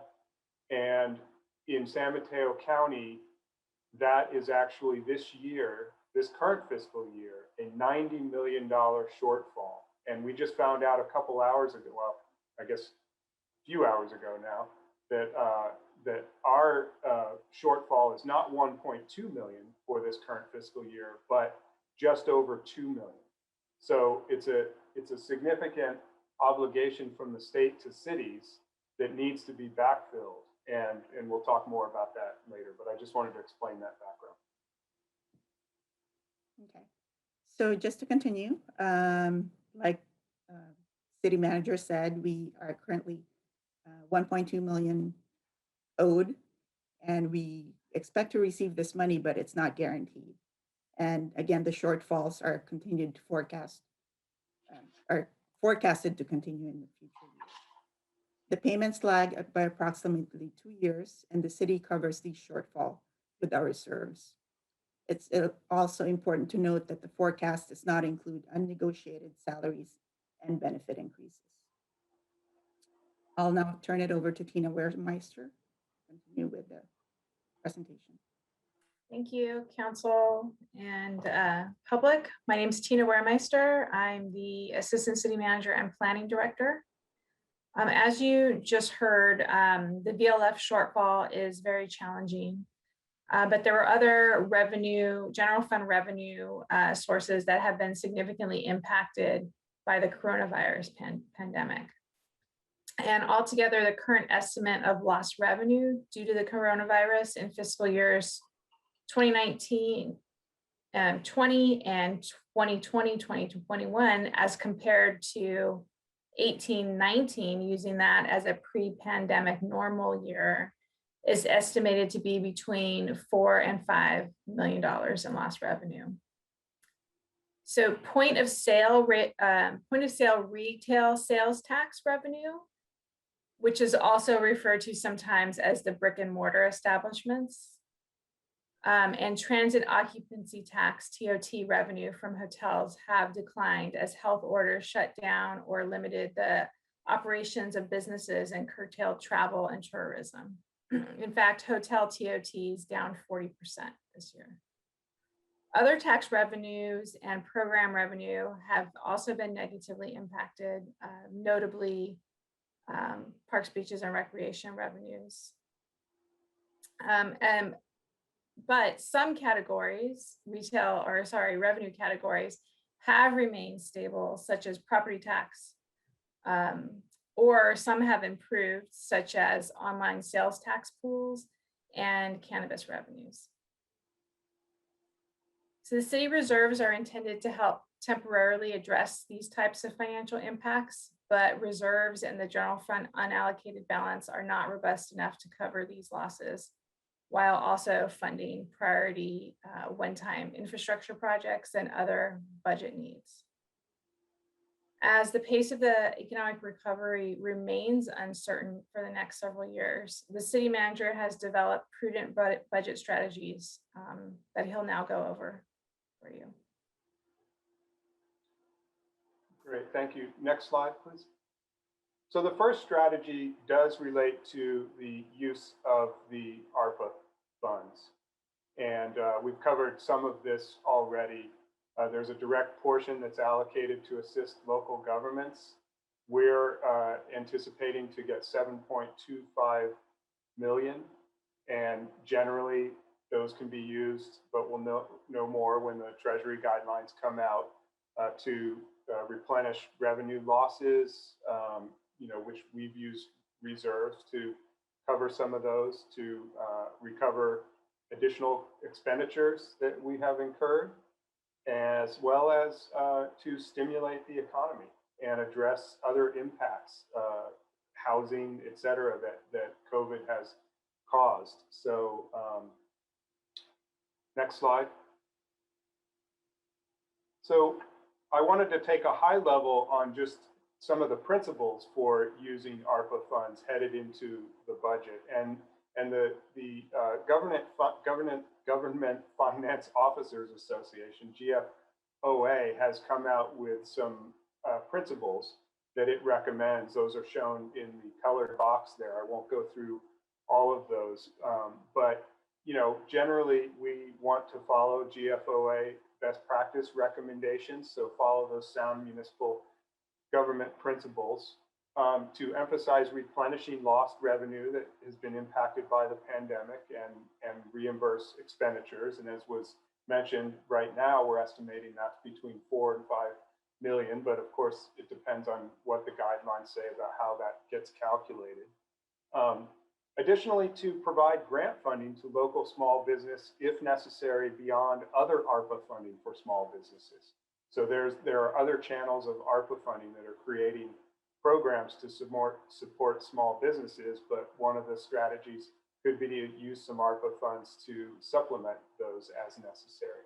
And then this last bullet is the larger category here that will get fleshed out more during budget development, but is to really invest in studies and projects and limited term staff to address housing and homelessness challenges that have been exacerbated by the pandemic, as well as to stimulate the local economy to improve city tax revenues that the pandemic has impacted.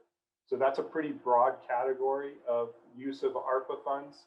And I'm sure the council will be interested in talking more about that, and we'll bring forward specific ideas. Next slide, please.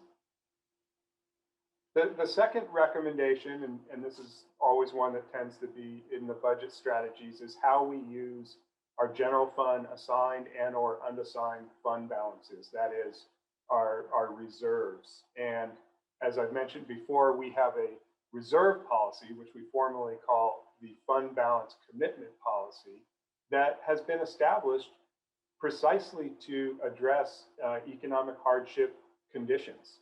And there's a quote from it there, and the policy is actually attached to the council report. We have a policy of establishing a 10% general fund reserve of expenditures, and that's a low percentage for best practices for cities, which usually range from 15 to 25% or more. But we've established and have achieved a 10% general fund reserve. And then we have several other reserves that exist. We have designations for childcare. We have what we call the compensated absences, which are, vacation accruals that are owed when people retire or separate from the city. I mentioned the general fund balance commitment there. We have a legal reserve for unanticipated legal expenses. We have a facility maintenance and replacement reserve, which is, has a low balance in it, but is important for emergency facility items. And then we also have our unassigned or undesignated general fund balance, and those numbers are shown in the chart there. Next slide, please.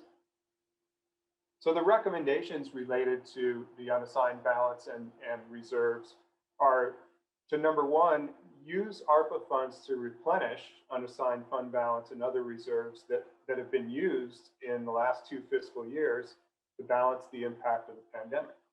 To use the unassigned fund balance to bring our reserves to policy level if they're not at policy level. To use reserves, and a question here is if ARPA funding cannot be used for this purpose, as we talked about, to backfill the vehicle license fee in lieu gap that exists, that the state owes us until the state pays those back, which lags 2 years.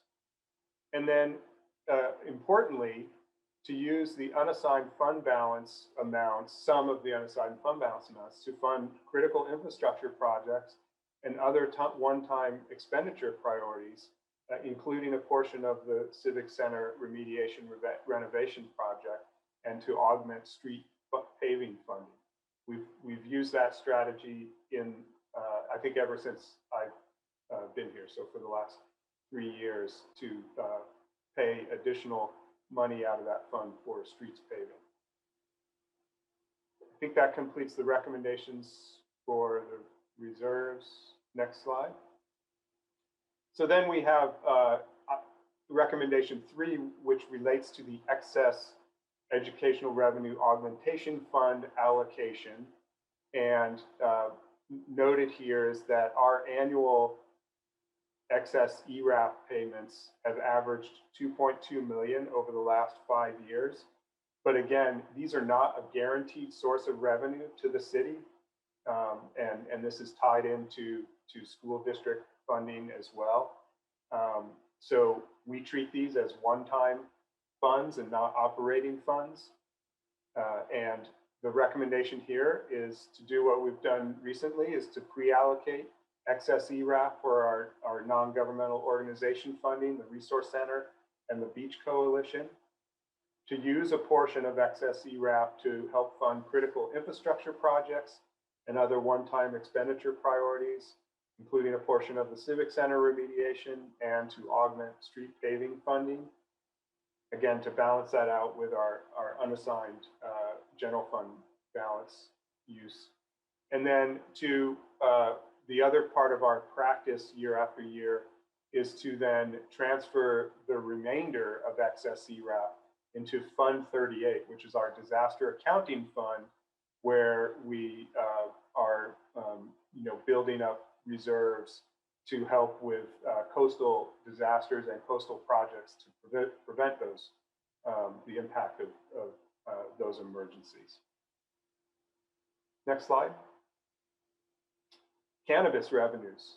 I think each year I've had a budget strategy recommendation related to cannabis revenues, and each year the revenue source grows and creates a little bit of opportunity. They've performed well, and additional businesses are projected to open either this spring or into next fiscal year. So the recommendation is to budget $800,000 this next fiscal year due to the additional businesses opening. Our mid-year budget adjustment for this current fiscal year was to bump that amount budgeted up to 600,000. So it's an additional increase from our expected cannabis revenues. Next slide. And finally, recommendation 5 is, again, as we go through our processes, just like the item we heard earlier about the special use permit, we're always looking at improving and bringing up to date our practices and policies. And we recognized that the back in fiscal year 15-16, the Wastewater Enterprise Fund began making an annual administrative overhead expense transfer to the general fund due to the share of administrative support services. And that was set at $744,000, and it hasn't been increased since then. Normally, when you have those kind of allocations, they increase by CPI. So the recommendation here is to go ahead and make that adjustment to the annual increase of that administrative expense to be transferred. And that takes it from the fiscal year 15-16, each CPI each year bumped up to 21-22 would be an estimated 862,000 transfer in fiscal year 21-22, and then a catch-up payment of almost 264,000 for the previous indexing. So the total transfer for fiscal year 21-22 would be 1.13 million instead of just 744,000. And then one of the best practices would be in future years to conduct which is a larger, more complex study to do, that costs money to do, to conduct a citywide cost allocation plan to update and adjust the enterprise fund allocation and its annual increases in the future. But this recommendation would bring at least to current, CPI index for those transfers. Kevin, Yes. Comments about this recommendation. Okay, being the wastewater treatment fund is an enterprise fund, we have in the past set our rates for, what was it, 3 years, 4 years, 5 years? 5, If you take and set that we would allocate this by the CPI every year for the, every year, but we have already set our rates, what would happen then? If the CPI, let's say, is 4% and we've set our rates at 2%, aren't we kind of violating what the enterprise fund is supposed to be? I don't think that this administrative indexing is going to change the rates at all. But no, we said, okay, to our citizens and our, the people who live here, we're going to charge you X amount these years for water. Okay, and this is the biggest thing on everybody's property tax bill, if you look at it, is the sewer service charge. And this is what we're talking about with the wastewater enterprise fund. Okay, and that's the largest item in a lot of this town. It's bigger for a lot of people here than their property taxes. Okay, so we tell these people, we tell the citizens that we are going to charge you X amount of dollars every year by presetting for 5 years the rates we're going to charge, right? Okay, that's what we're doing when we set those rates. You then, though, take and if you adjust this by the CPI every year, if the CPI increases more than the rates we stated we're charging, there's a deficit that we are taking the money out of the waste enterprise fund that's not being reimbursed by the ratepayers. Yeah, again, we'll look at the specific budget numbers, but there won't be any kind of deficit created. And if there were, I wouldn't recommend it in that case. Well, It's I'm talking theoretical. I'm not yeah, talking yeah. that we've done it in the past. I mean, that's point one. Point two is we borrowed several $100,000 from this fund to balance the year, you know, to balance the budget several years ago. And we've been making payments, annual payments there Right. to do this. Okay. So now we're going to be taking another $1.1 million out of this fund. It's supposed to be an enterprise fund, and the rates for the ratepayers are supposed to be there to take care of the infrastructure of the sewers and wastewater and stuff. And we're looking at, because of the Coastal Commission's dictation or dictate, whatever you want to call it, at a possible $2 million capital outflow in North Pacifica that we have never budgeted for or included in our rate charges to the ratepayers. Yeah, again, this recommendation wouldn't change rates. And it essentially, the way you could look at this is that, you know, each year in the city's master fee schedule, and this applies to wastewater too, there are costs that are indexed up by CPI. So when we let a contract for work done in wastewater, each year that increases by CPI. For the administrative overhead that the general fund bears the burden of for wastewater, that hasn't been indexed or increased annually since 15-16. So we're just trying to make that practice the same as the way other fees and charges occur, and to become current with that. I understand what you're saying. I understand what you're saying, Kevin. Okay, but you are back collecting stuff that was not prepaid by the ratepayers there. Okay, we said we're going to charge X amount of dollars into the way for your water to the ratepayers. The ratepayers have been paying that amount for the past 3, 4, 5 years, whatever, right? Okay, the Prop 218 postcard that we mailed to everybody. Yeah. So you're now going, irregardless of whether that money has been collected because the rates were dictated at a certain amount, you are now going in the past and taking that money out. I understand what you're saying and all the concepts, but this is not the fee schedule that we pass when we do those CPI increases.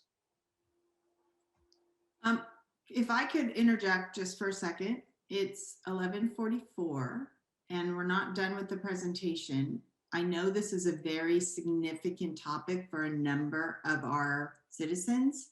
And so I would like to request that we defer the rest of this conversation to another time so that we can complete this I'm fine. part of the presentation, but I definitely want to put a pin in this to come back and really do a thorough explanation, because there are so many parts to it, including the loans that have been made in the past from this fund to the general fund.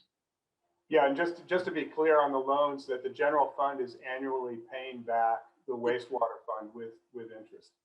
Yes, understood. But again, it never hurts to reiterate that, go over that again, and make sure everyone is clear.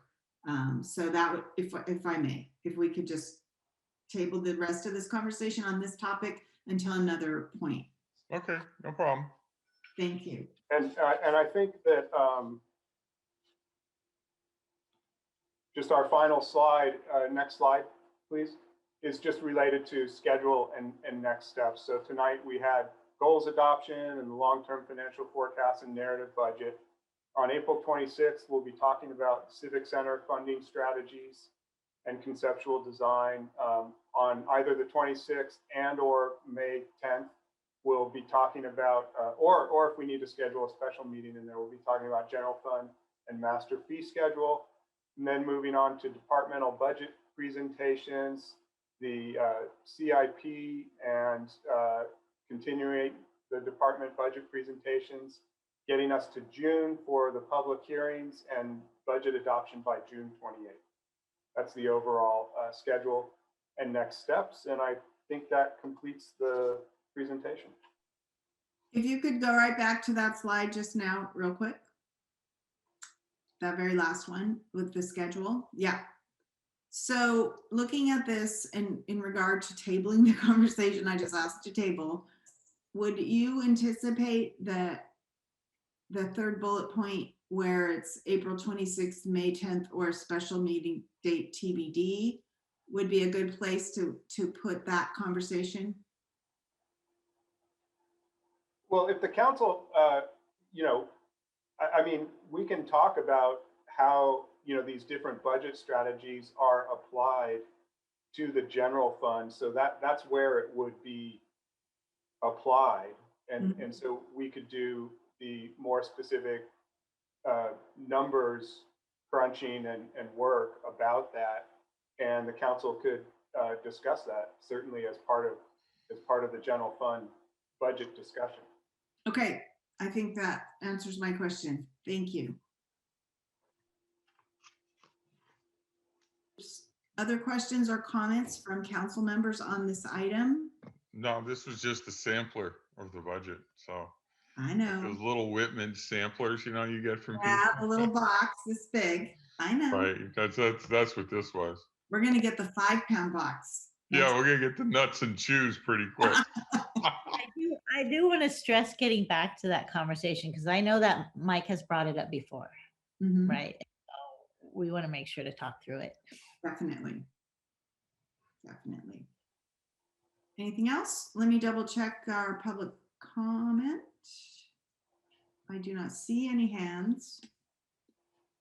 So I'm going to close public comment on this item. And we've received the presentation. Correct? No more on this topic, correct? Great. Yeah. If it sounds good, we'll continue the work with those strategies and look forward to it. Good. Thank you very much for that. Oh, Mayor Pro Tem, we've concluded all the items that we had on our agenda, and I did want to remind us that we're going to adjourn the meeting tonight in memory of Gene Mullen. And I just want to say, what a man. Just reading up, you know, a little bit on all of the contributions he has made to this community, to this region, to the state of California, to 32 years worth of students that he taught, to 40 years of public service as an elected official. It goes on. And the thing that I am so struck by is, in addition to all of that service, you know, which would imply, you know, a lot of ambition and drive, he was a great friend to his friends. I mean, just a good all-around guy. And I had the pleasure of having a conversation with him once, just as friendly and open to talk to me, who was nobody to anybody, and just was so engaging. And what a nice, wonderful man. And so we can certainly see that in his son, Kevin.